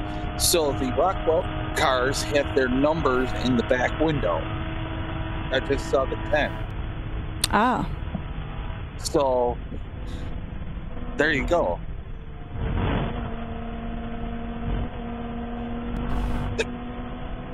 And now I have the hiccups. Great. I think he thought he was going to get that pasta in there on the Rockwell car, and it didn't happen. As they head down into the boot here. Well, we're showing this car, the Turn-In Concepts car, has, you know, leapfrogged up to 2nd place. Yeah. Yep.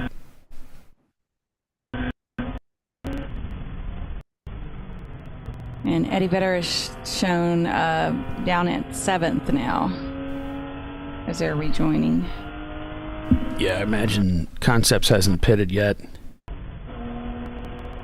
So that'll all get shaken back up. But they have been steadily moving up the field for sure.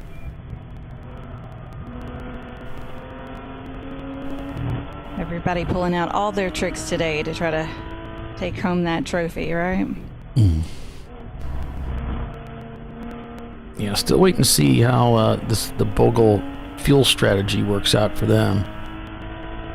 They're in 8th, 7th. Let's see, so they're shown in 7th because they've got 6th is where they would be with the 2 EC cars.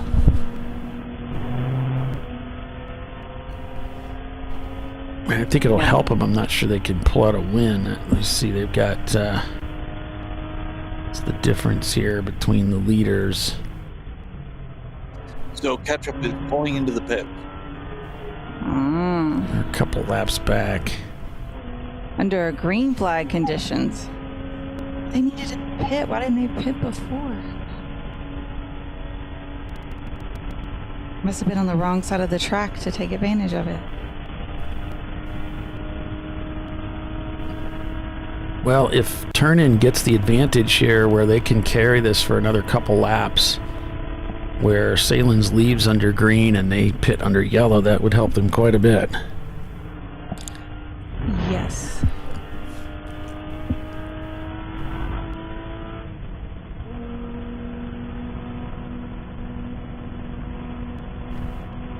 Turn-In just cranked out a 2:16.9. Their best lap at 2:15. That's pretty good lap times. Definitely getting it done. It's getting close to where the Sahlen's team is at.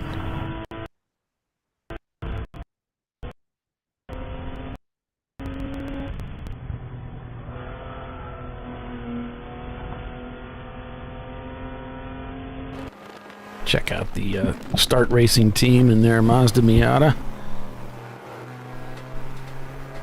Tiffany brought up a good point at the beginning of the show. If this race gets kind of boring, we might just watch last year's or yesterday's. Just have some fun with that. So far it's been pretty interesting. Or if all the cameras go down, we'll use some from last year. That's what you said, yeah. That's it. We'll use some from last year. I could just do a YouTube search and you're putting ideas in my head here. This is all coming together.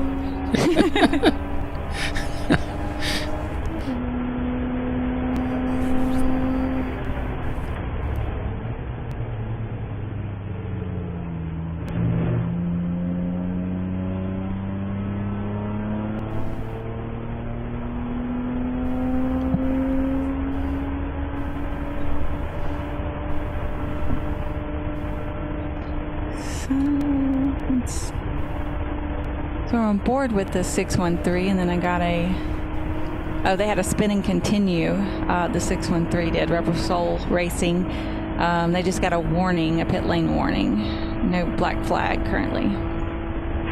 Must have been before we got on board with them or something.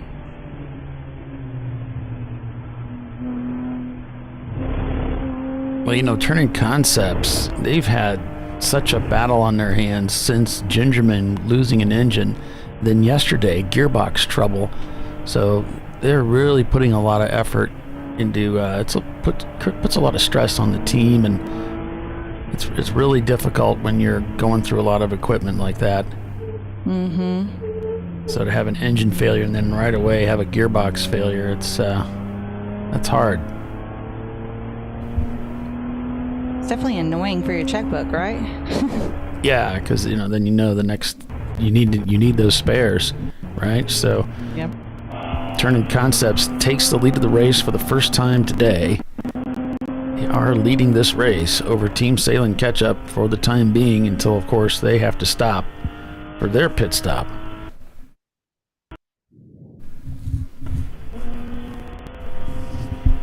Which is where they were at Gingerman just a number of weeks ago before they suffered engine failure.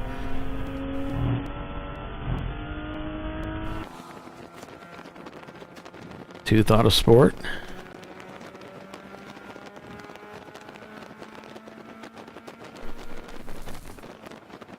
Civic Power. Yeah. I think these are, I don't know if it's the same still, but back in the day when they raced this car, it was a group of dentists. Oh, yeah? Yeah, I think that was why it's called Tooth. Oh, that makes sense. Yeah. Seems like I remember that. Or I made it up and now I remember it. So either way.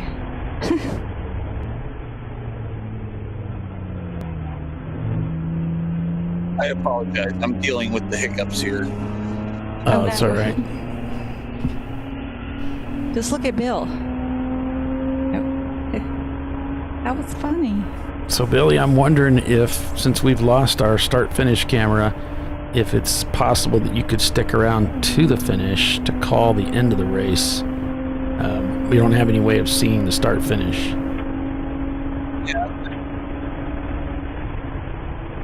Yeah, it doesn't look good here because the car's still in the pits.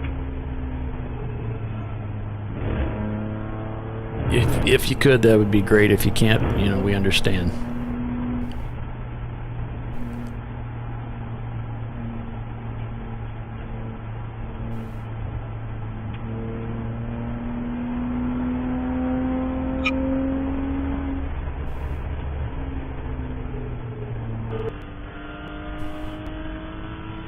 Leader of the race.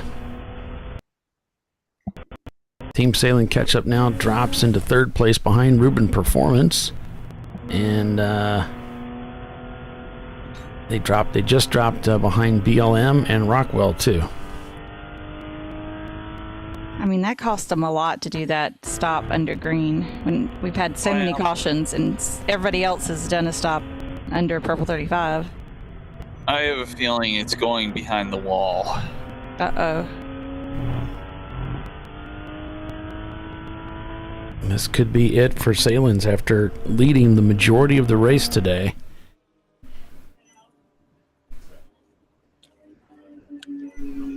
Looks like the SIA at Team Milhan Racing, they must be sharing a pit stall with the Eddie Vedder team.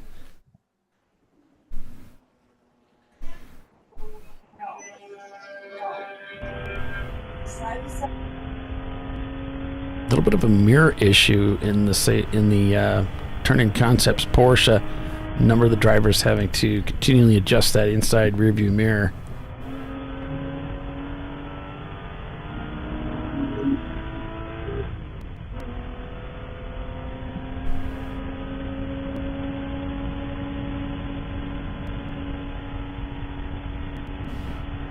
Jeff's saying they want to eat some dogs. I'm saying we all want to eat some dogs.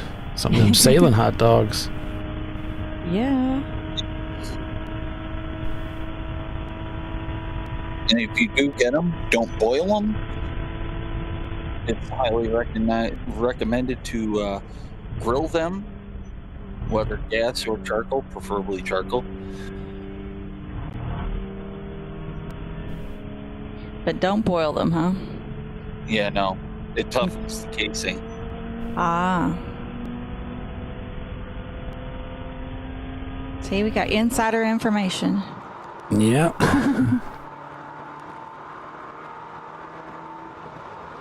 Yep, it's going backwards. Wow, I'm sorry to hear that. It is what it is. Yeah, they've slipped to 10th now. So massive change of events here at the racetrack with Turning Concepts now taking over the lead of the race in their 99 Porsche Boxster. Ruben Performance in their Mazda now takes over second place with BLM in third.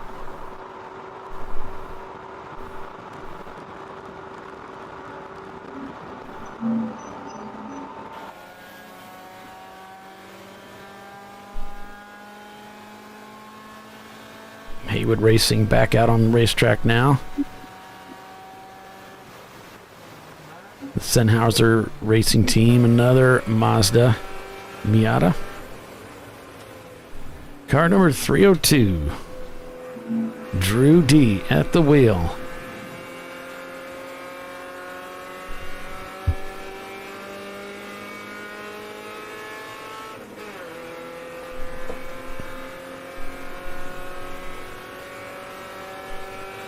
Pretty clear camera here.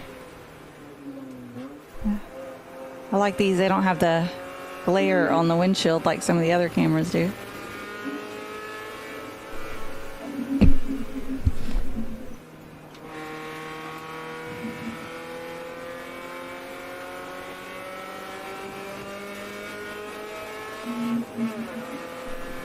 So Haywood Racing leading A-Class right now with their sister car in second place. And RAMN. So Raman Racing. It's says noodle after that, so it's probably ramen in third place. The B class, Ruben Performance, Hera Flight Racing, and Cargo Racing. That's your top three there. Looks like the 378 of JS Motorsports blew maybe the bus stop, or yeah, that's it, and took the straight route. Taking a look at C-Class, Turning Concepts leads over BLM and Rockwell Autosport Development. To D-Class, Eddie Vedder, Rhinoceros Racing, and Team Z lead that class. Top three, that is. Team Bruce leading EC, followed by Open Throttle and Boston Winers. And finally, F-Class, we have Gab Racing, Boston Winers, and MDR Motorsport.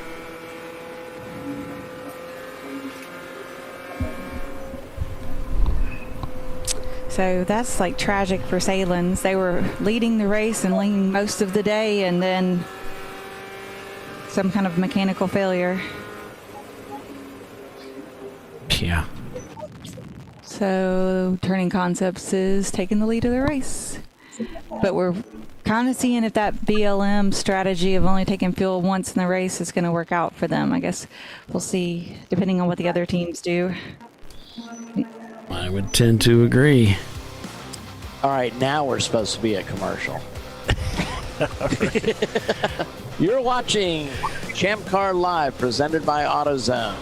We will be right back with the TireRack.com Champ Car Endurance Series, folks. Hang with us. Turn in pits.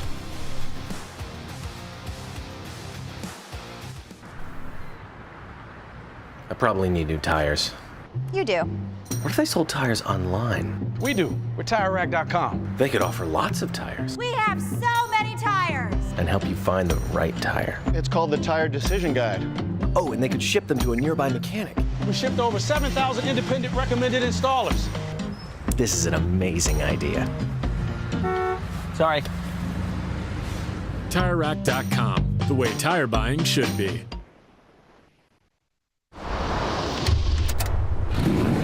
Bring on the frozen tundra, the grinding gravel, the cratered concrete, the rain-soaked streets. Come on, road. Do your worst. We'll be at our best. Reliable performance in unreliable conditions. Designed to meet or exceed original equipment performance. That's why more auto technicians choose Duralast parts. Exclusively at AutoZone.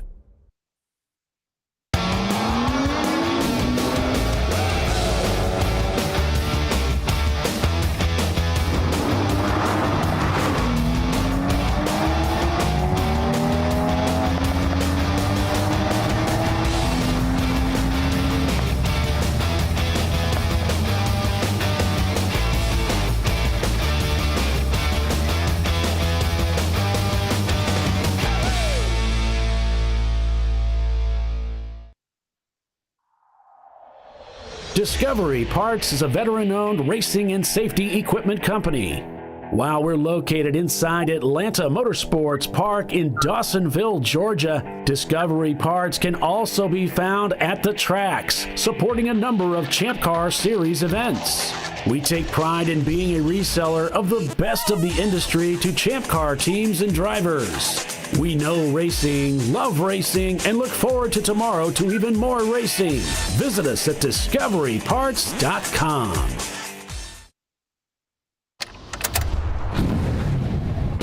Come on, road. Do your worst. We'll be at our best.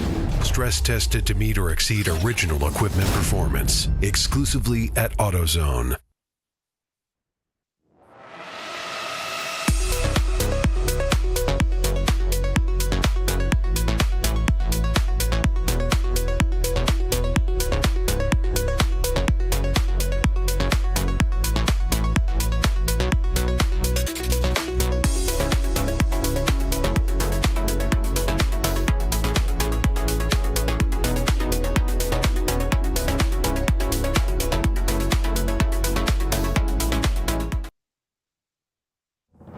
Lifeline's continuous commitment to research and development ensures that we supply the most innovative and cutting-edge products available. Used by the majority of the world's motorsport championship-winning drivers, teams, and constructors, Lifeline has a stringent and proven history of success. Lifeline's continuous commitment to research and development ensures that we supply the most innovative and cutting-edge products available.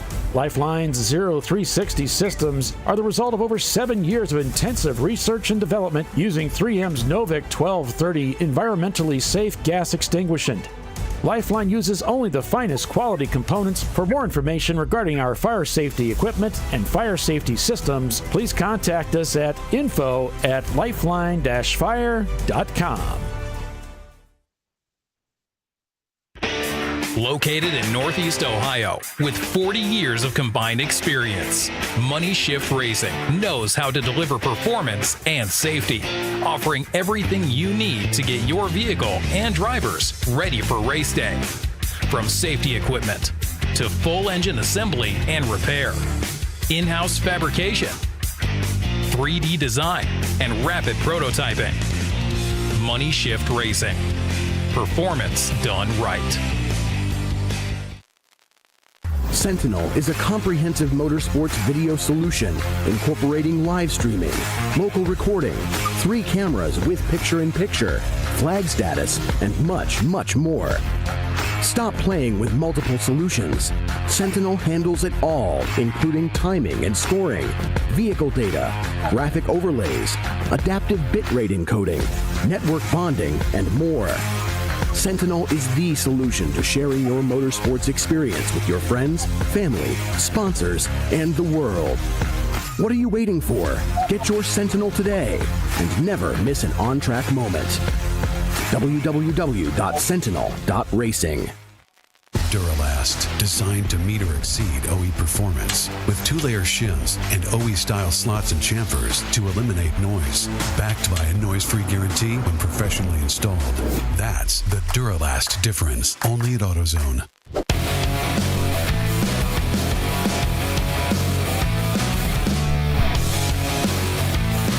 And welcome back to ChampCar.Live, presented by AutoZone. Turn-in concepts pitted under that green, and they stretched it out as far as they could, but they had to make that pit stop. Got the pit stop done, and now they find themselves back out onto the racetrack, back in the fight of this thing. Rubin Performance has overtaken them for the lead, and guess who's behind Rubin Performance?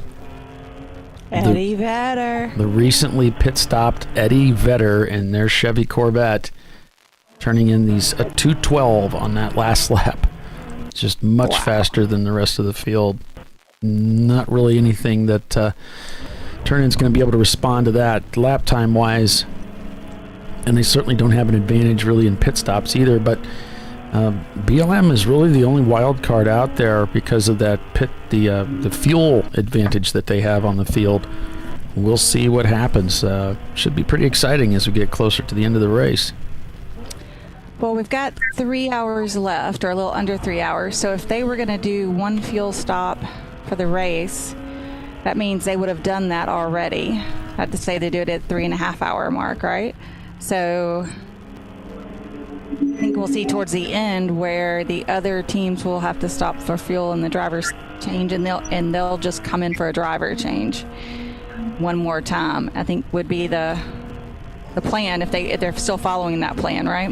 Yeah. That's when we would really see it take advantage, when the other teams come in to do fuel and driver change and they just do a driver change. We've also got, they're investigating some car-to-car contact between the 831, that Porsche Boxster of MDR Motorsports, and the 660, which is Full Send Motorsports. They had some contact and they're looking into that. The race control. The 831 did end up in the grass. That's MDR Motorsports. So we're looking if that was someone's fault or what have you. So I'll let you know when they make a decision on that. All right.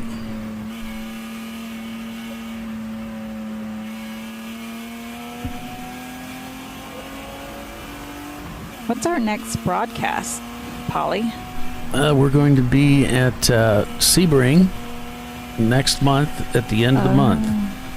For that overnight race. So I'll be there. Overnight race? What do you mean? Isn't that one from 6 p.m. to 6 a.m.? That might be. I haven't even looked at the sheet on it. It's 6p to 6a. That's strange.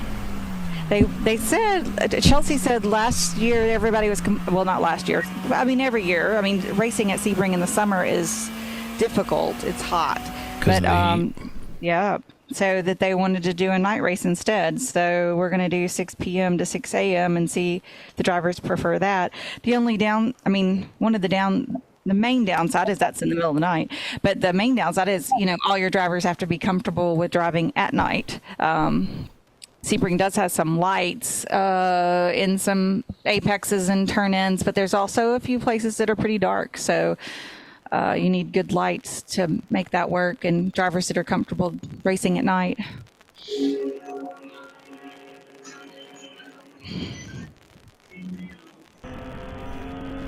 I'm really not looking forward to calling a race all the way through the night, but no.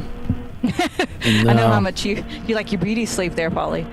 Yeah, I don't function well at 2 in the morning after 3 in the morning, 4. I'm like, what?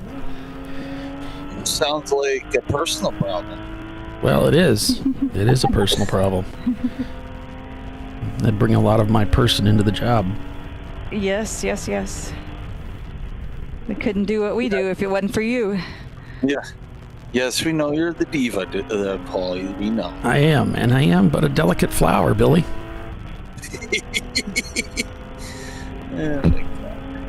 Yep, it is a 12-hour race, 6p to 6a. I was just verifying that on June 29th through the 30th. End of June. Yeah, no, I don't do Florida after about April. Yeah. I turn into a puddle. Well, there was an option to do this race as a one-day race on a Friday instead, but we went ahead and went with the weekend, thinking that would be more convenient for people than just doing a Friday only.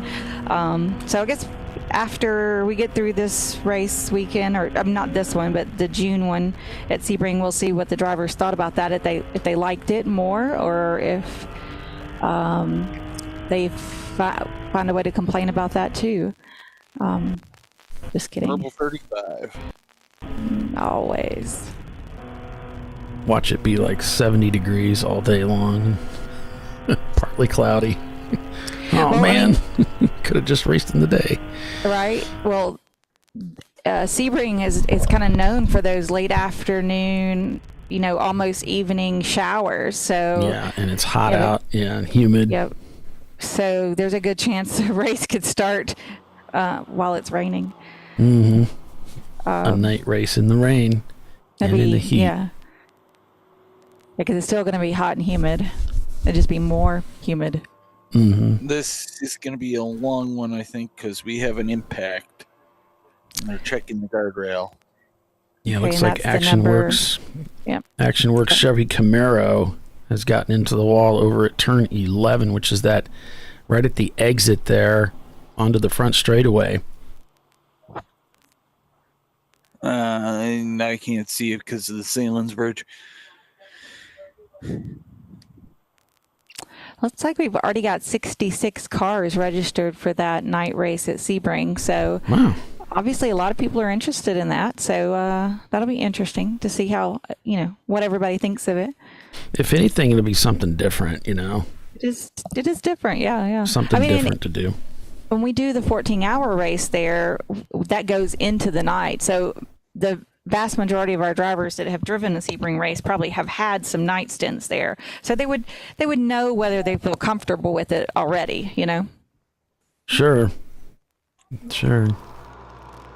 You're going to have your David Twatties there and the guys that live down in that area and very accustomed to driving that track.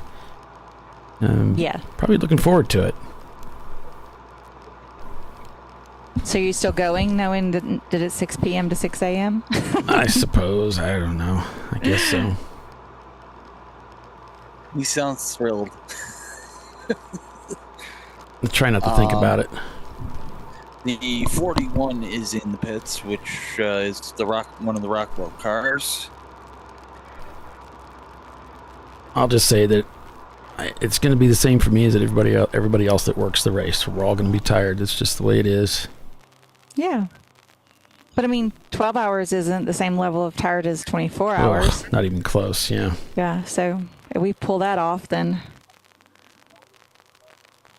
we can do it.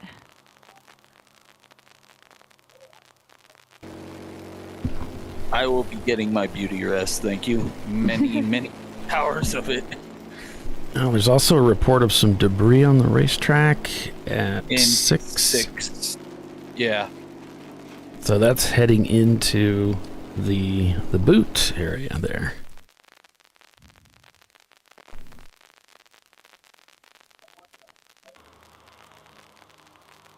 If I'm not mistaken, that's the area of the racetrack where Jerry bought the farm, so to speak, or the Saab 9.3 that our bank racing campaigned, and I got to race a couple times.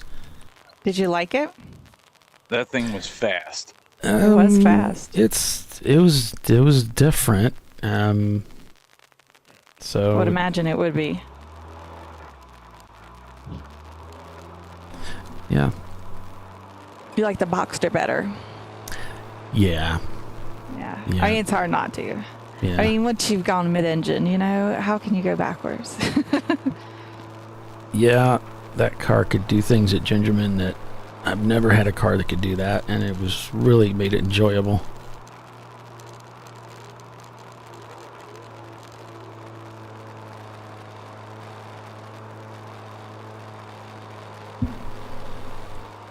So Vogel does get to pit under the caution here, guys. They're going to get that advantage. They're going to get the best advantage that they can get here. It's just come together for them. Like Billy said, this is going to be a while, so they'll have no trouble getting this done under caution. Well, now, this will still make them have to come back in and at least do a driver change before the end. So everybody's under that situation, right? Yep. So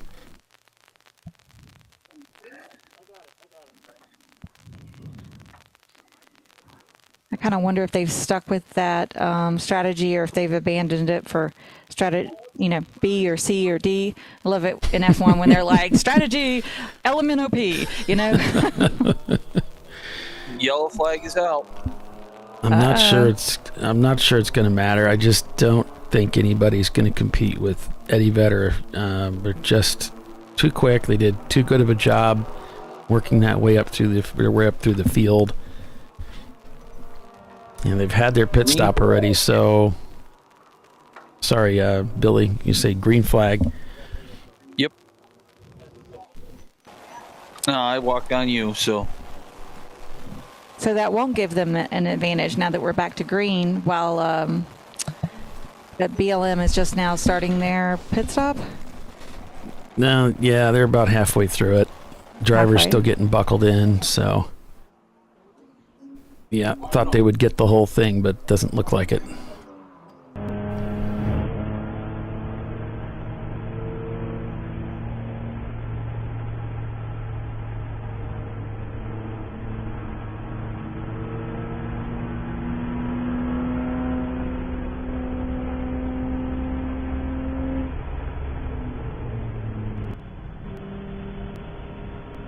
So with that stop, we've got Ruben Performance now leading the race for the first time. Eddie Vedder in second place. Rockwell Autosport Development behind them in third. Then it's BLM, who are currently in the pits. Wilson Daily Racing shown behind them, followed by Turn-In Concepts and Hera Flight Racing. Of course, Turn-In just came out of the pits. They were going into the pits at the last break.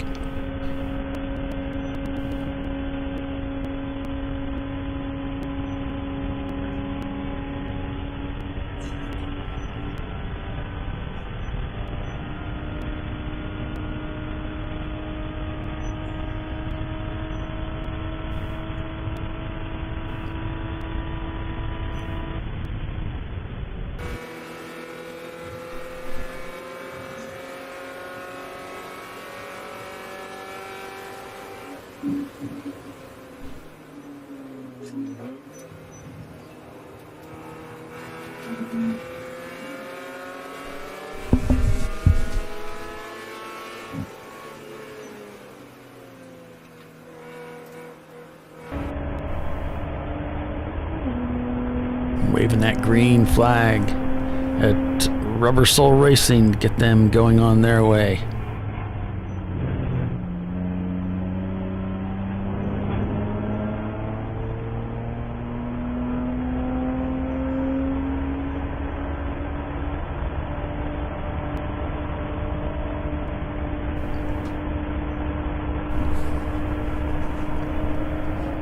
As we were going through that commercial break, one of the things they talk about through AutoZone is the brakes that they sell for street cars, which I'm a huge fan of.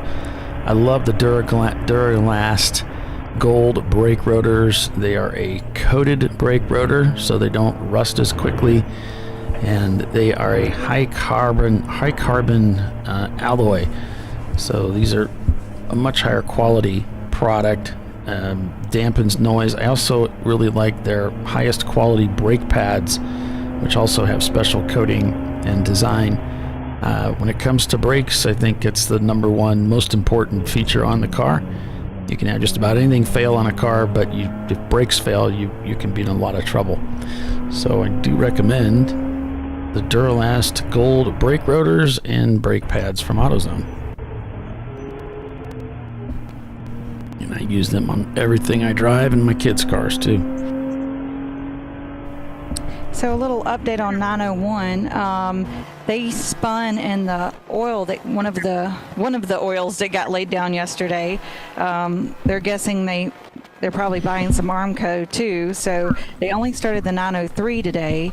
They're having a good race, but I guess during their second driver's stint, Mark Yoshida was in the gas pedal broke loose from the floor hinge.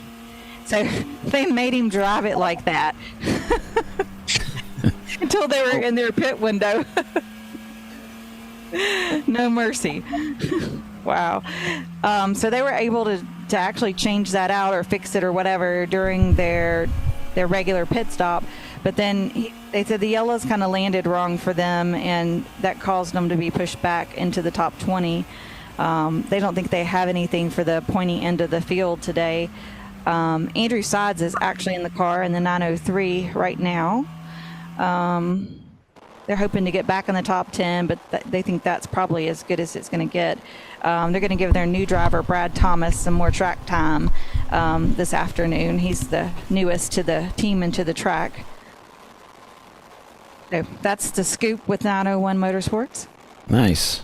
It's nice to see Andrew getting some track time with 901 also. He's spent a lot of time racing with Running Bulls Racing, Michael Bulls. So it's nice to see him racing with them. Yeah, one of the races I was racing Doc's car, and I don't know, something had happened with the brakes. I think there was a little bit of run over or something of brake fluid, and it got inside the footwell of the driver's compartment. So I had brake fluid in the footwell, and you can imagine how slippery that would be on your shoes when you're trying to race and brake and everything. And like a race inside of a slip and slide. Yeah. They said, do you want to come in? You can come in if you want. It's like, no, I'm not coming in, but I always carry a hand towel into the race car with me. I always do that. You just never know. And I threw it down on the floor and kicked it down underneath the pedals. Nice. It's come in handy. But go ahead. So I believe that one of the I can't tell if it's a Rosemar car or what, is sitting just upside the pit wall, and the crew is looking at it.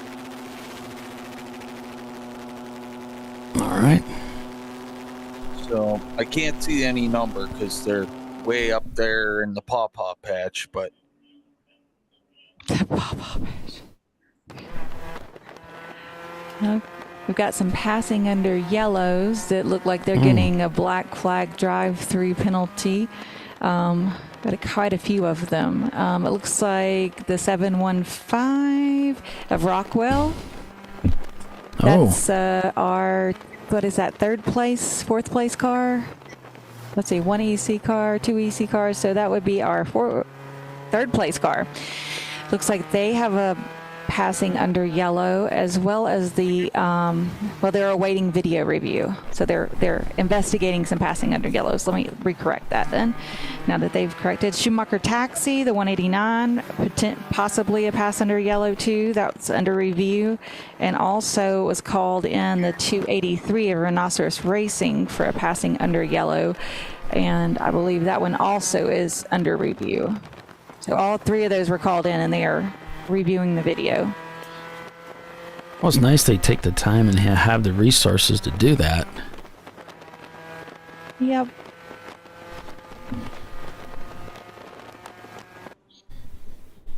I'm just trying to see where the Schumacher was currently running, since the other car was running so close to the front.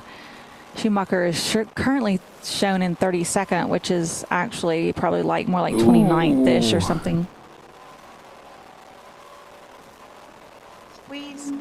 Yeah, Dyno 1, yeah, he wasn't sure. It kind of looked like the Miata was going to come down on him there, and he got into the brakes. And no contact. Crisis avoided.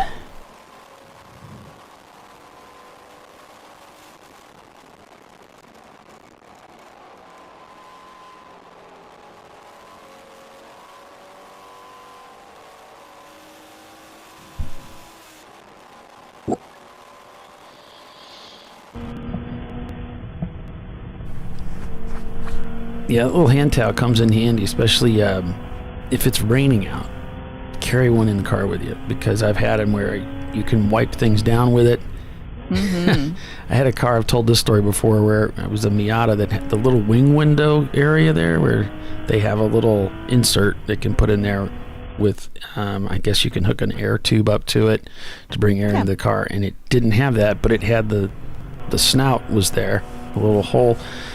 And just the vortices of the air going by with the rain, it would coil up in there and spit water on me while I was driving. Nice. And so I took my towel and just put it in there. Oh, we do have a wreck that just took place over at turn 1, it looks like. I saw a car, tires locked up, slide off the racetrack. I think he made contact with the safer barrier there. Track left, coming out of turn number 1. Billy, I don't know if he can see. It's a long way away from where he's at. We'll see. I'm looking right now. He may have been able to keep going. We definitely had him locked up, but he was sliding out in towards that new safer barrier they just put in.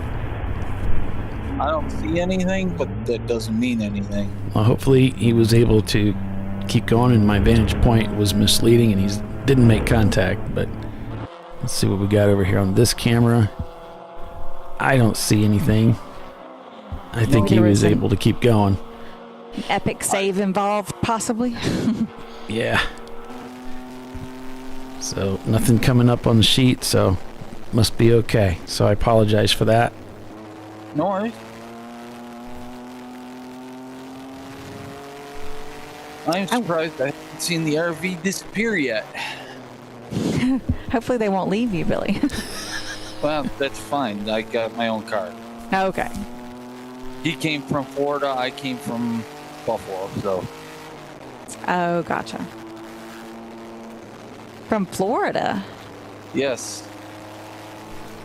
Why from Florida?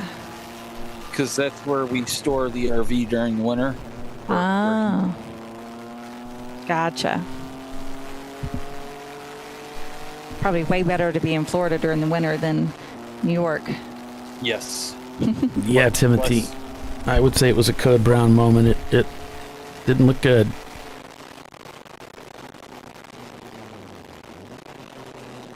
He was able to get bent into turn 1, didn't just go straight, and then went sailing up over the gators with them locked up, and I saw smoke following the car as he was heading right out to the barrier, and then of course the car I was following went by. So I thought, wow, it looked like he was pretty darn close to that hitting that safer barrier. That's why I said, well, at the speed he was going, we probably do have a crash over there, but alas, we don't. So good.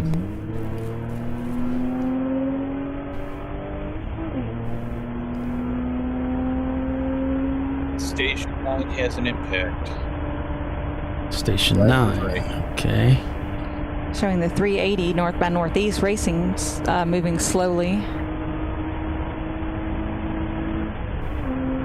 They've been in the news a lot. They just got behind the wall.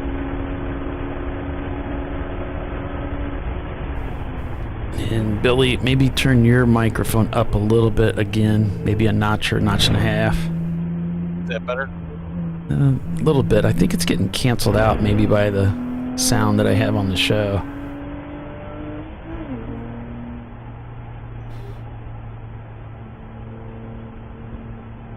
Stay with Rubber Soul and see if we get no yellow yet. Some imagery of what's going on over there. Okay.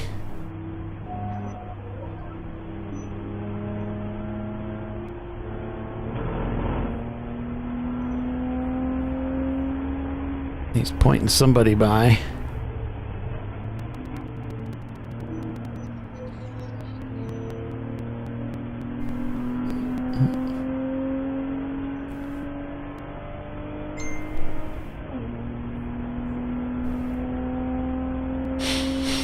Let's see, it's saying 27 is the car that had the impact. That was the science project. We're coming up on that area now. Let's see if we can spot anything. I think the 27 is in the pits. I'm pretty sure that's them. I can't see it yet. Everything looks clear. Yes, that's 27. Yeah, Okay. his bumper kind of hanging off a little bit askew. I did see a nice dent in the safer barrier there, so that might have been them.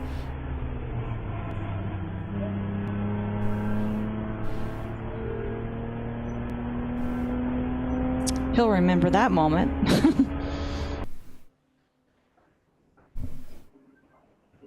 Yeah, I think I missed him there.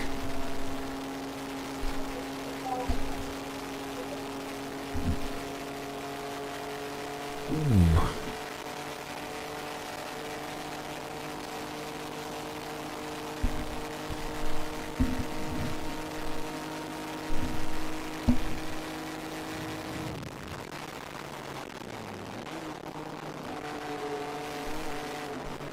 Yeah, thanks for sending that picture, Tiffany. I'll get that up here.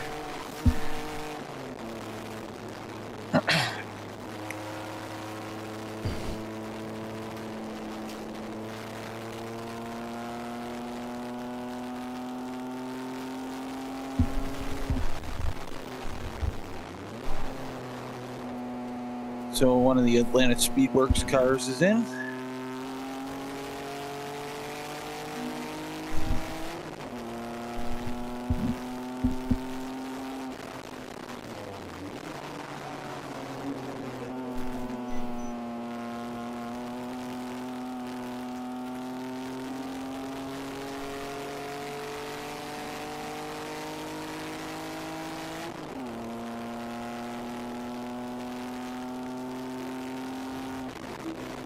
I'm watching the gap between the 600 Reuben Performance and the Eddie Vedder car. That's first and second place because we pull those EC cars out.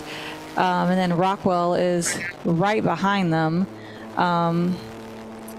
Says 1 lap, but I think it's closer to a half lap. It kind of looked like they crossed the line together or at similar timing. So it's kind of, they all lighted up at the same time.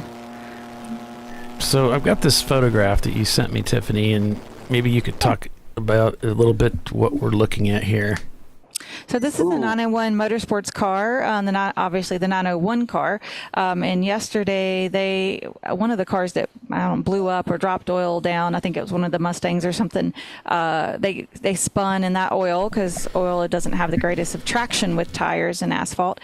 And they made contact with the Armco. So messed up their car. That one's done for the day yesterday and not coming out today, and probably will be buying some Armco before the weekend's over. So not a great day for that car. No, it's never. You don't want to bring blue paint home on your car. Or really don't like to come home with your car shorter than it was before, or more narrow than it arrived at the racetrack. It's not the goal. So I'm showing 1 minute and 26 seconds in between first and second place, and Eddie Vedder is the last laps by. They were about the same time, both at a 2:16. Eddie Vedder with Rubin Performance. Previous laps they were a little quicker. Now Rubin is at 2:18 on their last one by. So like a half a lap separating them ish. So the 717, the Miata Turn-In Concepts car is in. The Wilson Daly car just got really crossed up. I think somebody touched him from behind, but managed to hang on to it there. But his hands were up in the air like, what are we doing here? What are we doing? All right, now we're supposed to be a commercial. That too is true. You're watching ChampCar.Live, presented by AutoZone. We will be right back with the TireRack.com Champ Car Endurance Series, folks. Hang with us.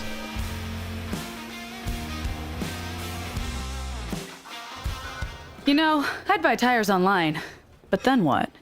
We've thought about it. We're TireRack.com. They should let you ship directly to a mechanic. Actually, we call them independent recommended installers. They should have like 1,000 mechanics. Try over 7,000 installers. Then you just make an appointment. At a time that's convenient for you. This could change tire buying forever. TireRack.com, the way tire buying should be. Come on, road. Do your worst. We'll be at our best.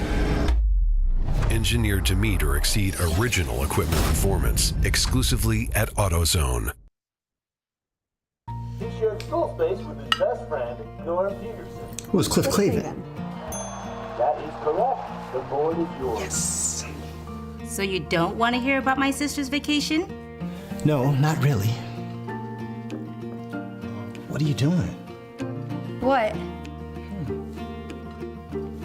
What is it you kids say these days? YOLO? Dad, nobody says that. YOLO. For the times when the joke's on Dad. Make it worth it. You guys could have warned me about this stuff. Frozen rotors from Diversified Cryogenics deliver increased performance and a higher level of safety while significantly reducing braking system costs. So to tell you a little bit about the durability of this product. So we have seen an incredible extension of the life of our brake rotors using frozen rotors. We've gone from brake rotors every other weekend to 6 weekends on one set of brake rotors, and I think they can go farther. The durability has been amazing, and it's been a fantastic season, and man, a lot of that is due to the way our car can brake on those frozen rotors. For more information, go to frozenrotors.com. Located in Northeast Ohio with 40 years of combined experience, Money Shift Racing knows how to deliver performance and safety, offering everything you need to get your vehicle and drivers ready for race day.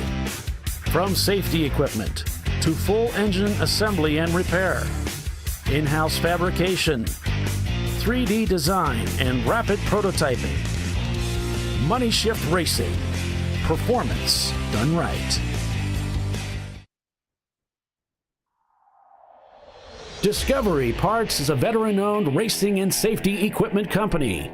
While we're located inside Atlanta Motorsports Park in Dawsonville, Georgia, Discovery Parts can also be found at the tracks, supporting a number of Champ Car Series events. We take pride in being a reseller of the best of the industry to Champ Car teams and drivers. We know racing, love racing, and look forward to tomorrow to even more racing. Visit us at discoveryparts.com.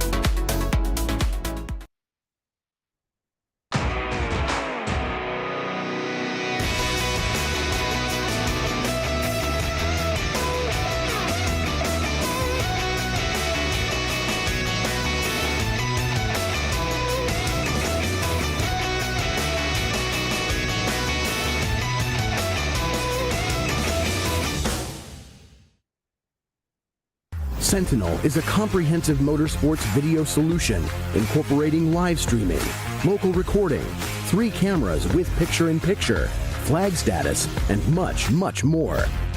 Stop playing with multiple solutions. Sentinel handles it all, including timing and scoring, vehicle data, graphic overlays, adaptive bitrate encoding, network bonding, and more. Sentinel is the solution to sharing your motorsports experience with your friends, family, sponsors, and the world. What are you waiting for? Get your Sentinel today and never miss an on-track moment. www.sentinel.racing. No. Seriously? Oh, come on. No. You for real? Dale. Really? Wow. So maybe just a cable? We can help you. Welcome to America's #1 battery destination, AutoZone, your battery solution. Working lap 95. Rubin Performance Garage leads the race here at Watkins Glen. It is the Sahlen's Champyard dog at the Glen, the TireRack.com Champ Car Endurance Series. I'm Paul Veltum, along with Tiffany Alexander and Billy Sahlen. We are calling the race for you again this weekend. Eddie Vedder has been climbing back up through the field after their MOV penalty, winning the race in dominant style yesterday. They are poised to win the race again today, but they have some work to do. There's still 2 hours and almost 20 minutes remaining in this race today. This is far from over. What do you think, Billy? Can they do it? They are the fastest car in the field. They can. It's just they got to make sure they don't break. Yeah. And they got about a half a lap or so, a little over half a lap to make up to catch Rubin Performance. Last I saw it go by, so I don't know. It's showing the gap at 3 minutes right now, which is kind of impossible. But again, the real wild card is the BLM car. Right.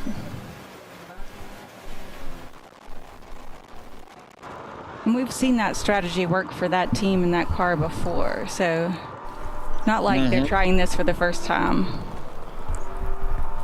Of course, I don't know how much fuel they're using. They could run out of gas at the end, and then it would be all for naught.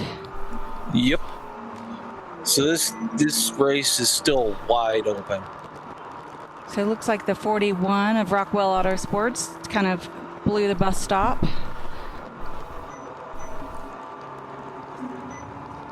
They have rejoined the race. Thank you, Timothy and Erwin. Appreciate the thank you for the admiration. You know, we are, as you know, we're very trying. We try hard. We're very trying. And yeah, Timothy, that Scirocco going through Road America Turn 1, every time I watch that commercial, I keep hoping maybe this time he's going to make it without going off the track. He never does. He never makes it. Well, he does. He just kind of has to force his way back on.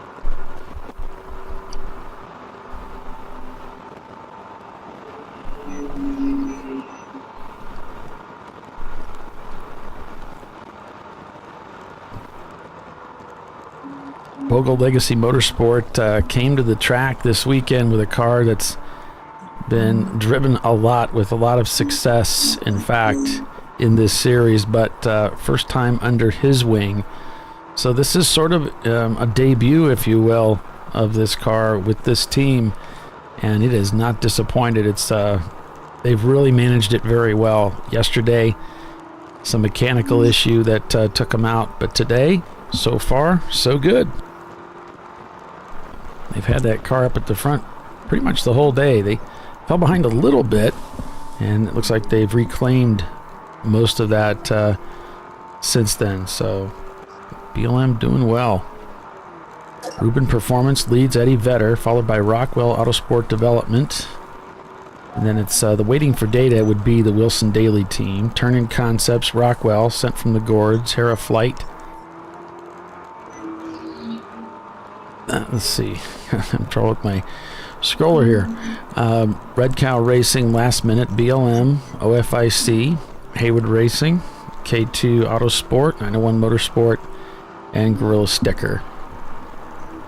I did get a message from the folks with the OFIC team. They're having some trouble with their internet feed. They have to keep restarting it, but they're trying to keep it going for everybody to enjoy. If you're a fan of that team, you want to watch them, they're working on it. Good to know. We're getting really close to that, 2-hour mark where we have 2 hours left to go. People will be doing their last stop for the race, and so it'll just be in the hands of the drivers. Yeah. We'll start to see how everybody's strategies shake out.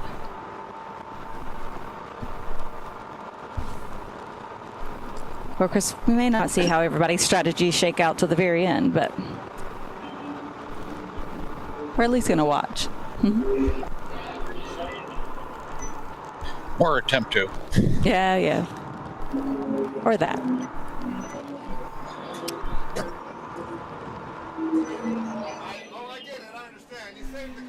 Okay, so Eddie Vedder has passed that EC car. I don't even see it in the standings anymore. It was in there. Ninth. Say what? The EC car's in ninth. Okay, so it popped out in between them. So I was going to look at the gap once they came by again. But last lap by, Ruben Performance was a 2:17, and Eddie Vedder's lap time was 2:14. So that's going to take almost 3 seconds off their gap. They're not on the same lap yet, so they've got to get on the same lap before it's really going to be a for real race. But at 3 seconds a lap, if they can maintain that, I think they can get it done, because we've still got over 2 hours. And of course, if Ruben Performance falters, well, then it's just handed over to him. Okay, so big contact here. We just caught that. Big contact. I don't know if you guys saw that coming, but boy, it looks like there was the car came swinging across the front of the Wilson Daly machine, and mentioned that there had been some contact earlier. I'll be right. All Do right. we have instant replay on this computer? I was working on it for I was up at like 4 a.m. working on it. I could not get it to work. We'll try it. Oh no. And see if it caught it. If not, I'll do it the old-fashioned way. But we'll get to see it. It's one of the things I really enjoy about this, is being able to bring that stuff. Yeah, that's not it.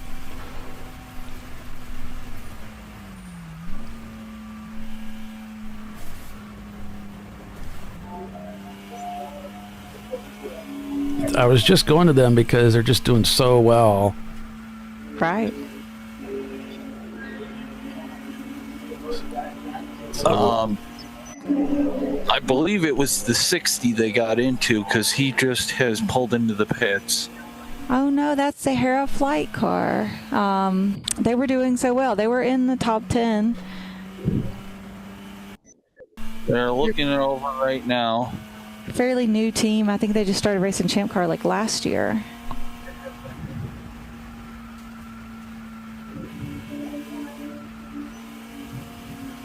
So this incident took place as they were coming onto the front straightaway.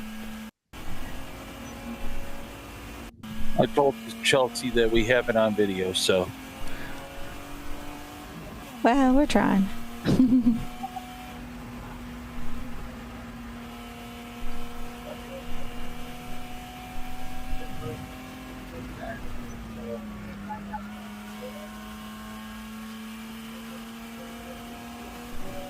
So it wasn't there.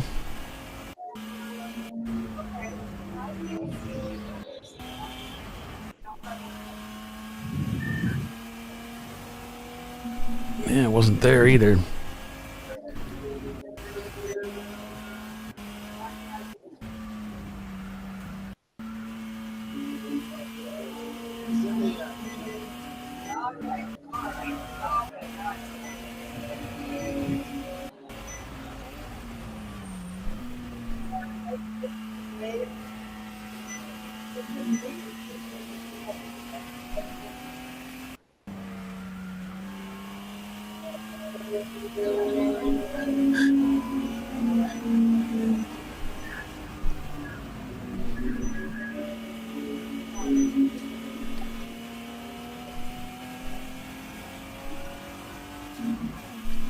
If we don't get it here, I'll work on this on the side until I find it. No worries.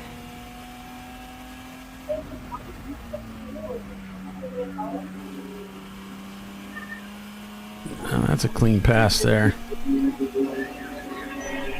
So yeah, I'll work on that. Okay. Okay. Once you get it, I'll go see if Chelsea wants to see it. So they're saying the 120 has stopped off track. That's Roll With It Racing. And that is located somewhere, that's in turn 1. Yep, he's rolling now. I can see him. He's on the outside of 1, and he's in a strike zone right now. Uh-oh. Yeah, not a good spot. He's rolling very slowly.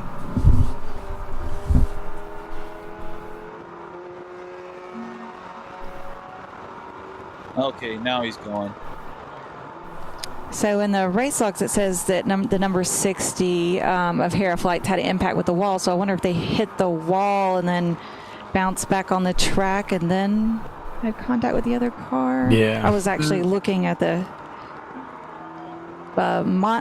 race monitor when y'all called that. It was definitely impact with each other and then impact with the wall. So him probably came down, didn't know he was there, spun into the wall.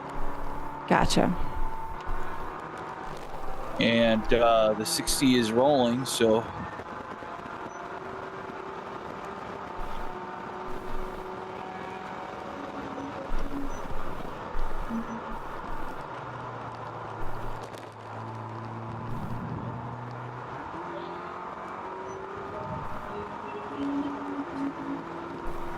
So now it's showing Eddie Vedder and Ruben performance on the same lap.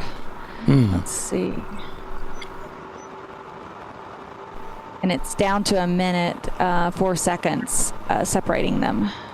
So I know earlier I said it was a minute 26, then it was a minute 14. Now it's down to just barely over a minute. So they're cutting that lead down few seconds at a time. That last lap by, they cut it down by like 6 seconds.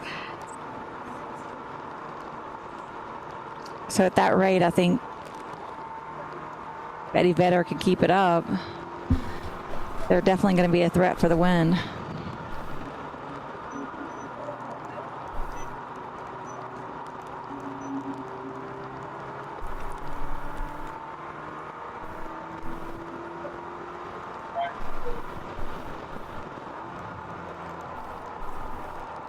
Keep an eye on Turn-In Concepts. They've been doing so well today.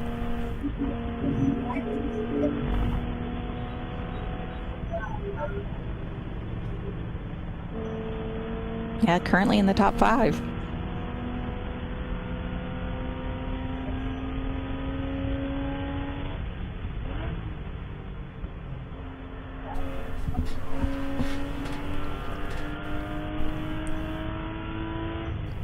Oh, so Bernie says it was at the 2:13.54 on the timer. So there was 2:13 and 54 seconds left on the timer when it happened, if that helps you.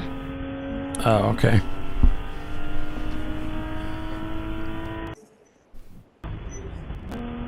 Yeah, he was having a lot of trouble with the 763, I can see, and they were really kind of back and forth here.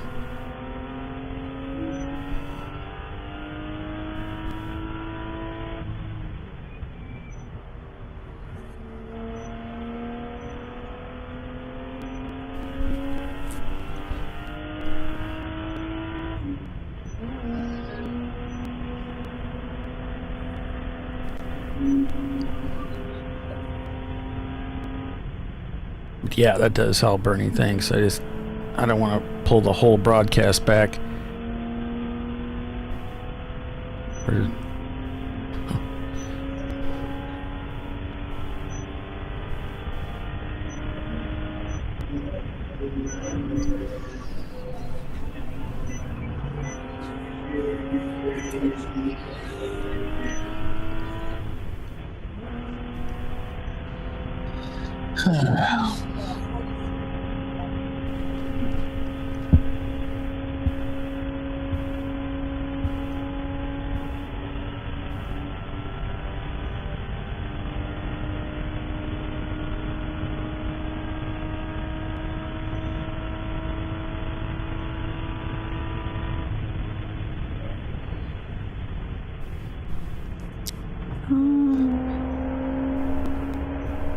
On board with like Rubber Soul here.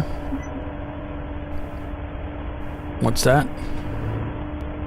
So it looks like they're saying that the 15 Wilson Daly is going to be tagged as the aggressor, and they were making the pass.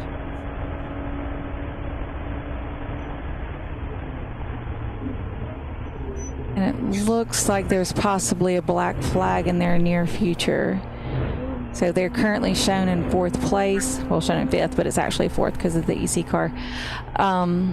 So that's going to be a game changer for their race if they have to come in and serve a drive-through penalty.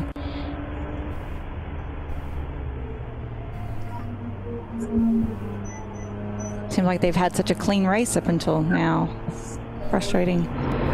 Mm-hmm.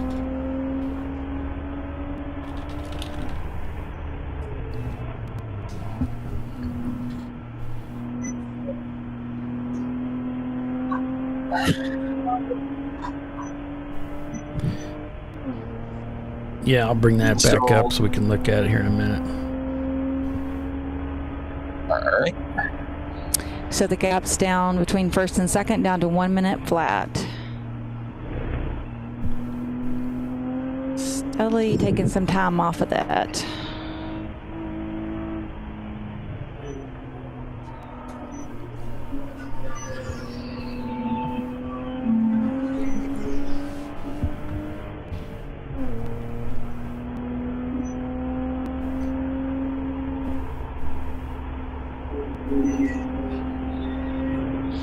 Actually, Rubin Performance turned it up that last lap, and they did a 2:15 to Eddie Vedder's 2:17. So actually the very last lap, they did not improve their position.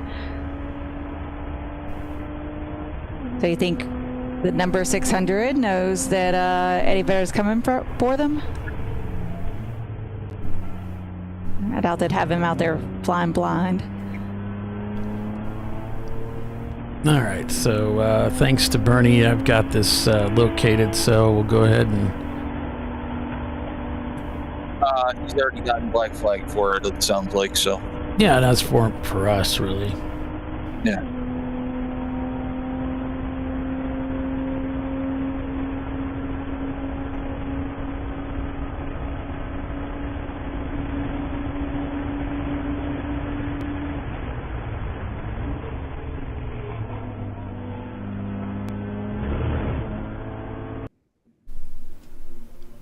Okay, so, yeah, that's not too bad. We could probably show it from there.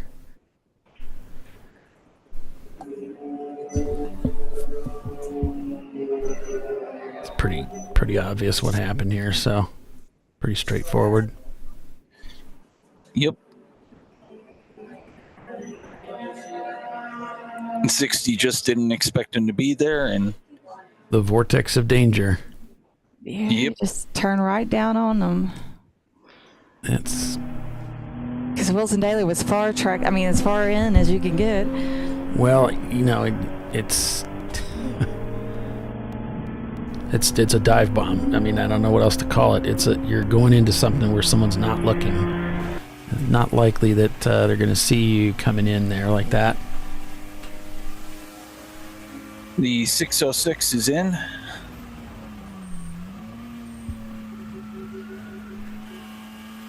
That's one of the Section 8 cars. The only one left on the track. The other one is sitting in the paddock.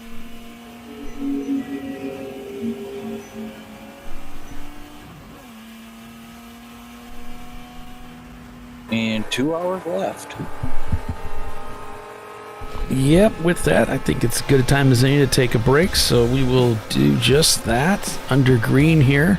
2 hours to go in this 7-hour race. Plenty of racing coming. Plenty of racing. You've been with us this long, folks. You might as well stick to the end. So stay with us. You're watching Champ Car Live, presented by AutoZone. We'll be right back.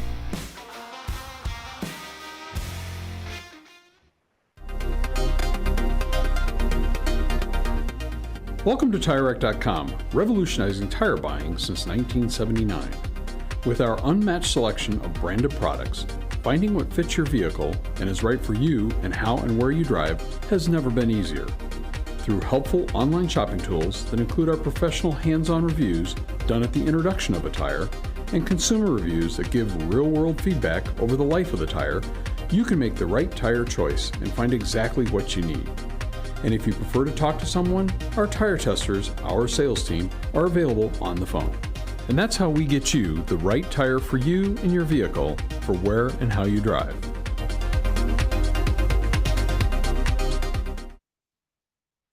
At AutoZone, you get what you need when you need it.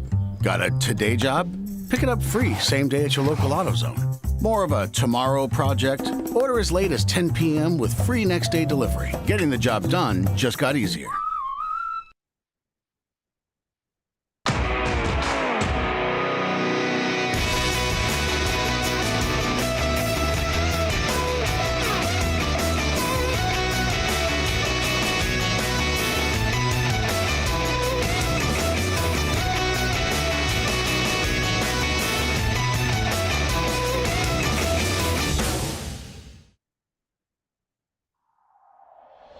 Discovery Parts is a veteran-owned racing and safety equipment company.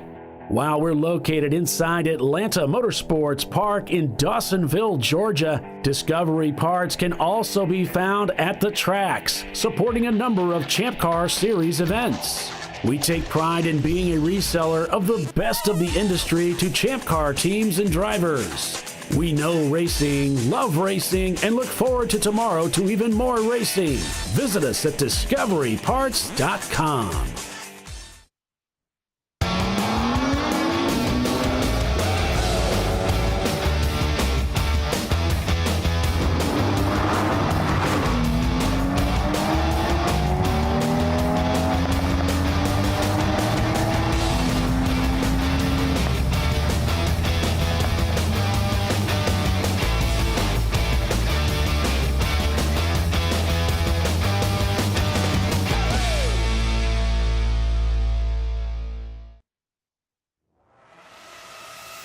RVA Graphics and Wraps is a full-service design, signage, digital graphics, and wraps company located in Richmond, Virginia.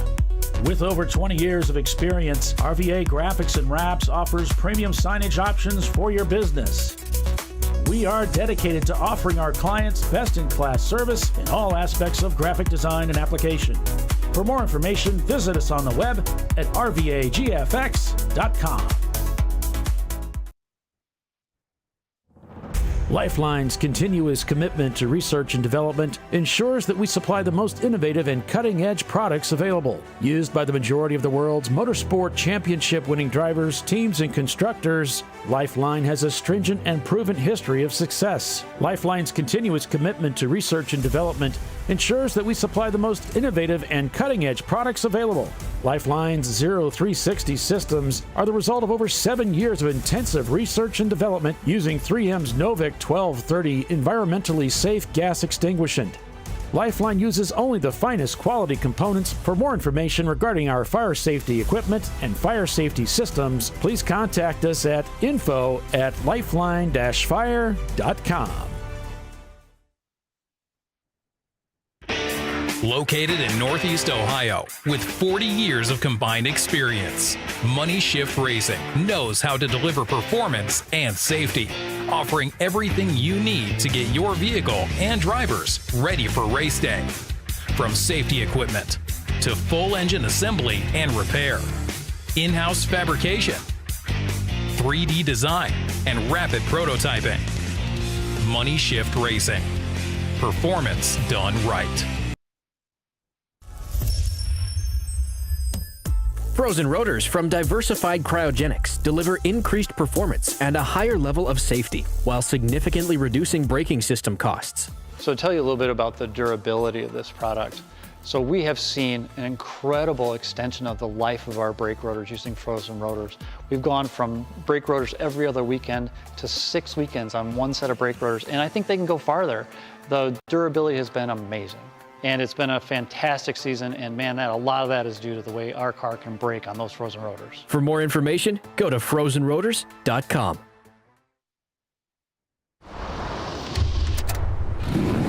Bring on the frozen tundra, the grinding gravel, the cratered concrete, the rain-soaked streets. Come on, road. Do your worst. We'll be at our best. Reliable performance in unreliable conditions. Designed to meet or exceed original equipment performance. That's why more auto technicians choose Duralast parts. Exclusively at AutoZone.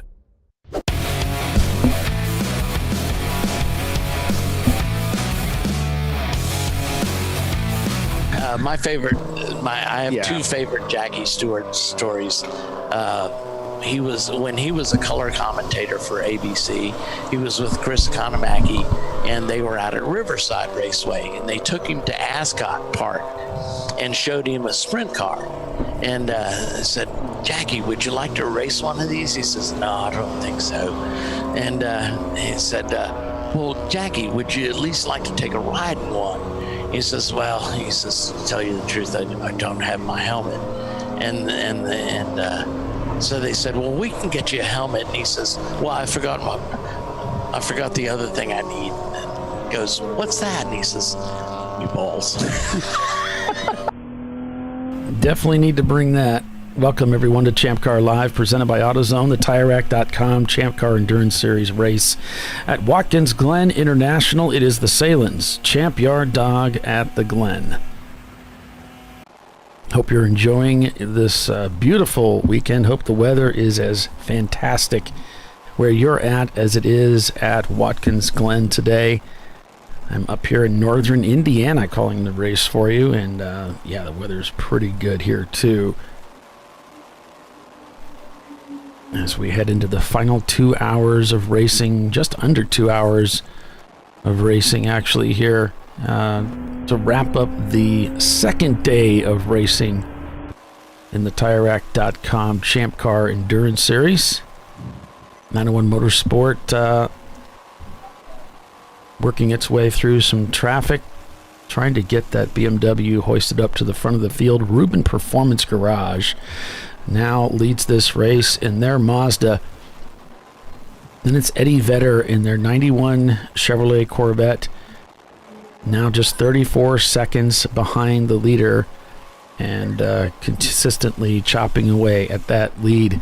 Then it's Rockwell Autosport Development in the number 715. Their sister car, the number 10, is behind them. Then it's Turn-In Concepts, sent from the Gourds, BLM, the Bogle Legacy Motorsport Porsche, Last Minute Racing, and Red Cow Racing. That's your overall leadership cars up front. We can go through the cars by class, so we'll do that. So looking at Class A, we can see Haywood Racing leads the way 1-2 with Ramen Racing behind them. Down to B class, it's Rubin Performance, Hera Flight, and Cargo Racing. And then on to C class, we have Rockwell Autosport Development 1 and 2, followed by Sent from the Gourds. Down to D class, somebody's having a good time. Eddie Vedder, Rhinoceros Racing, and Team Z. That would be the lead flagger here. Okay. EC class, we've got Team Bruce Innovations, followed by MLC Racing and Boston Winers. And for F class, Gab Racing has moved into the lead. MDR Motorsports in second, Boston Winers in third. Well, like I said, keeping yourself amused is half the battle. Yep. It's another dog She line. has a plaque that says, the one, I'll read it next break, but it's perfectly said. Yeah. I'll take a picture of it next break. Sounds good. So they're reporting the 585 of Reedy Motorsport. Imports Racing is slow moving.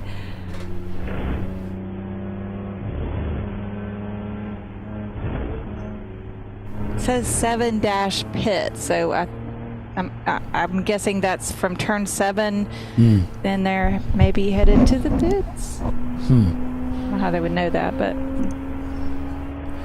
Well, the black flag penalty for Wilson Daly team pushed them down into the 16th place. Of course, there's a few EC cars ahead, so they're now outside that top 10.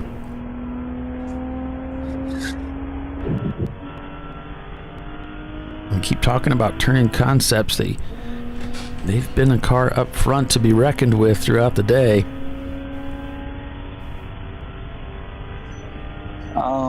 So there is this little vehicle heading towards the last corner right now. We'll see if they come in.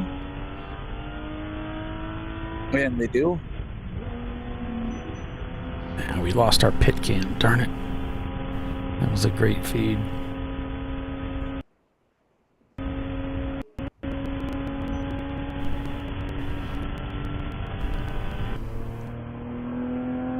Oh, the one that was in somebody's pit box? Yeah. That was awesome. Yeah, it was. That was a gift. Until it was taken away. The racing gods giveth, the racing gods taketh away. The racing gods are very cruel. Yes. I know that one. What, a cruel mistress or something? Yes. There's some quote there somewhere. Yeah.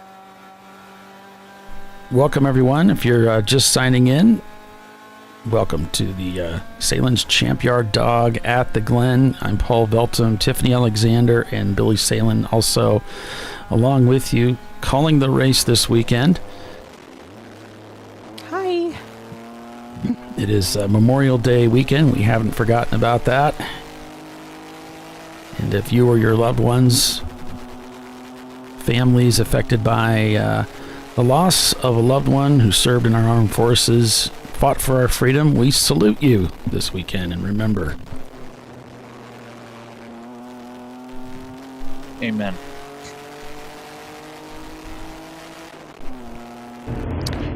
Don't forget, if you haven't already subscribed, go ahead and subscribe to our channel so you'll get word next time we're going live.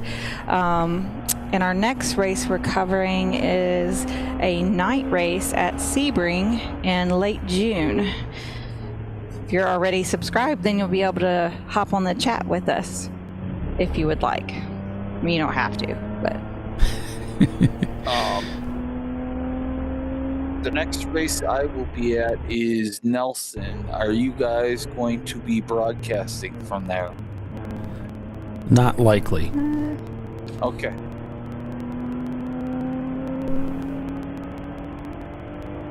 Anything's possible, but I don't think so. Yeah, because it's right between Sebring and VIR, and I know we're doing Sebring and we're doing VIR the 24. Probably have to save all the data for the month to do the 24.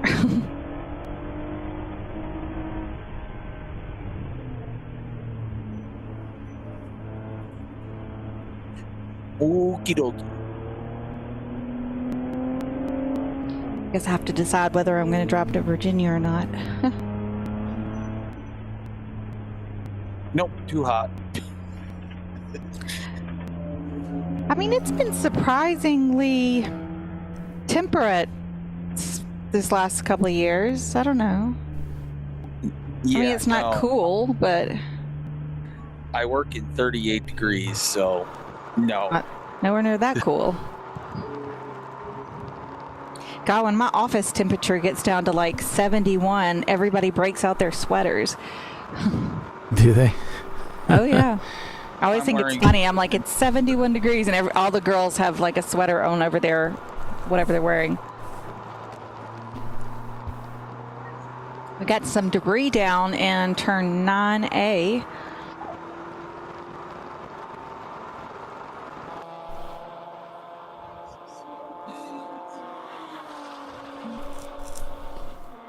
But, you know, us Southerners don't deal with the cold so well. So, pit lane is becoming a very happening place right now. Really? Even under green flag conditions. Interesting. Yep. So some people pushed their window and didn't get what they needed, I guess. You got the 663, you've got the 92, you've got a bunch of others I can't read through the filmy window. So once they get to the non-filmy window, I'll be able to read them.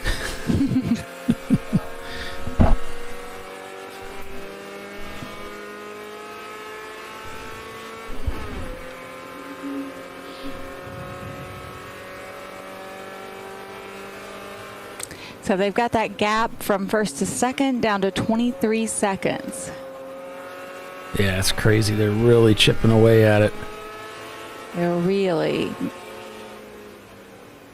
The 591 is also in.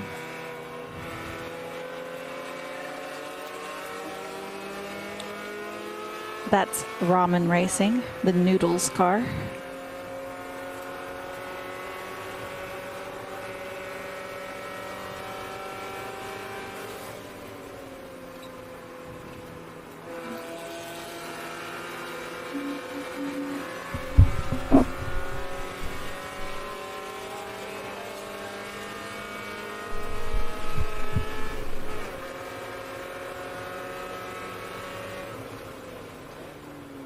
So, Polly, you're planning to be at Sebring for the Sebring race. What about VIR? Yeah, I'm planning to be there for that too. So if you make it, that'd be great. Okay. We could partner up on that one too. I usually do drive up for that one. Well, I have for the last, 7 years or so. It's just kind of, it's a 8-hour drive for me. So it's just, do I have the time to leave the office and come back? Because we've got a lot of change-ups in the office, so I really don't like to leave new people alone in the office without somebody with some experience, and all my experience is leaving the building. Yeah, I get that. It's important. Yep. Whatever you leave, you end up having to come back to. So. Well, yeah, and somebody goes and puts an ugly review, and I'm like, y'all, she's brand new. She's still learning. Give her a break. 761 is in. They're headed out, or whether they're headed out, I can't tell because, okay, they're headed out. The 59 is headed out.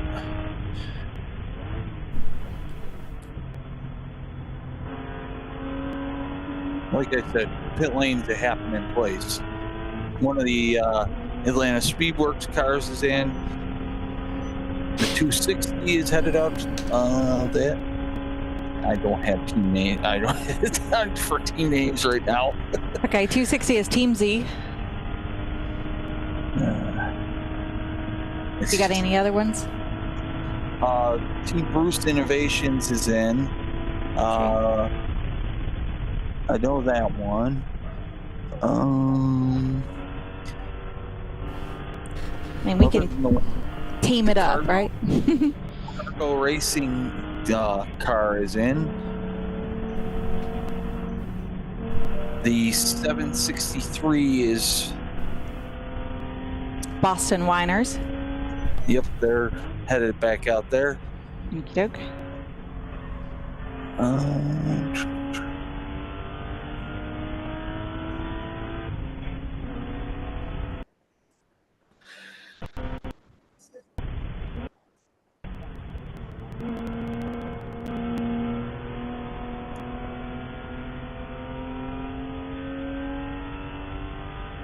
Sent for the Gords is in. Polly, would you be flying to VIR or driving? No, I'd have to drive to. Is all your stuff? Yeah. Yeah. Well, just heads up, if I drive up there, usually my plan is, the race is over at noon.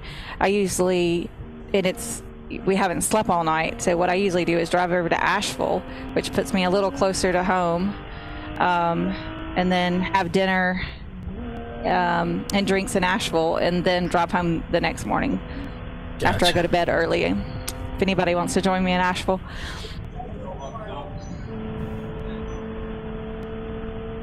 Because you can't just go to sleep at 1 or 2 in the afternoon. Well, maybe some people can. I can't. And then I'd be up at 2 in the morning. Oh yeah, it'll really mess you up. But right, so I just stay up until it gets sunset, and then crash as soon as the sun does, and then get up super early, and I'm out at Asheville before ahead of rush hour usually. Then I'm just driving through the countryside. I think it's called the Smoky Mountain Parkway as you go through the mountains. I usually take that way home because I hate I-85 with a passion. You're passionate about your hatred? Yes. I'll drive 30 minutes longer around to skip I-85. Not if I'm towing, because towing up and down all those mountains is kind of a pain in the butt, so I just probably stick with 85. I got hit on 85 towing up to VIR one time. Somebody hit my trailer. Huh. I don't know. People just drive on that road or interstate. It gets kind of crazy, and it's always got construction. I mean, it's like construction from the Georgia line all the way through North Carolina. It's just. Yeah, I hate construction. That is my bane of existence. Well, then you get down to 2 lanes, and the lanes are kind of narrow, and you're pulling a trailer, and people don't give you the proper space when you have a trailer because they don't know, and you're like, just go away. Yeah, exactly. Especially don't merge over right in front of me and slam on your brakes. Dude, I've got 2 cars in a trailer here to stop. Yeah, well. People like to do that to me in my pickup truck or my street cars because, oh, look, a Mustang. I must race it. Mm-hmm. No. Oh, look, a Porsche Cayman. I must race it. No. Please don't. Well, when I'm in my Cayenne, I'll give them hell, but not when I'm towing. That's just, got my favorite toy on that trailer. I just can't take risk with that. I usually, again, give them the international sign of greeting or give them a nice big smiley face. Like coming up here, we had 2 motorcyclists in front of us. I'm trying to give them as much leeway as possible because, you never know what they're going to do. They're riding next to each other. So I get sick of them because they're going under the speed limit.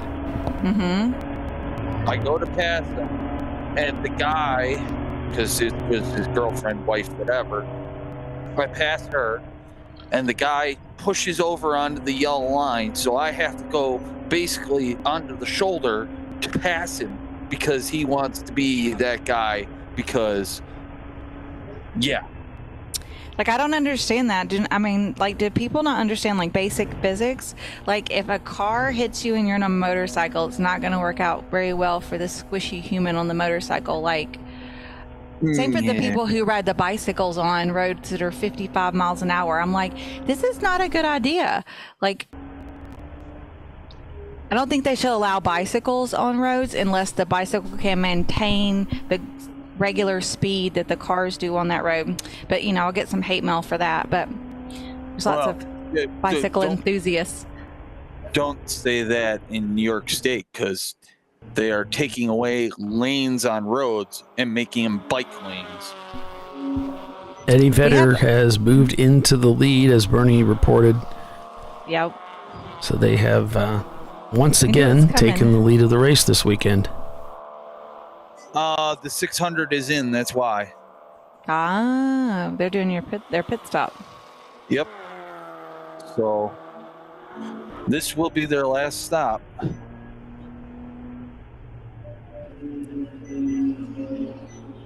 So Eddie's going to have to hope that he has a quick stop.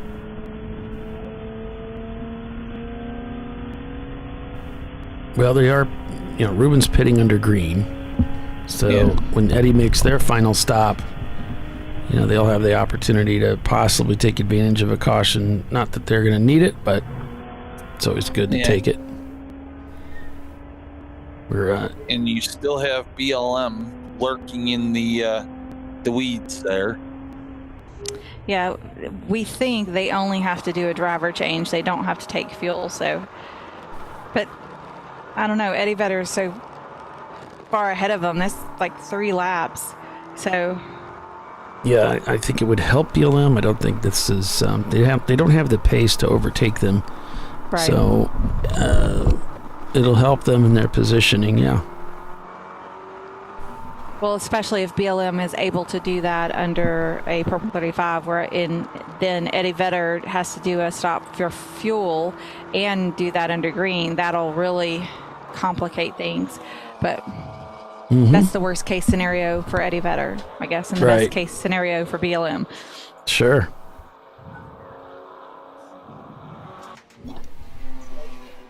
Well, since I no longer have a horse in the race. Your biases are gone. Yeah.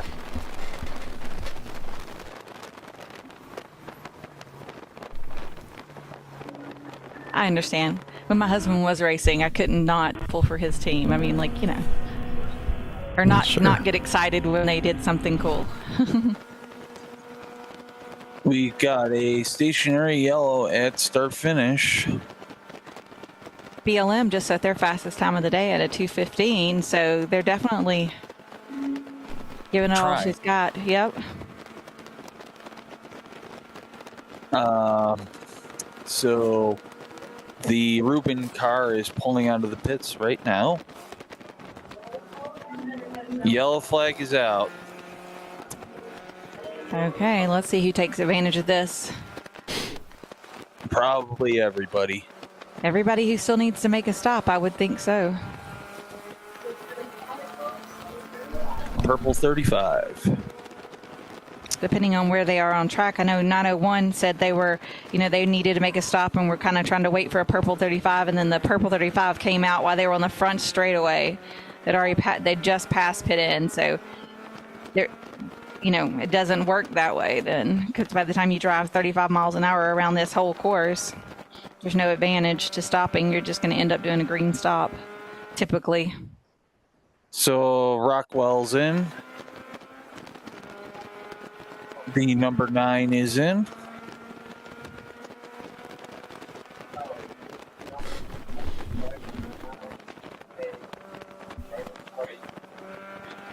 The number 9, that last minute racing. They're currently shown in 7th because of that EC car. And the Rockwell, the number 10, or the 715, and they're both in 3rd and 4th. The 715 and the 41, I believe, are in. Gotcha.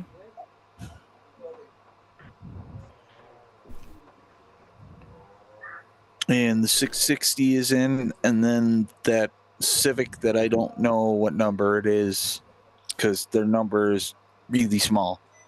The 660 is Fulson Motorsports. And I don't know about small numbered Civic, but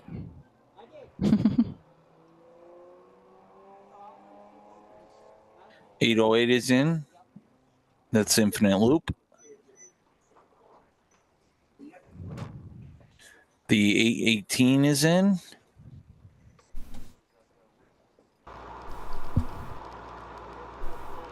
You said 818. Yep. I've got an 816. Maybe a few screws loose for BMW. It's a BMW, but I don't know. I'm just going by the numbers I see. Yeah. The open throttle 65 car is in.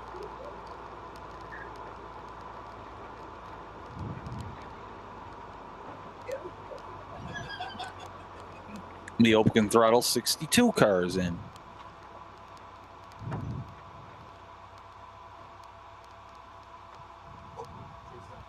These teams having enough crew and people to service 2 cars at the same time is just, God, what an advantage.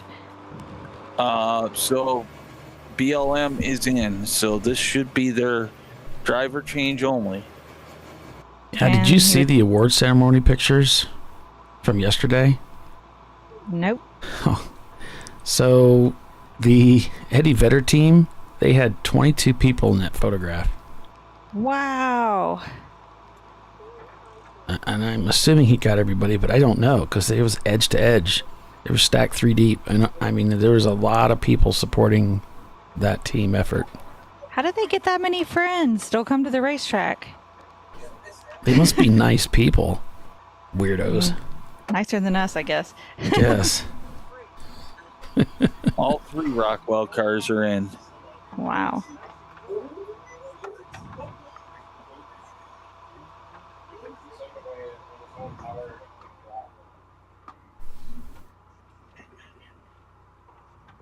Yeah, my crew has always been my team of drivers.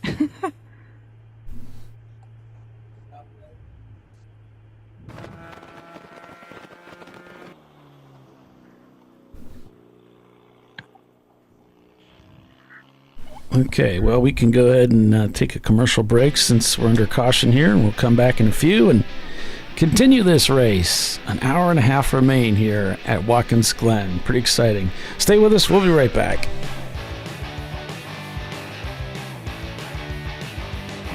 An important decision is afoot. This man is about to buy tires on TireRack.com.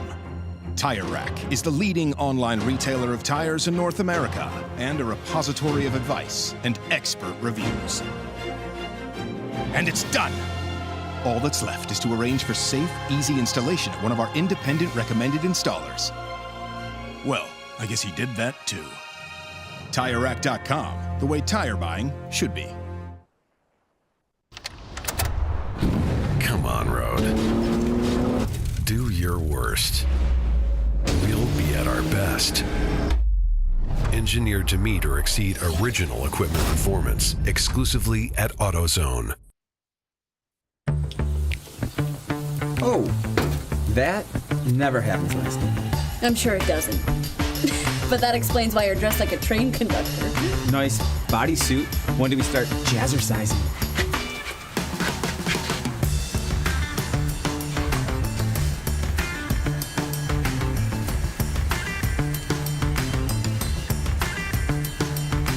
For the times when taste beats style.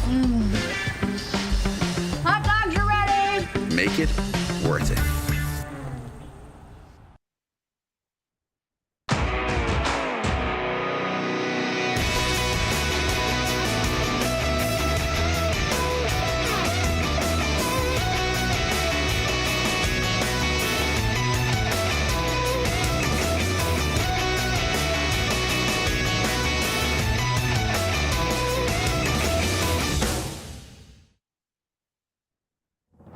Lifeline's continuous commitment to research and development ensures that we supply the most innovative and cutting-edge products available. Used by the majority of the world's motorsport championship-winning drivers, teams, and constructors, Lifeline has a stringent and proven history of success. Lifeline's continuous commitment to research and development ensures that we supply the most innovative and cutting-edge products available. Lifeline's 0360 systems are the result of over 7 years of intensive research and development using 3M's Novik 1230 environmentally safe gas extinguishant. Lifeline uses only the finest quality components. For more information regarding our fire safety equipment and fire safety systems, please contact us at info@lifeline-fire.com. RVA Graphics and Wraps is a full-service design, signage, digital graphics, and wraps company located in Richmond, Virginia. With over 20 years of experience, RVA Graphics and Wraps offers premium signage options for your business. We are dedicated to offering our clients best-in-class service in all aspects of graphic design and application. For more information, visit us on the web at rvagfx.com.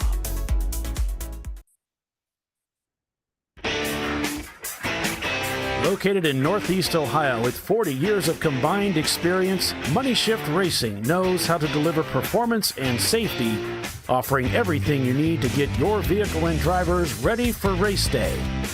From safety equipment to full engine assembly and repair, in-house fabrication, 3D design, and rapid prototyping.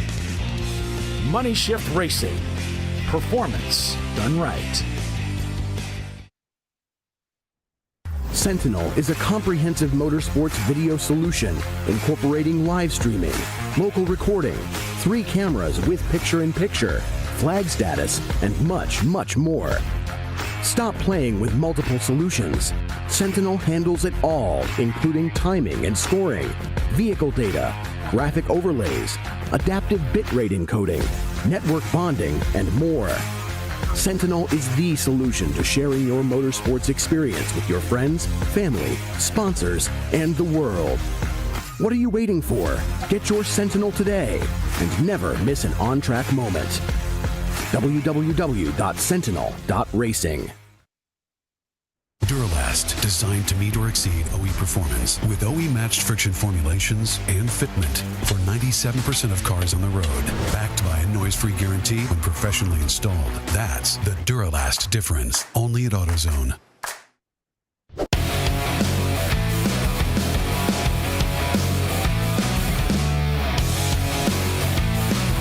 All right, welcome back to ChampCar.Live, presented by AutoZone. We're back to green flag racing here, folks. It's Watkins, Glen International, the Sahlen's Champyard dog at the Glen. Remaining 1 hour and 23 minutes unofficially of racing here in the TireRack.com Champ Car Endurance Series. And we're pinwheeling on the Concepts car, but hopefully when they get out of the pits, that'll pick back up and we'll get going again. So, Paulie, I sent you the picture of her plaque. That's fabulous. I need one of those. She who must be obeyed. Yeah, that's what it says. It's cute. I like it.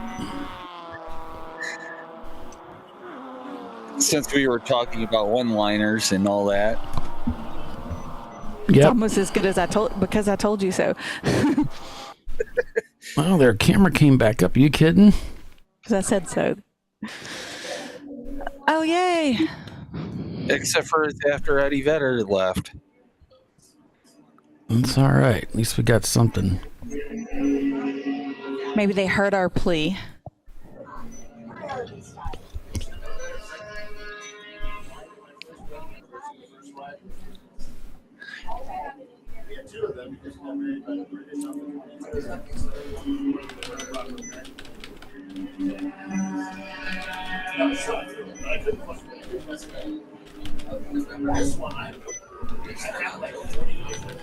Timothy's asking, when was Eddie Vedder's last driver change? And I don't know.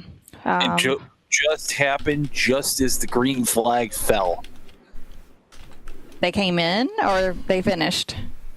They were in here as the green, it was caution, that last caution, and then they got trapped in here for a majority of green. Oh. So things will be interesting. 55 seconds between Rockwell and them. So Ruben must have pitted too, huh? Maybe? Ruben pitted under the green. Oh, that's right. They pitted before. Okay. Whoa! Got a little crossed up there at the exit. Going into 9. Definitely got to be careful there. He's pushing. Catches it. Everything's okay.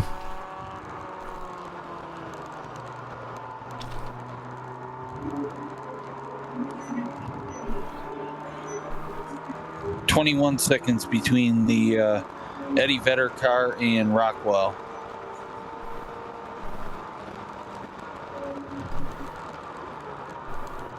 Boy, the skies are just gorgeous out there. Watkins Glen, you can see from our pit cam some fantastic weather out there.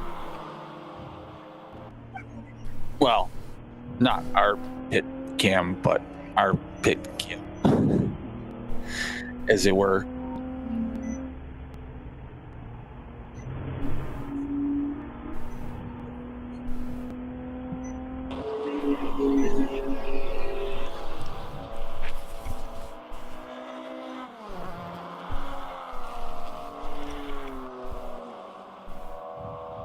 Yeah, I don't know why it's calling yellow up there. They just haven't cleared it. It's that way on Race Monitor too.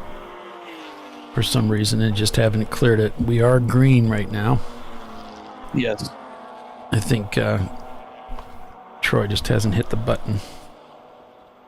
So 27 had a spin and continue. That's the science project. They got a warning for that, but not a penalty at the moment. Is Troy tall enough to hit the button? Sorry, I had to.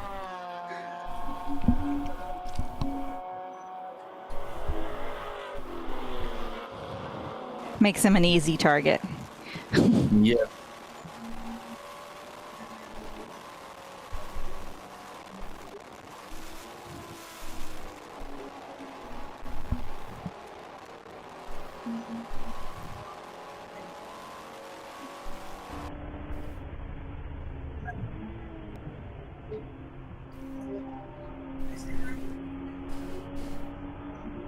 Yeah, Timothy saying that the Nelson Ledges at night is downright scary.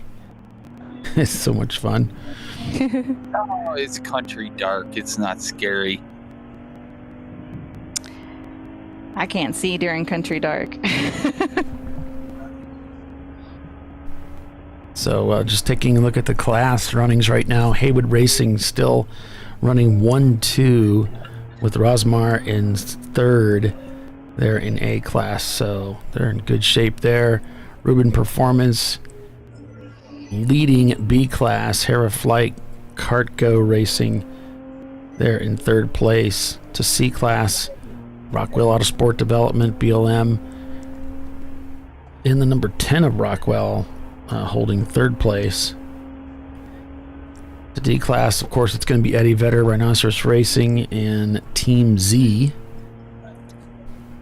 EC, the rules are if we have at least 5 cars that enter the race, then we're going to trophy the first place finisher. Team Bruce Innovations currently leading EC with MLC Racing in second and Tooth Autosport in third. That's right, they have gone to EC in their Civic. Boston Winers leading F class, followed by Open Throttle and Gab Racing now has slipped back into third place.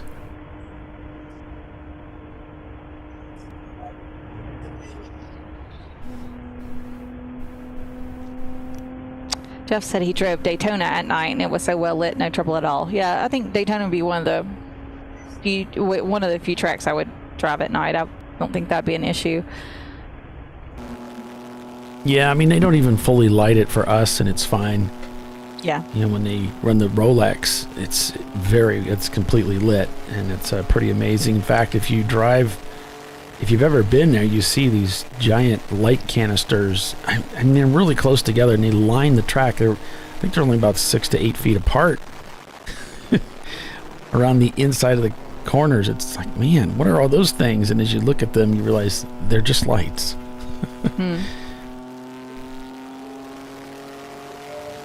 The visibility is so good at Daytona because you've got that, when you're out on that big oval. So I feel like that wouldn't be an issue, and you do get a lot of light.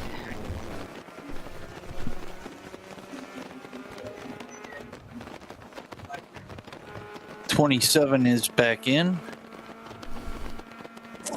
That's the science project. That's the one that had a spin earlier. It is missing its rear bumper now, too. Oops.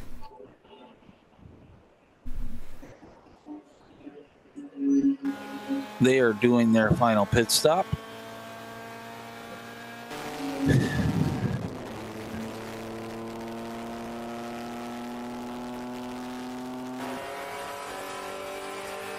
Logan behind the wheel of the Sennheiser Racing Team Miata. As Turning Concepts, I believe, is climbing the hill here. And there they go by.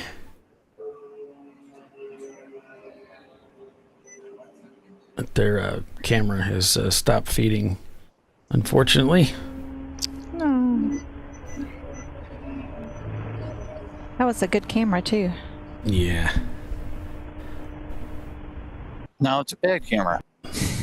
Bad camera. Bad camera.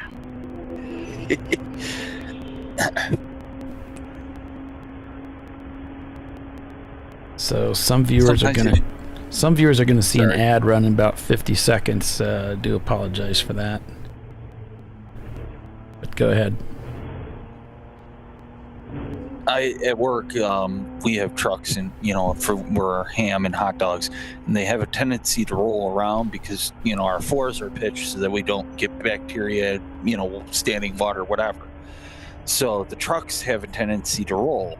So I always yell at the trucks to, stay, and they usually do. They're obedient. Yes.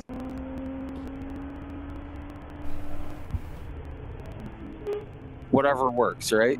Yeah.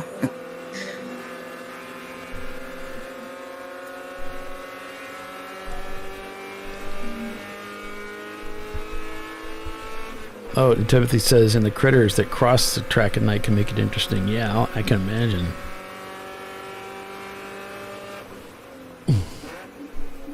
He said at least the ads are shorter.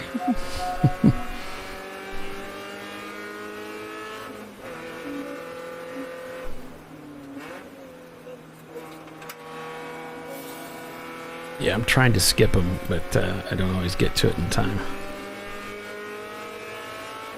Yeah, I didn't know that was a option like that. Yeah, I just noticed that it may be something new. It could be something that's going on for a while, and I just didn't notice it, but it's something that pops up down the corner here.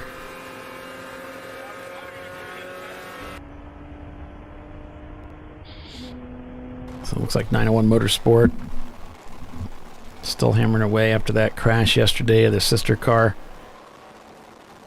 Eddie Vedder now leads the race over Rockwell Autosport Development. Ruben Performance in third. BLM is in fourth. Rockwell Autosport, the number 10, is behind them, followed by Sent from the Gourds.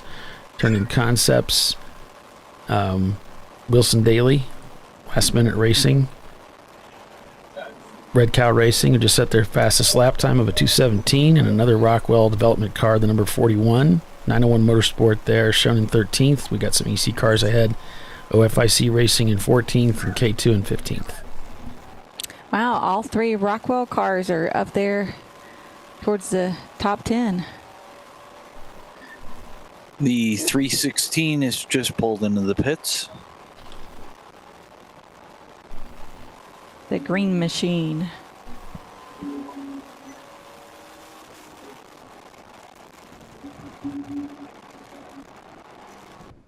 Well, it's too bad your favorite isn't here, Tiffany Kermit. Oh, that one's cute.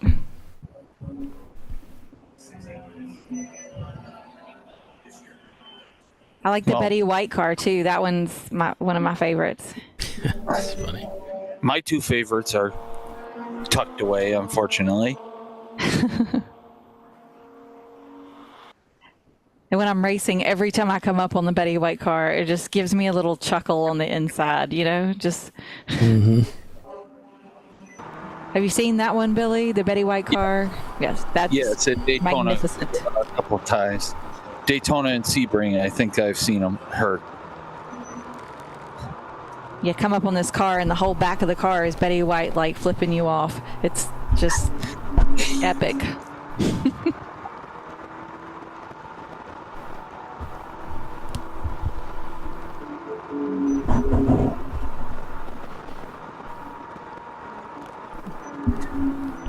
Coming down that last hour of racing here for the weekend. Yeah.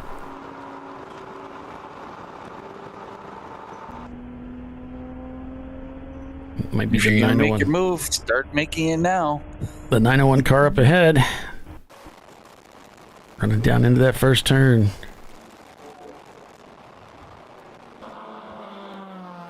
The 901 cars, 901 Motorsports is just outside the top 10. They're, I think, shown in 12th because there's an EC car, yeah.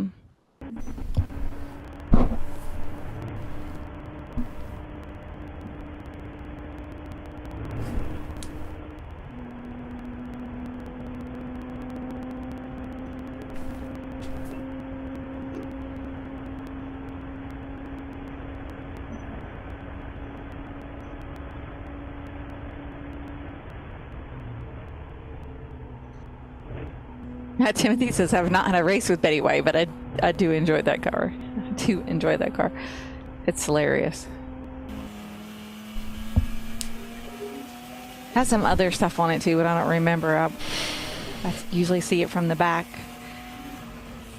It's not the fastest car out there, but definitely probably the most funny. Yeah. Isn't she flipping you off or something? Yeah. Something like that. Oh, big damage here on the racetrack.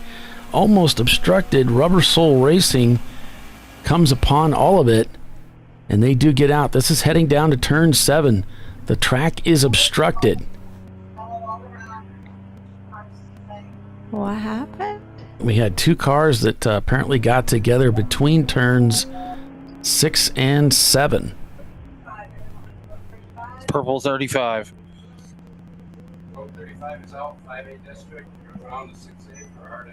And I'll see if I can, we'll be able to back that up and just see what happened there. We won't maybe see the whole picture, but we'll get a piece of it.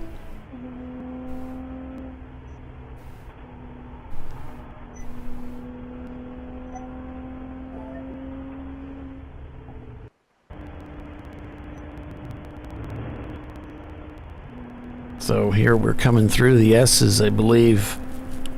Yep.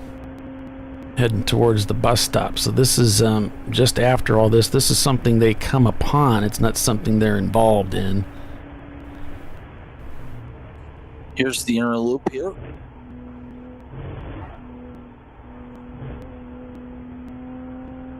It's one of the, I believe it's one of the blue Porsches.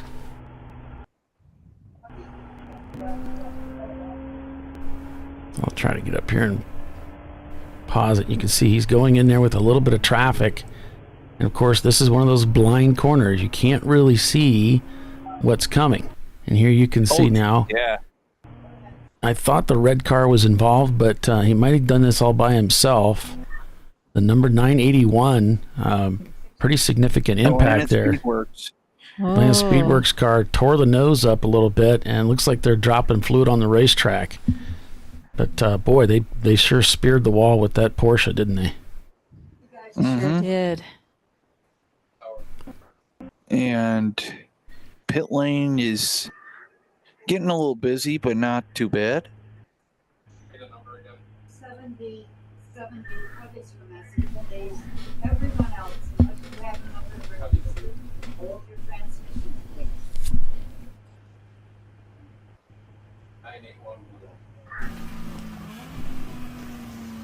She's like, shush, we're working an accident. She who must be obeyed. Right. Let's see if I can get this browser up to date more. Yeah, it's way behind. Ooh, the 15 has got his nose smushed. If you can, Paulie, if you can get it to... Go back up a little bit. Is that the Wilson Daly car? Yeah. I was going to say the pit lane camera, but... I don't know. It went down again.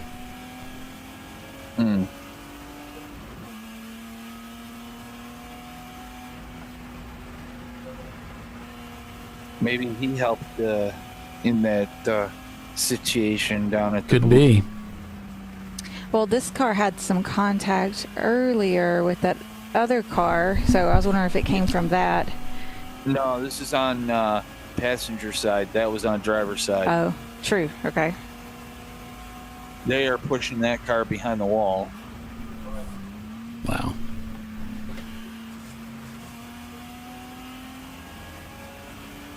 The 15? Yes. Oh, man.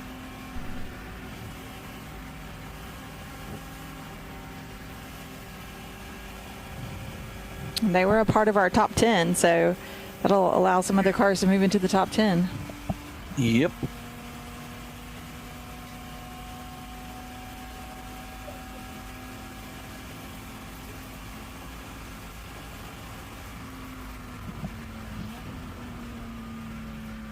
I mean, it's drivable, but the front end is smushed.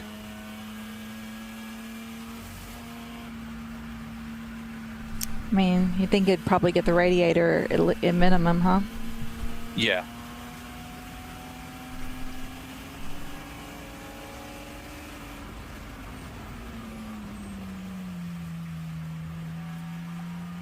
I thought that was going to be it right there. Oh, there There it it is. is. Yeah, Oh, checking yeah. up. Yeah. He got into the whatever Red Bull's car. I don't know their actual name. Wow. Unfortunate. He just checked up more than he was expecting. He didn't. The one car saw the incident before the other car, or the flag, or whatever. That's what it looks like. On the outside there. Right, and so he's in the way of this car as of him seeing the flag probably a little bit. Yep. Probably just starting to see, which way am I going to go?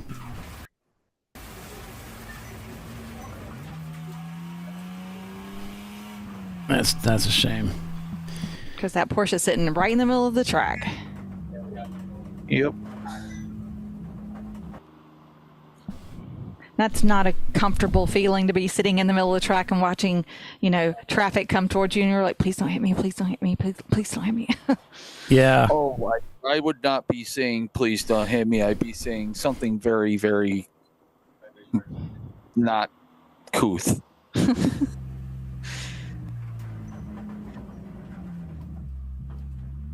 Rhymes with duck.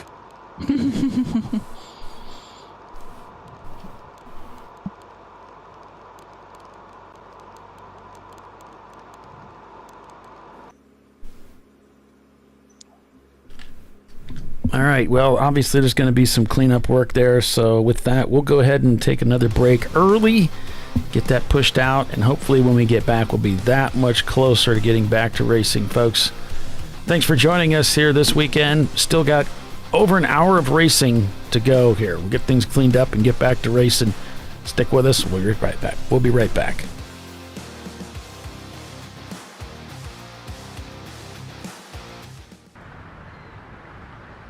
I probably need new tires. You do. What if they sold tires online? We do. We're TireRack.com. They could offer lots of tires We have so many tires. and help you find the right tire. It's called the Tire Decision Guide. Oh, and they could ship them to a nearby mechanic. We shipped to over 7,000 independent recommended installers. This is an amazing idea. Sorry. TireRack.com, the way tire buying should be.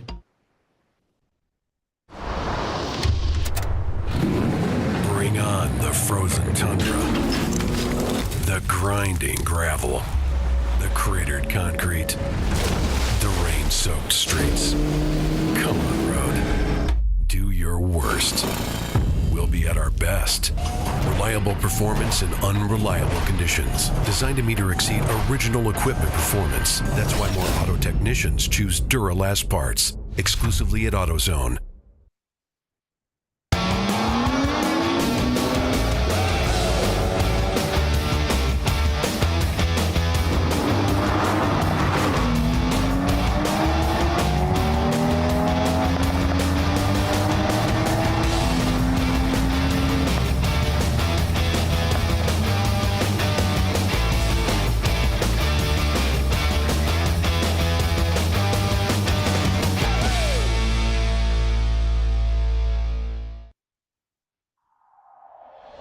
Discovery Parts is a veteran-owned racing and safety equipment company.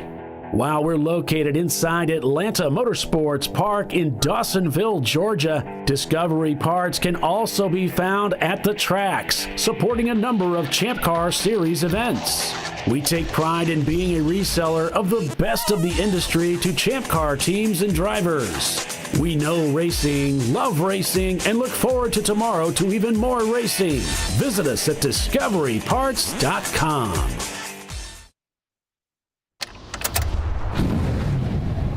Come on, road. Do your worst. We'll be at our best. Stress tested to meet or exceed original equipment performance. Exclusively at AutoZone.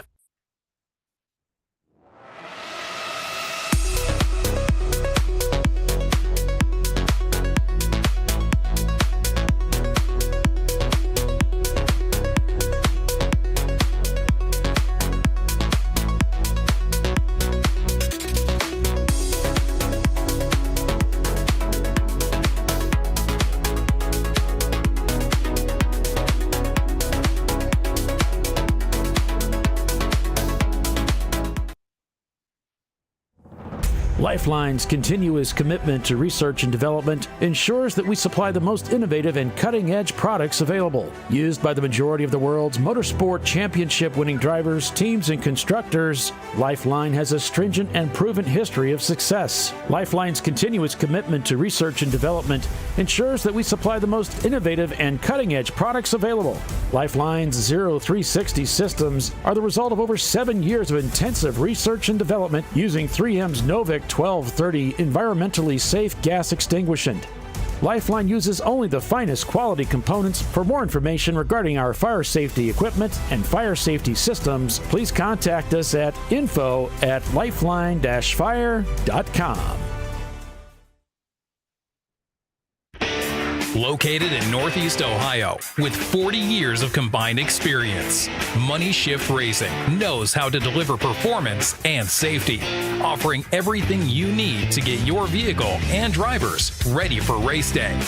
From safety equipment to full engine assembly and repair, in-house fabrication, 3D design, and rapid prototyping. Money Shift Racing. Performance done right. Sentinel is a comprehensive motorsports video solution incorporating live streaming, local recording, 3 cameras with picture-in-picture, flag status, and much, much more. Stop playing with multiple solutions. Sentinel handles it all, including timing and scoring, vehicle data, graphic overlays, adaptive bitrate encoding, network bonding, and more. Sentinel is the solution to sharing your motorsports experience with your friends, family, sponsors, and the world. What are you waiting for? Get your Sentinel today and never miss an on-track moment. www.sentinel.racing. Duralast, designed to meet or exceed OE performance, with 2-layer shims and OE-style slots and chamfers to eliminate noise. Backed by a noise-free guarantee when professionally installed. That's the Duralast difference, only at AutoZone.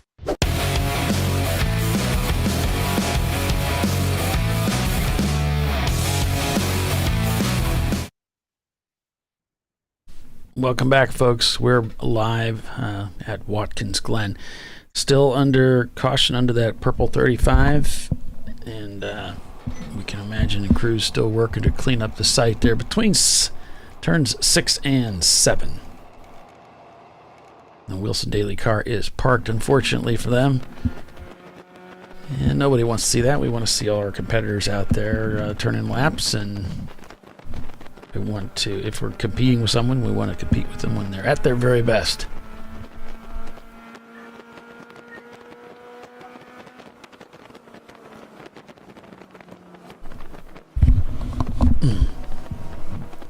So we're showing Eddie Vedder leading the race as we're under caution here.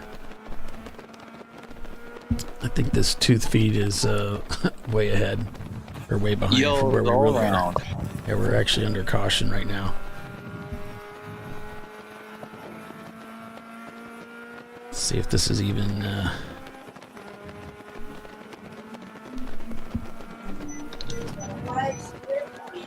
green flag. Nice. Yeah, back to racing. There we go. But less than an hour to go.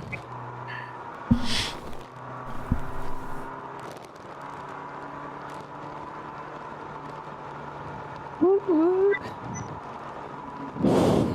Oh, so I guess the 500's been delayed due to rain. It does seem like it could rain here. I'm 2 hours north of the racetrack, so I guess they've been delayed, and a possible 4:45 start. Ooh, close quarter racing there for BLM as another competitor tries to come around the outside, but that'll give us all time to catch the start of the 500. And he's indicating Kyle Larson probably going to miss the Indy 500 start. He has another commitment to the 600, the Coca-Cola 600 with NASCAR. So that's a shame. Indiana weather. What are you going to do? That is one of the unfortunate things, is we're an outside sport. Fortunately, with endurance racing and Champ Car, for the most part, we get to race either way, as long as we don't have lightning or the track's not iced over. We'll probably be able to run.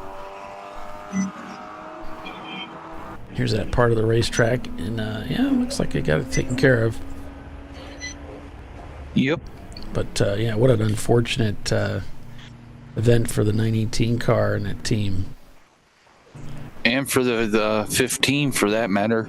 Yeah, it spelled the end of their race too, and they worked all day putting that car up front. So it's unfortunate. That's right, less than an hour of racing here today. Thanks for joining us, everybody. Appreciate you coming along, and if you want to hit that like button, that'd be great too.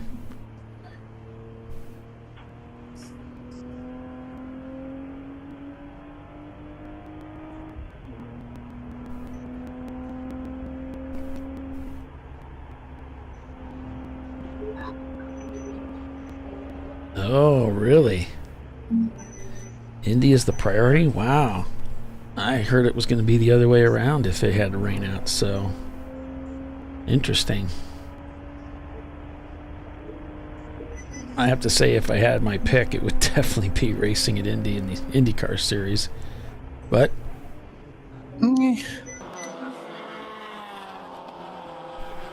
weed whackers either way.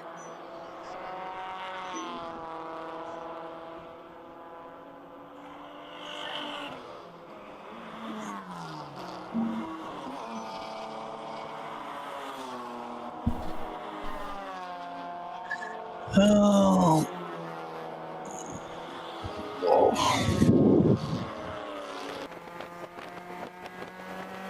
Let's see if it's raining at home.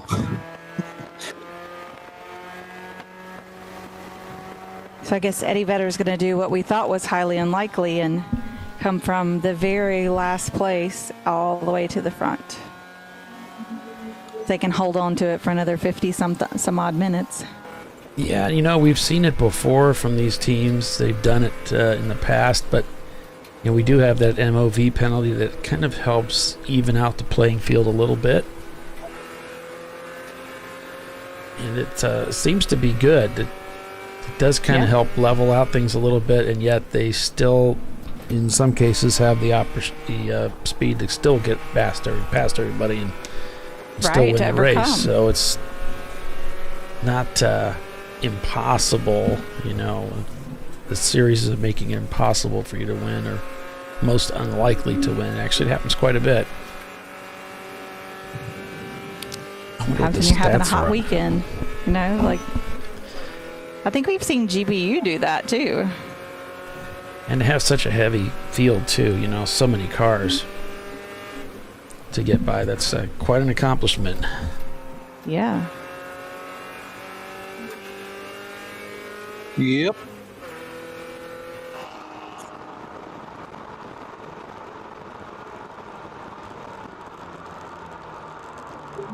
Looks like Clive at the wheel of his Porsche finishing things out.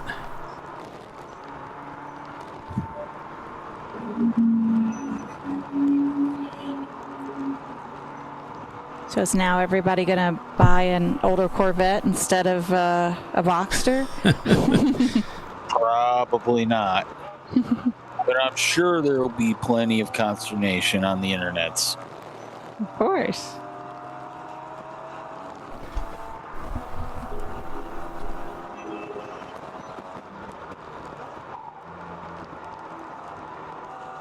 Ooh, a little bit of tire squeal there. I don't know what the parts availability is for Porsche Boxsters, with the stick shifts in them.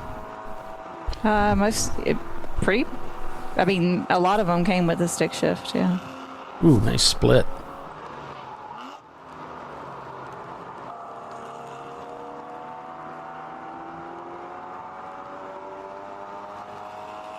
Trying to get Rockwell. Ooh, got squeezed a little bit there. Couldn't quite get up alongside him there. And going up into that area the track didn't really want to.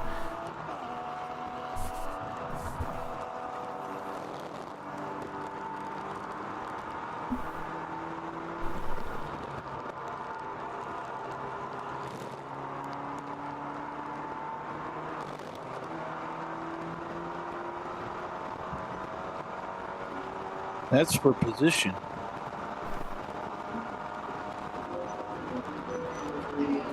Yeah? Yep. Is that the number 10 ahead? Yes, ma'am. All right.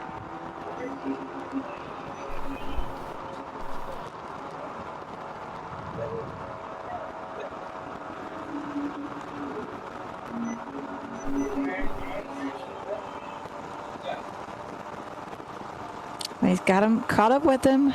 Oh, look, yep. Got the pass done. Now can he make it stick?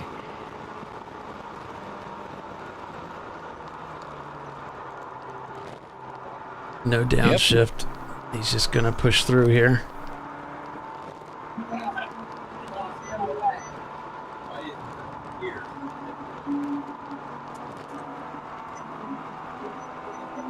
So the 600 is the next one on his list. Ooh, he comes down the inside. Got a good run coming out of the loop there. And those brakes and that superior handling really kick in going into those corners. And that's how you drive those Boxsters.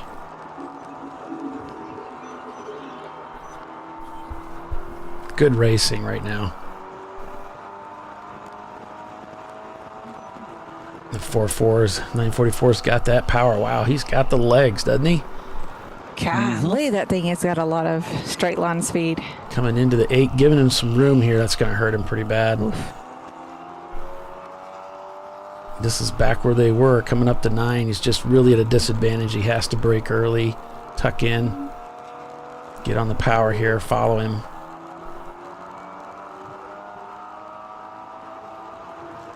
And Porsche trying to cover the inside, really doesn't need to.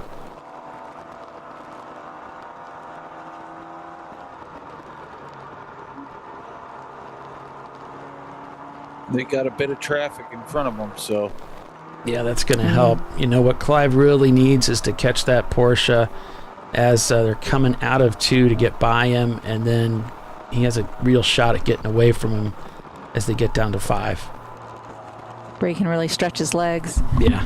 Put a little space there. That's really his point of advantage is going to be there.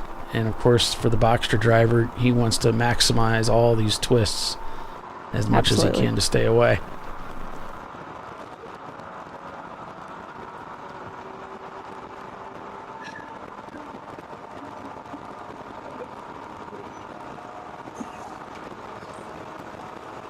Yeah, Clive wants to push this thing. It's going to be tight. There's just not enough room, and I'm not sure it would do him much good. Maybe on the next lap he can get that advantage.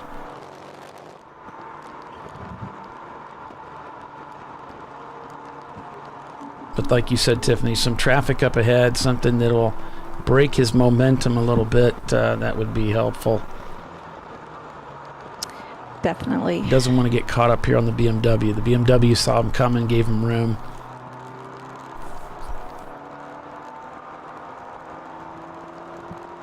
It's looking like the Rockwell car is getting away from him. Yeah. I think Definitely.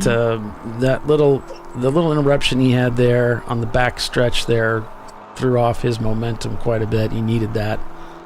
So that was a really important part of the track for him. To have that interrupted really hurt this lap. And it might take him another lap here to get right up behind him and see.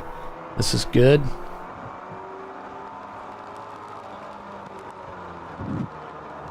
So this is good.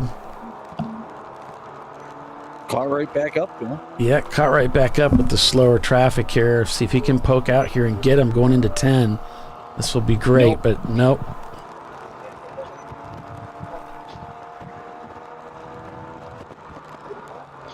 Now if he can really get a great run coming off this area here and make it to him before he gets to 1, that would be great. Oh, but here we go. The 996. He's swinging out. So that's not the car. That's not the same Porsche. Yeah.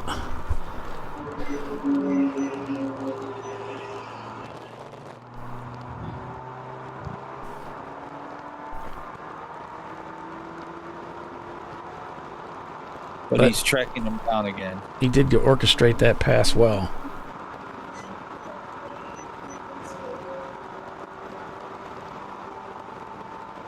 And that's what he really tracking. That's really what he needed there. It was a nice clean exit out of 2.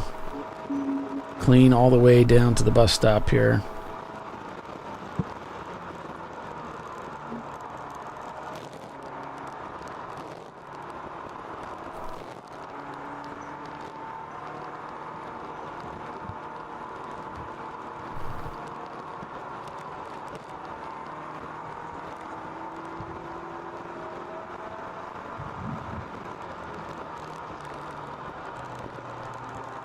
So if it wasn't the 10 that he passed, was it the 715? No, that was the 996. Oh, Atlanta okay. The Atlanta Speedworks car, gotcha. They look so similar.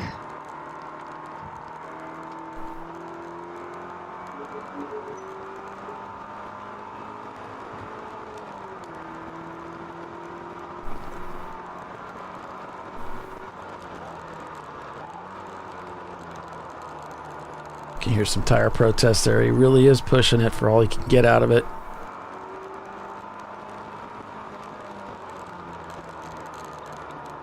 Oh, Alex is chiming in that it's not one of theirs cars. So yeah.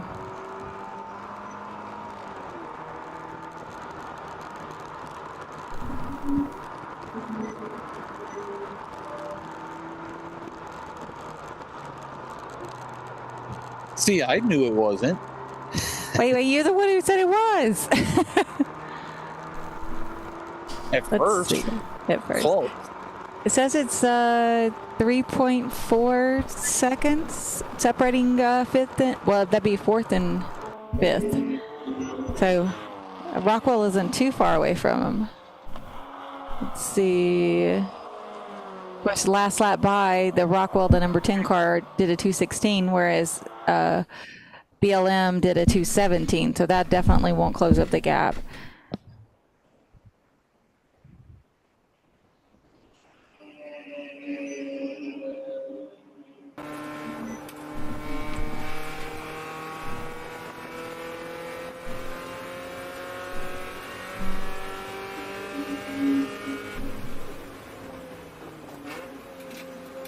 Looks like the 901 Motorsport machine up ahead.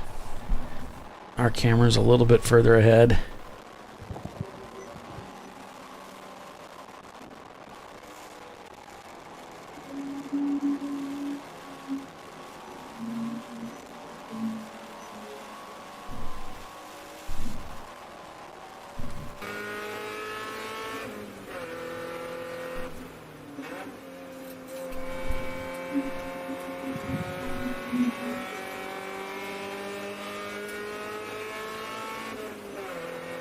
Well, we don't know what the strategies are of the team's pit strategies and so on, but as we often say, those after the last 2 hours, we're into those final 2 hours, it's pretty much in the hands of the drivers at that point.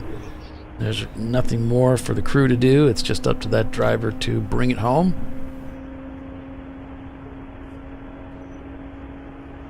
Typically, yes.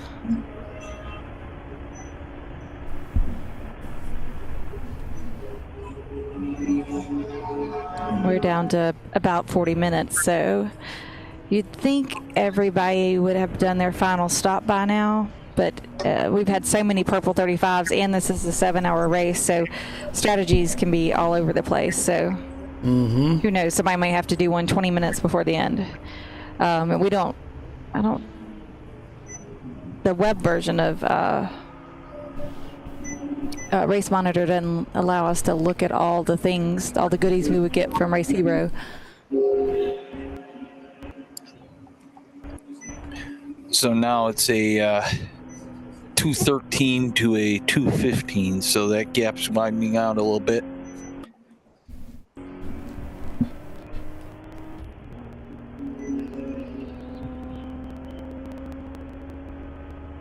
Which cars?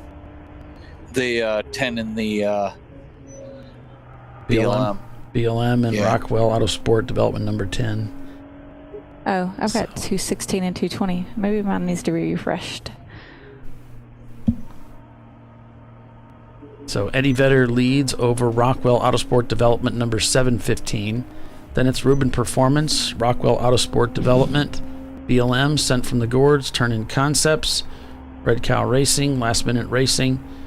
That is the top 10 with the EC car. Team Bruce Innovations actually at the top of the standings. I like that idea, Bernie. I do too. Bernie says next race the Eddie Vedder team has to drive with one hand tied behind their back. Well, I used to tell people I could beat their car with 2 spark plug wires tied behind my back. So maybe that's what we do. We make them tie a couple spark plug wires behind their back. Perfect. 40 seconds the gap from second to first. 7.8 seconds from BLM to Rockwell, according to Race Monitor. That's pretty close. 14 seconds the gap from 901 up to OFIC. And Haywood Racing 14 seconds up to 14th place, K2 Autosport.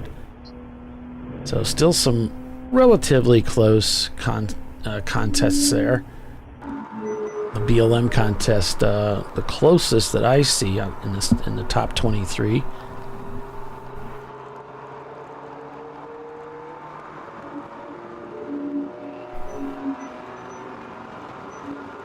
Yeah, but Rockwell's a little faster, so they're just pulling away from them. Yep. Yeah. Well, if they can keep that up, they'll continue to pull away from them. How about that? It's 12 seconds the difference now. Between 4th and 5th. 41 seconds the difference between 2nd and 3rd. Looks like Eddie Vedder's got a lap on the 2nd place car right now. Well, until they hit the line. Right. It's going to kind of watch it.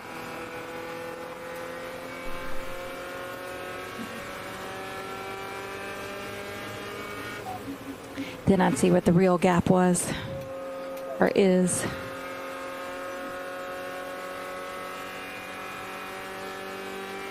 Quite large. Here it comes now.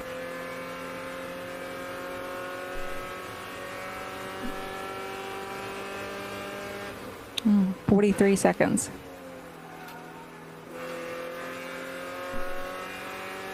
First to 2nd place.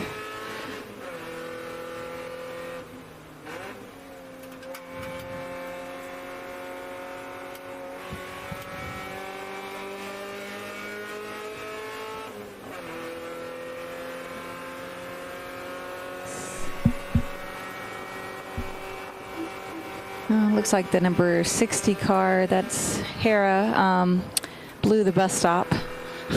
Looks like somebody else probably blew the bus stop too. Whoops. Things are getting a bit racy out there.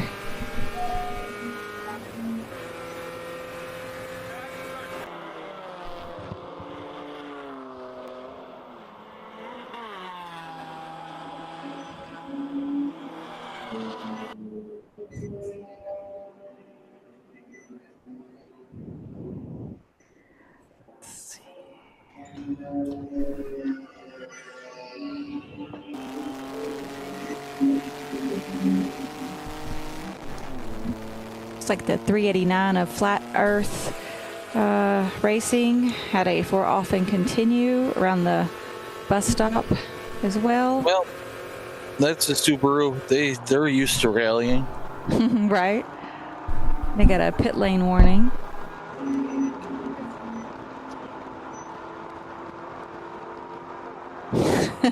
In the notes it says that was a very rough ride. So, little bumping and shaking going on there. See, probably went through the grass. Isn't near as level as the racetrack. Yep. So, one of the ramen cars is in.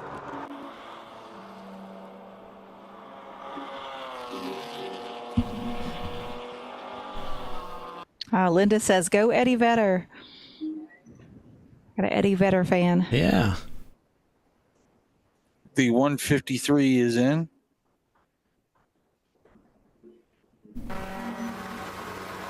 .153 is the Sia Motorsports Mini Cooper. It's a 2002 Cooper S.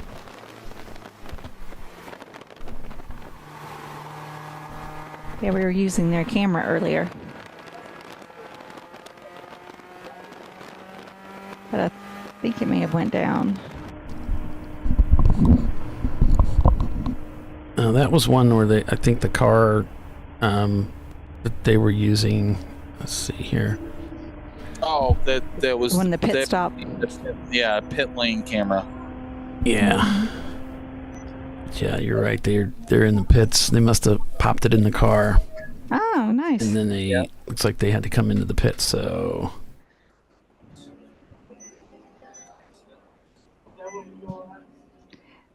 These guys are the ones who had the brake fire earlier today. Yeah.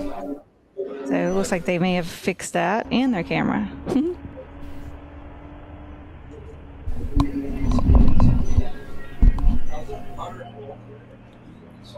Whoa. That's sketchy. A lot of passing going on. Yep.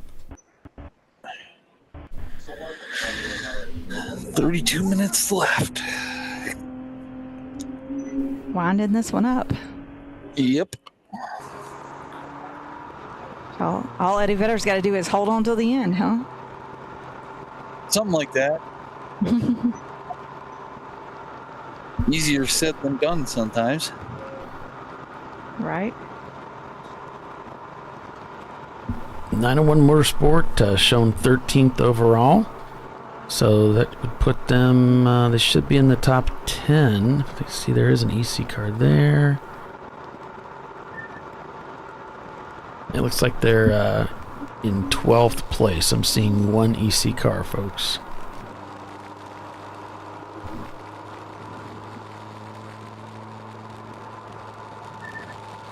And they said they're just going to stick with it and get the best result they can get. You know, they had some problems with the car. CU Boulder having a good show of it in 17th place. Gorilla Sticker there in 16th. Both the Haywood cars are together 14th and 15th place for those two Miatas.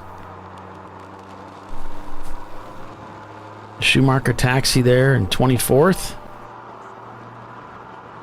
And there's the Sennheiser team in 27th. And we've got a camera we've been showing with them quite a bit today and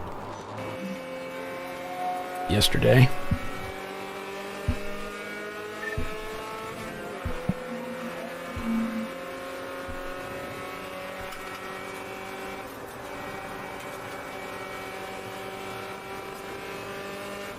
Ooh, got a car stopped. Looks like track right. We're moving very slowly heading to the turn 11. I don't think you'd be able to see it, Billy, because it's behind the guardrail there. It's driver's right. Nope. Yellows all around. Full course. Well, that poor Miata was that poor Miata was hitting the rev limiter trying to get by. Because it's 30 minutes left. Yep.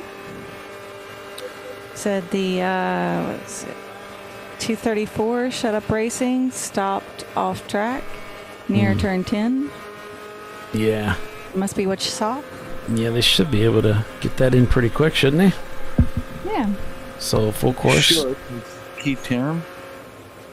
Good opportunity to take a All commercial right, now we're supposed break. to be a commercial. You're watching ChampCar.Live presented by AutoZone. We will be right back with the TireRack.com Champ Car Endurance Series, folks. Hang with us.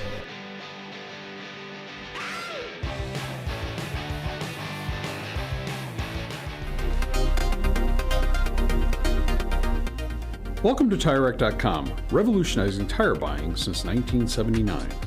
With our unmatched selection of branded products, finding what fits your vehicle and is right for you and how and where you drive has never been easier.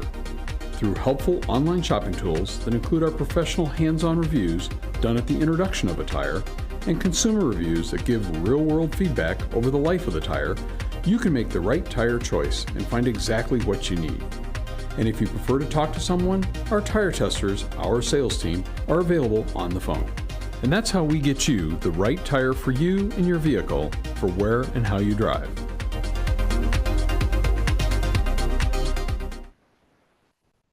At AutoZone, you get what you need when you need it. Got a today job? Pick it up free same day at your local AutoZone. More of a tomorrow project? Order as late as 10 p.m. with free next day delivery. Getting the job done just got easier.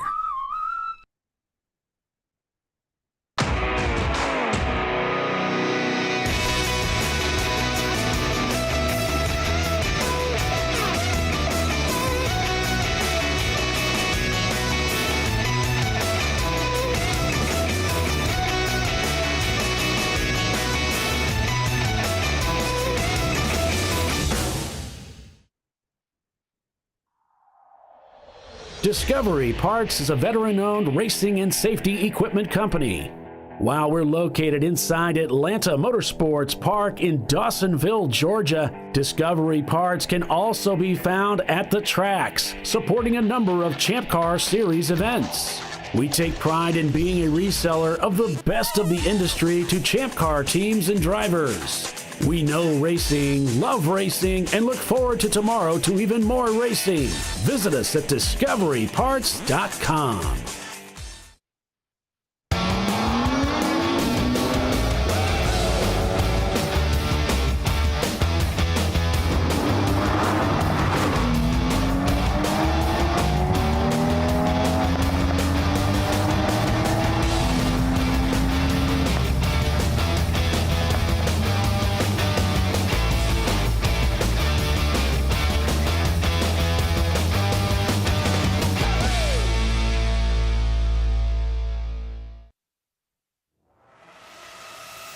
RVA Graphics and Wraps is a full-service design, signage, digital graphics, and wraps company located in Richmond, Virginia. With over 20 years of experience, RVA Graphics and Wraps offers premium signage options for your business. We are dedicated to offering our clients best-in-class service in all aspects of graphic design and application. For more information, visit us on the web at rvagfx.com.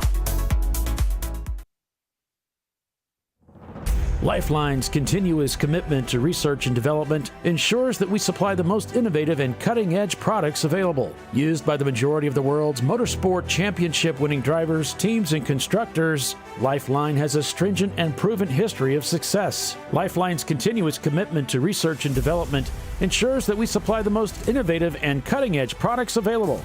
Lifeline's 0360 systems are the result of over 7 years of intensive research and development using 3M's Novik 1230 environmentally safe gas extinguishant. Lifeline uses only the finest quality components. For more information regarding our fire safety equipment and fire safety systems, please contact us at info@lifeline-fire.com. Located in Northeast Ohio, with 40 years of combined experience, Money Shift Racing knows how to deliver performance and safety, offering everything you need to get your vehicle and drivers ready for race day. From safety equipment to full engine assembly and repair, in-house fabrication, 3D design, and rapid prototyping. Money Shift Racing. Performance done right. Frozen rotors from Diversified Cryogenics deliver increased performance and a higher level of safety, while significantly reducing braking system costs. So to tell you a little bit about the durability of this product. So we have seen an incredible extension of the life of our brake rotors using frozen rotors. We've gone from brake rotors every other weekend to 6 weekends on one set of brake rotors, and I think they can go farther. The durability has been amazing. And it's been a fantastic season, and man, a lot of that is due to the way our car can brake on those frozen rotors. For more information, go to frozenrotors.com.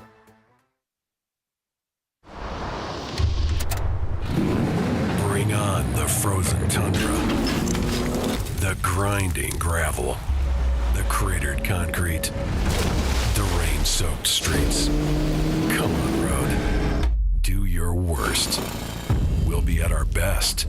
Reliable performance in unreliable conditions. Designed to meet or exceed original equipment performance. That's why more auto technicians choose Duralast parts. Exclusively at AutoZone. We're back to caution here at Watkins Glen. Hoping to go green here shortly,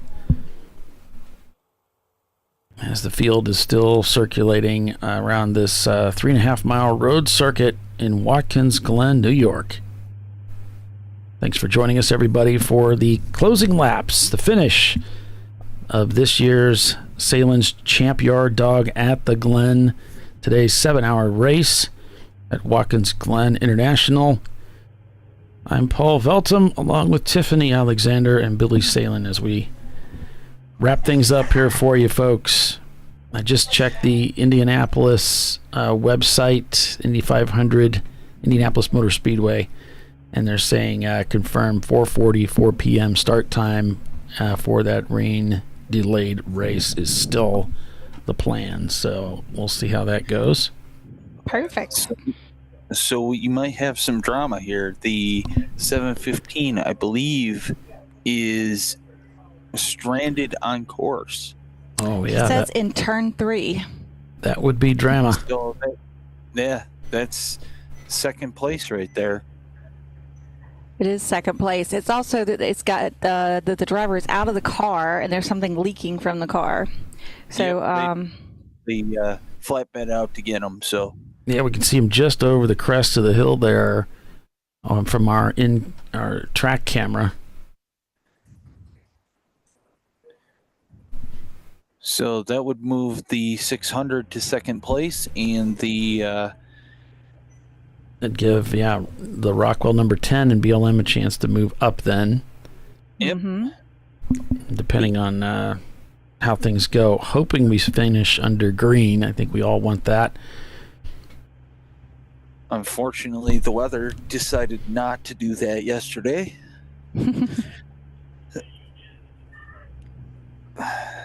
Like I said, the racing gods giveth, the racing gods taketh awayeth.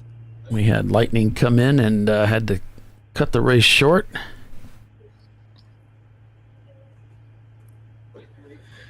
Had a beautiful day today, though. Yep. Started the race with about a 60% chance of showers, but it never came to fruition. Never happened. And God, those Cybertrucks are ugly. Sorry, it's driving right in front of our position right now, and it's just like, ew. The fire truck? Cyber. Oh, the cyber truck. I was like, what? Yeah, they are ugly. Yeah, no. Well, that's a heartbreaker for that team. You know, they spent this whole day working to get that Porsche up there and finish well, and then just 30 minutes from the finish to have a breakdown. So that'll cost them second place, but that should move their other car into third. So they'll still be there at the podium at the end, it looks like, unless, BLM decides to go balls deep, as it were. As long as no disaster strikes. Yeah.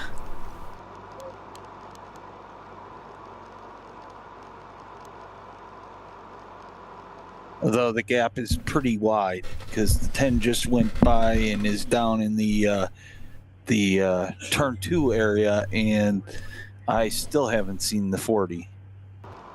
Oh, gotcha. I mean, I know that the 10 had put, we're putting seconds on each lap, so they may have got a decent pace from them. Space. I was trying to say space.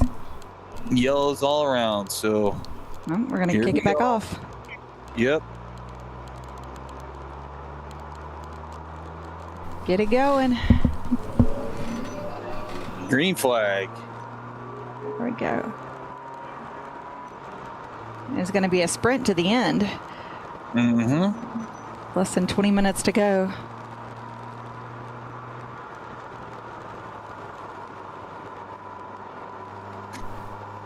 That's only a handful of laps to go. And here comes the BLM car now. So, yeah, the gap is pretty big. Substantial, significant. Yes. Ginormous. Yes, I would say a old car seller's word, but I still despise that word, as that commercial ran for like 200 years. I don't even know if I know what you're talking about. There's a pretty good battle going on right now for 16th and 17th here between CU Boulder and Gorilla Sticker number 517. Less than 1 second gap separates them, and both the cars running very similar lap times. So it's a pretty good fight going on right there. That somehow with the cautions or what have you, they've been able to been placed right together with each other.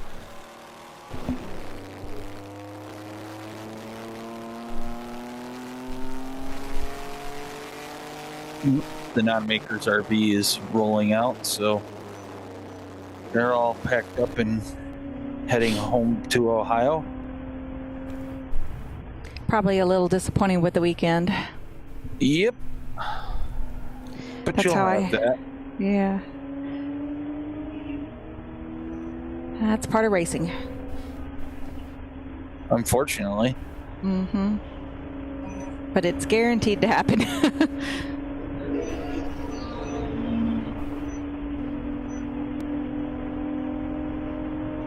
You're there for the times that the disappointment doesn't happen. That's why we all show up, right? Exactly. Always plenty of the other. And some teams go through just year after year after year of trouble before they finally emerge from it. You know, that happened to Doc quite a bit. It happened to Tyler Pedersen's team, just the, I don't know, growing pains or whatever it is, but Just there can just be many years of just being in the trenches before you finally emerge with something that's pretty reliable and competitive. Yeah. Or you can just stay in the trenches. It sure felt like Doc was going to be there forever. I mean, it was bad. That poor guy.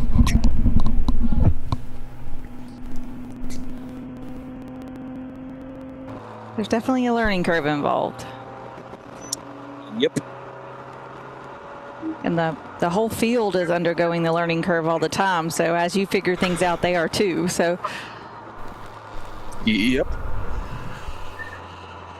Red Crow just set their fastest lap time of the event at 2:16.9.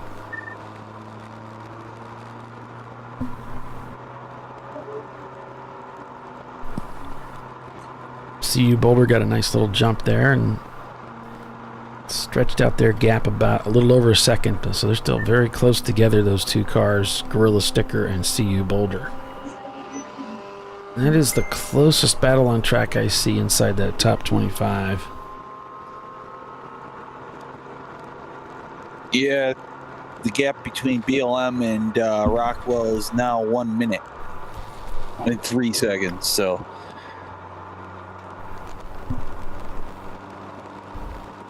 Yep.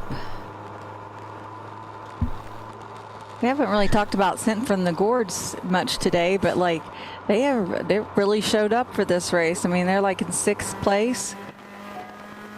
Very competitive. Mm-hmm.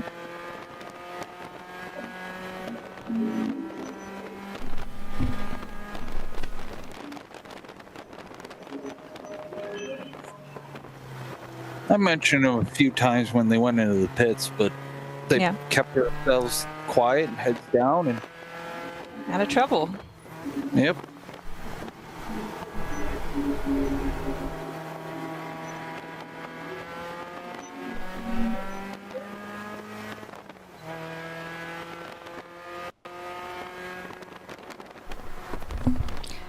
Billy, you've got a teaching lesson by Timothy over here on the YouTube. Oh, what did I do wrong? On board with Start Racing, they're in 59th place. A teal and magenta 99 Miata A-Class car.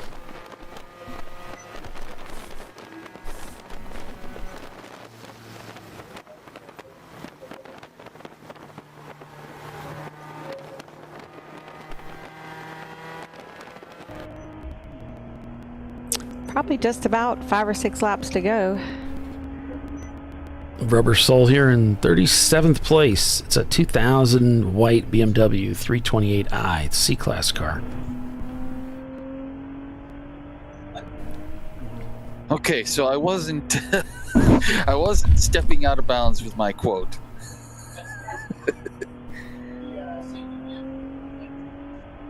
Well, then you're not one of us. Yeah, well, I am one of you, even though you don't want me to be. Oh, BLM is in the pits. What? Are they out of gas? No, they're rolling. I wonder if they have to do that driver change now. Why didn't they do it under the yellow? I don't know. Yeah, they're going for fuel. Yep. Just out of fuel. Yep. Didn't make it I till don't the know end. if he can get back out there. He's going to maybe get 3 or 4 minutes of drive time.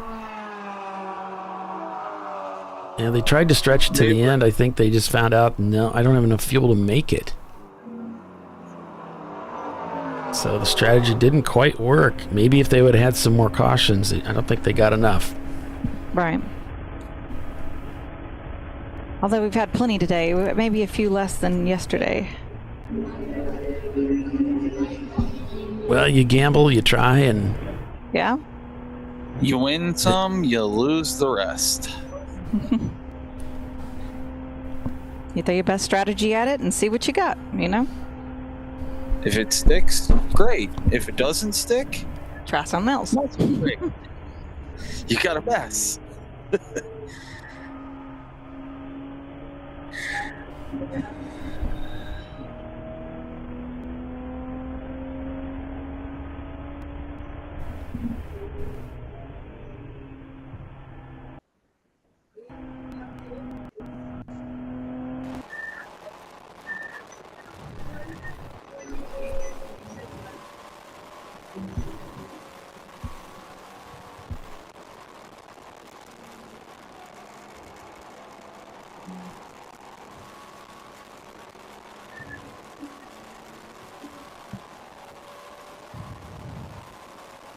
So that'll move sent from the gourds up to 4th. 5th. No, 4th. 4th, yeah, I am, because there's an EC car at the front of the pack. Turning concepts up to 6th. Which would be 5th. Yeah. It's been a long day. It has been. Longer than most. No, this is shorter than most. What are you talking about? This is easy. The 7 hours is our shortest race, isn't it? But my point is, without our cars, my investment level goes down. No offense. You're like, I could be going home with the team right now. Yeah, exactly. Yeah, my husband always loves it when I'm on the broadcast and the car's broken, like right after, 2 hours into the race, and he's got to stay for the rest of the race. I'm like, well. Like at Daytona or Sebring over Christmas or New Year's. Oh, yeah. Our car broke. And everybody else left, yeah. I had a lovely view of the wall there. Yeah. That booth is kind of small. I think Bill found the smallest room in all of Sebring to put us in, right? Yeah, well, gotta contain our crazy, right? I don't know if that's possible, but the 316 is slow down the front straightaway. The green machine again. Yep. We got one in the gravel. From where, I don't know. Looks like they blew the bus stop, the 831 maybe. That's MDR Motorsports. No, that's a spin and continue. So, haven't put somebody's in the gravel trap, you haven't put that yet.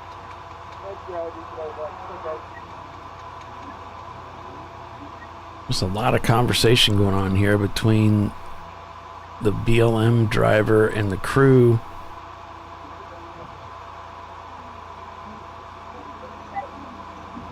.244 red is in the gravel trap. 244. That's For's Racing. A-Class Miata. Yeah, we might end up and depending on where they are, we might end up finishing under caution, which sure hope not. And then if they're not in a bad place, I might just leave them there, right? Well, gravel trap is usually a bad place. Yeah, they do put those in places where they're necessary, right? Yep. Because if you find your way there once, someone else can find your way there. Well, it sure looked like for quite a while Team Sahlen had things wrapped up, and then mechanical woes struck both the cars, eventually taking them out of the race. They've packed it up, their haulers are closed up, and they're ready, if not already, rolling out. And Eddie Vedder came from behind even after the MOV, and starting behind on the grid to pass everybody enough to get himself that team up to the lead of the race. And really hasn't looked back since. Turn-in Concepts, they've been strong all day long and currently hold 5th place. They led the race for a short period of time earlier with the cycling of pit stops.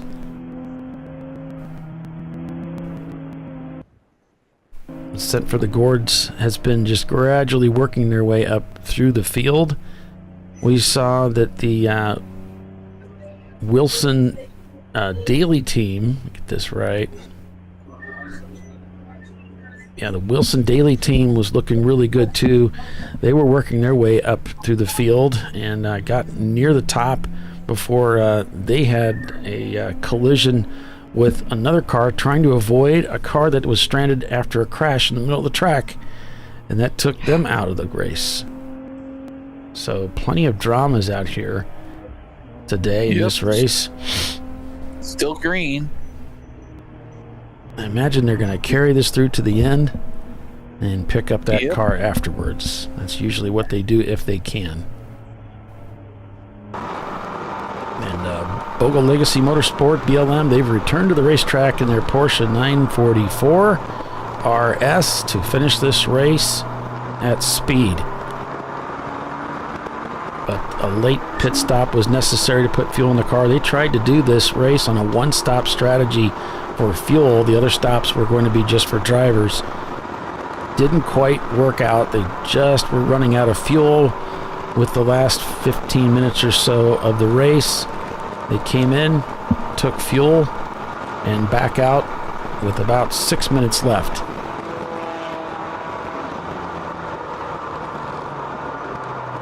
Yeah, and that dropped them down to 9th place.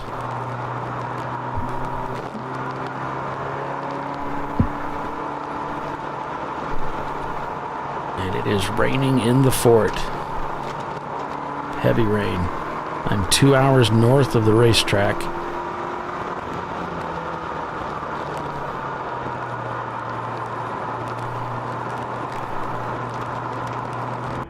And these guys aren't done racing yet. Rubber Soul looking for a way by. 901 Motorsport showed good promise earlier this morning, ran into some problems, were in the pits for a bit of a time with repair work. Yeah, they broke their, what was it, the gas pedal, I think? Yeah. Yep. Yeah.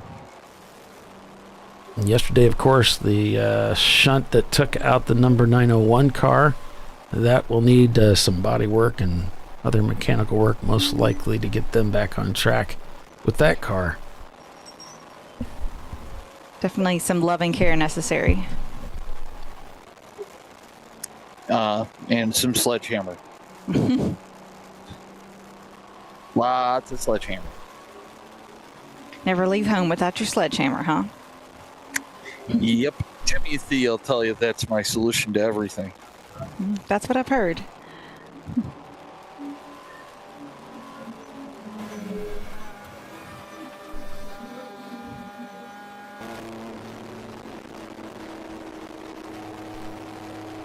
I'll have to make sure and keep him away from the Civic, Polly.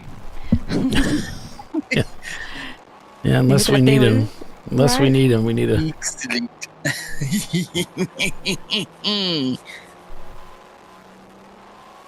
Well, no, that'll make your Civic run faster. No, the Civic has the structural capacity of a soda can. Yeah. Yeah, exactly. It'll make your Civic run faster. It is not going to take a lick and keep on ticking. It's going to crunch up. All the structure is in the roll cage. My point is, you'll drive faster if I'm chasing after you with the sledgehammer. No.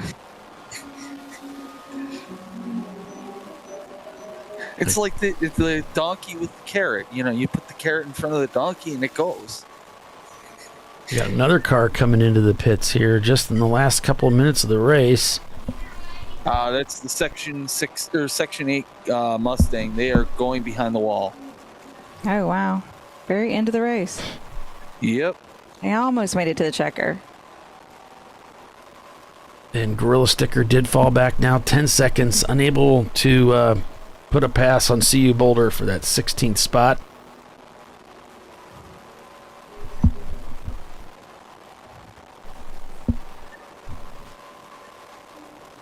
Should be coming up. Left. I was going to say, should be coming up on the final laps here. I was going to say that too. Should see the one to go very soon. Yep.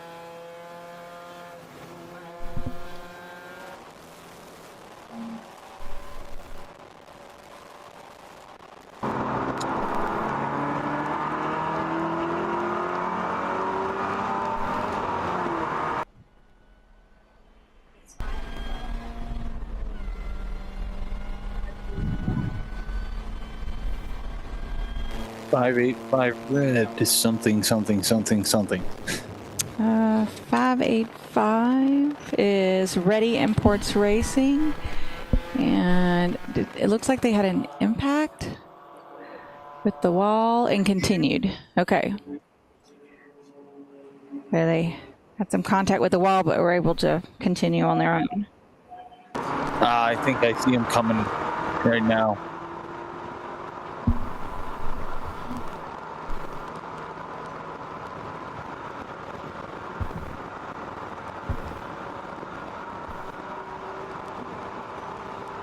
So here comes Eddie Vedder, and white flag is out. Okay, 1 to go.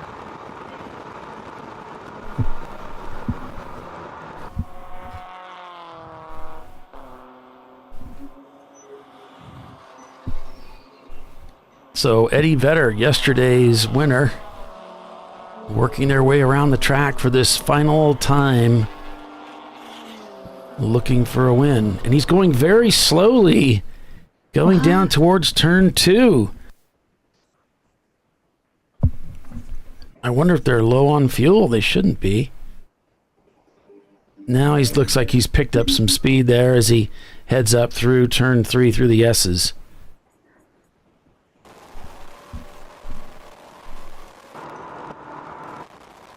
Maybe just trying to be cautious.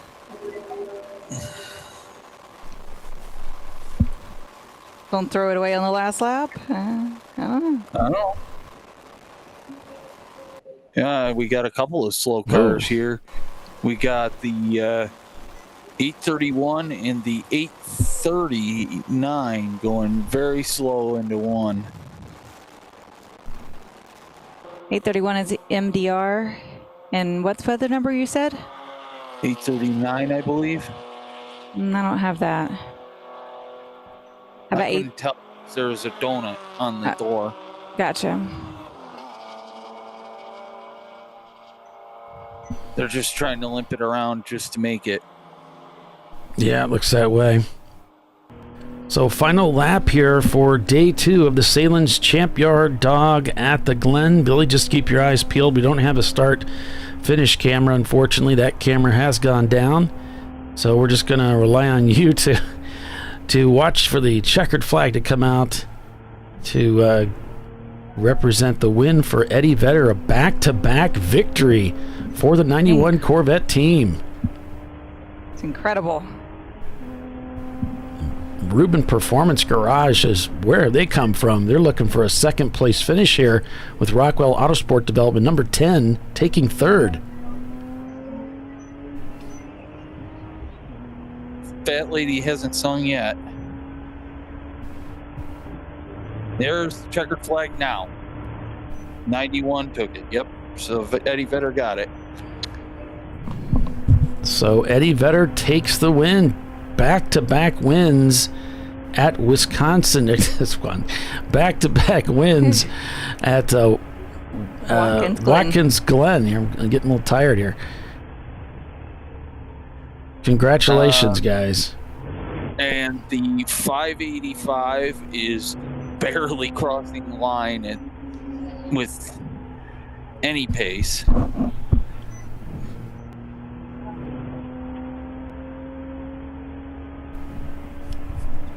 All right, all. So Eddie Vedder takes the win here today for day 2 of the Sahlen's Champyard Dog at the Glen. It's going to be the number 600 of Rubin Performance Garage taking second place overall, with Rockwell Autosport Development finishing in third place. And we'll go through the class standings as well.